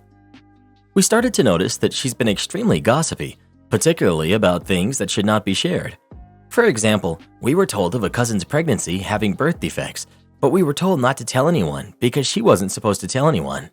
Another cousin was pregnant and ultimately miscarried, but this wasn't announced, so we've had to act like we don't know. Another cousin got pregnant but didn't want anyone to know as it was early. Her mom told my mother-in-law, her sister-in-law, and my mother-in-law told us. Again, we were told to act like we didn't know this. Luckily, everything is on track with that one. I mentioned that I hoped that when the day came for me to announce my own pregnancy, she would not tell others, as it's something that my husband and I should enjoy and do ourselves. She said, It doesn't matter, because no one would tell you they already knew, so it would be just as special to you. I realized then and there that nothing we could do or say would prevent her from spreading the word before we were ready, and my husband agreed. Now we found out that we're expecting our first, and we're very excited. We're only 6 weeks into the pregnancy. I expressed a desire to not tell his mother until 12 weeks, and that I'd essentially like to tell her and then post it online within the hour. He was okay with that plan. However, I do want to tell my 2 sisters and my mother and father. They're extremely supportive people, and I want to share this time with them. I would never worry about them telling anyone. He thinks that it would be wrong to tell my family and not his own, and his mother would never forgive us. Me, really. I said that his mother's inability to stop gossiping shouldn't prevent me from sharing with my family. I also said that he can tell his sister if he would like, as I know for a fact that she'll keep it a secret from her mom. She shared many of the same concerns. He said this is asking for problems because his mom will inevitably find out later that everyone knew before her. I agree that she will likely find that out, but I don't think that's our problem, and she should understand why we kept it from her. His father would never side with us to keep the peace, but definitely understands why we would do this. Would I be the jerk for hiding this from his mother, but telling others in our family? Not the jerk. Go ahead and tell your family. When your mother-in-law finds out later she was the last to know and explodes, just calmly tell her. It doesn't matter, because no one told you they already knew, so it would be just as special to you. Am I the jerk for making my son pay his own living expenses if he insists on his mother living with him in my house? My ex and I did not have an amicable divorce. I'll get that out of the way. When my parents decided to move to a retirement village, they passed their house on to me. The house is a 35-minute drive from where my son, Alex, 22 male, is currently attending school. To help him out so he could just focus on school, I told him he could live there while he's in school and just work part-time. I pay for the utilities, maintenance, property tax, etc. His car insurance, phone, and plan are already paid for by me. I had 3 rules for him. 1. Keep the house, front, and backyards clean and mowed. 2. Don't move anyone in without talking to me about it first. 3. He's responsible for his own groceries, gas, and fun money. Recently, I was in town and swung by the house to visit, and when Alex opened the door, he had that deer-in-the-headlights look. No one other than my ex-wife visible down the hall in, I assume, pajamas. Long story short, she's been living with him for the last 4 months. She had to switch jobs and took a big pay cut. I knew he had been working on his relationship with her the last few years, but I didn't realize that much. My initial reaction was to tell her to get her crap and get out of my house, but not only had she been there since long enough it would require an eviction process, and I know she's spiteful enough to make it costly, but she isn't worth completely losing my relationship with Alex over by tossing her out. I had a talk with Alex. His explanation for not telling me when she asked to stay was that he knew I'd probably say no, and I let him know he was correct. She managed to get 2 years of free child support when both he and his brother were living with me full-time, so she's gotten enough help from me. Since he broke the rules and my trust, I told him with 2 working adults in the house, there's nothing stopping them from paying all of their own utilities, and they could pay the yearly property tax in lieu of rent, $3,600, versus the lowest rent for a 2-bedroom being $900 a month. I told him I expect them to take over utilities in the following billing cycle and figure it out among themselves and what bills were going to be in whose name. Alex has been calling and texting to get me to reconsider.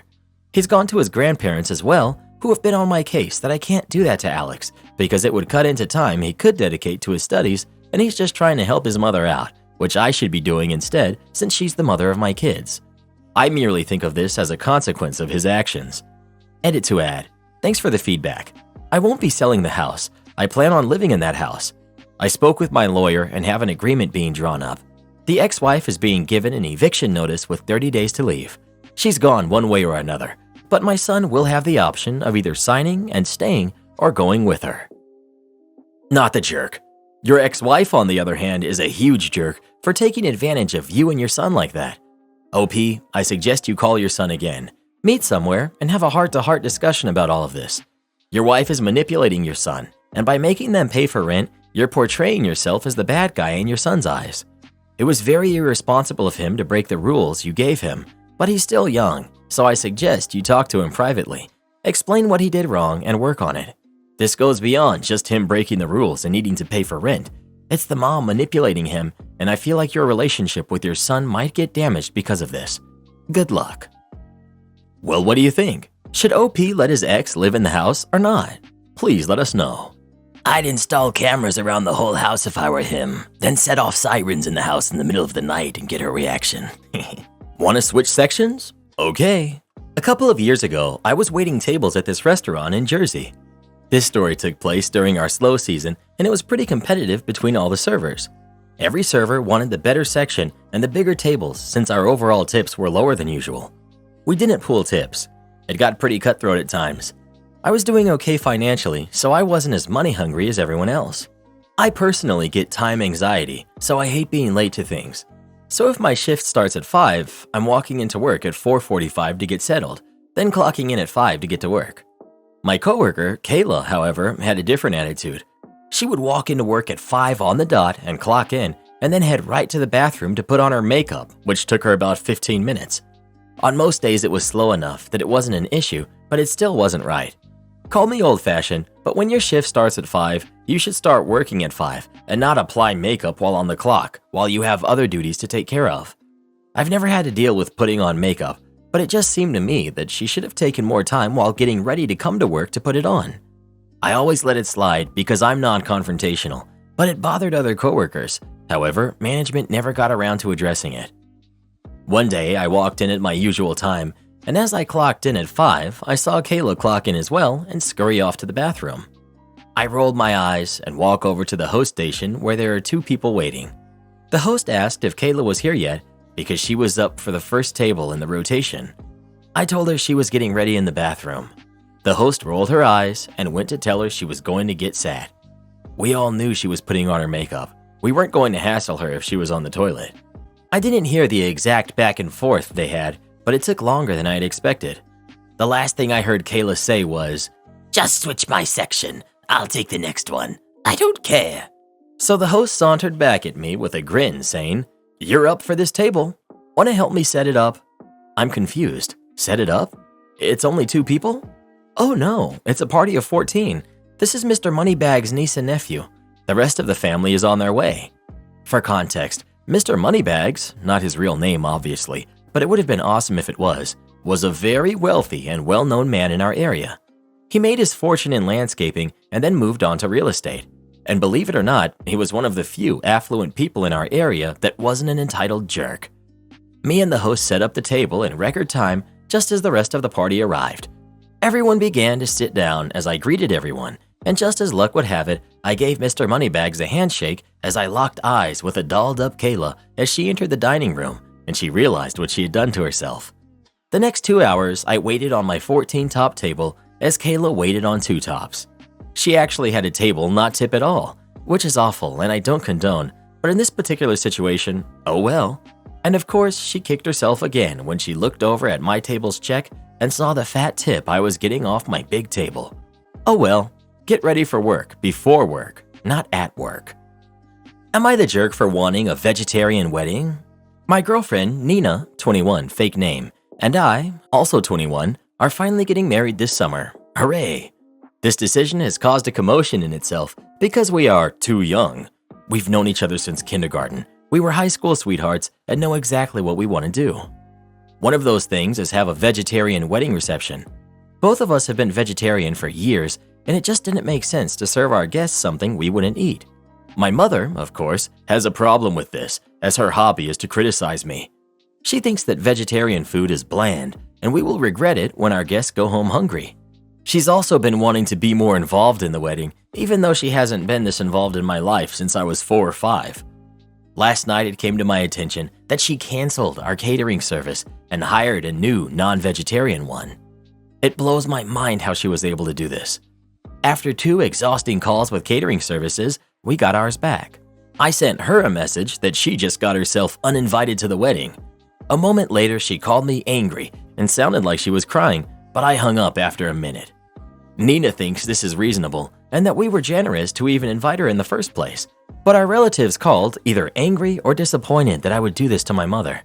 But I wouldn't be making this post if my siblings haven't said the same and that I should have made a compromise. So, am I the jerk for wanting this? Edit. My mother isn't paying anything in the wedding except for the gift that she would have brought. 90% of the wedding is paid with me and Nina's savings, and 10% is from our collective siblings, my 2 and her 3. My mother and dad did offer to pay for at least something, but I declined because I'm really proud of me and my fiancé for saving enough money for this to be just our day. Not the jerk. It's your wedding. And as to the idea that vegetarian food is bland, pizza is vegetarian, mac and cheese is vegetarian, all desserts are vegetarian. If your mother has genuinely never eaten a meal that didn't have meat in it, she probably has bigger problems in her future than being uninvited from your wedding. Edit. A lot of people in the comment section seem to be having a similar problem. Like, I guess the vegetarian part makes it sound like it's nothing but vegetables, but vegetarian just means no meat. Most foods count as vegetarian, and everyone here probably has at least some days where they're technically being vegetarian. Nobody eats meat all the time. Am I the jerk for telling my stepmom to buzz off after she uninvited me to the family vacation? I'm 18, female. Not sure where to begin with this exactly. But when I was 13, my parents separated and my dad remarried someone who we'll call Sarah for clarity. Sarah has never acted like we're family, just roommates. Granted, it's not like I gave her the warmest welcome when she came into my life. I was a teenager and hurting because of the divorce. I often wonder if my attitude, and admittedly, accusations of being my life's downfall created such a divide I'll never be able to heal it. Anyway, as the years have gone by, we, for the most part, stick to ourselves. We chatted out at a family activity like bowling or whatever, but other than that, we don't speak unless she's telling me to do chores. I was getting ready to go to class when my younger stepbrother kept coming and getting in my way. For some reason, the little jerk thinks it's the funniest thing in the world to grab something I need while getting ready and run off with it. This is weirdly routine. I was putting on my shoes, and my little brother walks up to the kitchen table where I am. He grabs my laptop and runs because this sort of thing has happened before I immediately start running after him and yelling about how important my laptop is. When I caught him, I'm almost screaming. I'm tired of him taking my stuff when I need to leave the house. Sarah comes in and starts yelling at me because my brother has tears in his eyes. I try explaining he took my laptop, and Sarah knows he does this and usually takes my side on this. Sarah tells me it's unacceptable to blow up at a 12-year-old, and because I'm upset, I immediately say something close to, "He deserves it." Sarah then tells me that she can't handle having an adult so irresponsible as me around the house acting like this. She says that I can't go on vacation with the rest of the family this year. I blow up even more and tell her to buzz off and that she's never liked me to begin with. Now my dad and stepmom say I can't come on vacation for how I treated my stepmom. Am I the jerk? Not the jerk. Uninviting you from an entire vacation was really the nuclear option here. From the story you tell, I don't believe you deserve that. I'd be angry too. Not the jerk. I literally lived this life. You're a teenager and she's an adult. Anyone who expects a warm welcome from a teen who just had their life upended by divorce is both an idiot and a jerk. I know how painful this is, and it isn't probably much about Sarah, but more about your dad choosing her side. Your brother needs to grow up. Honestly, at 12, it almost sounds like he has some sort of weird infatuation. He seems too old to play a game like that. Unfortunately, you can't change any of it. Keep your head low, try to avoid major blow-ups, and focus on when you can move out. Apologize to Sarah now, not because you were wrong, but because it's the path of least resistance. Always take the path of least resistance with her. I promise, anything else won't get you what you want and will just be more painful. Trust me. Eventually, make the family you never had. Find an amazing partner and commit. Dig in. Give your kids what you didn't have. Am I the jerk for refusing to take a DNA test to confirm my fiancé and I are not related? So I'm 27, male, and my fiancé, who's 26, female, is adopted. She was adopted at birth and hasn't had any contact with her birth family. She read an article a few months ago about how a married couple who were both adopted found out later that they were biological siblings 6 years into their marriage. Now she's worried that might be us, even though I wasn't adopted. I've explained to her over and over again that my parents have been faithful to each other, so there's no way that we're siblings. She still wants us to get tested in case there's an uncle or other relative of mine that got around. She knows what her mom did for work, and our families lived in the same major city. I think she's being ridiculous. I don't want to waste $200 on us getting tested. I don't want to have my DNA sitting in some database where it can be hacked into.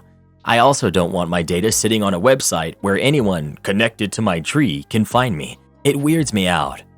I told her I wasn't comfortable with her getting tested either because who knows what skeletons her biological family have in the closet. I don't want her to find out that she's related to bad people and then be upset. I also don't want half of my future kids' genetic makeup sitting in some confidential corporate database. I told her all of this, but she still brings it up. I may have crossed a line today when I told her that she was being disrespectful of my family by indicating one of them may have abandoned their kid. She started crying and left.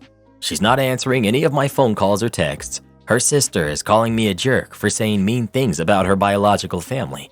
As far as I'm concerned, they abandoned her, so they don't exist to me, and I don't owe them any respect.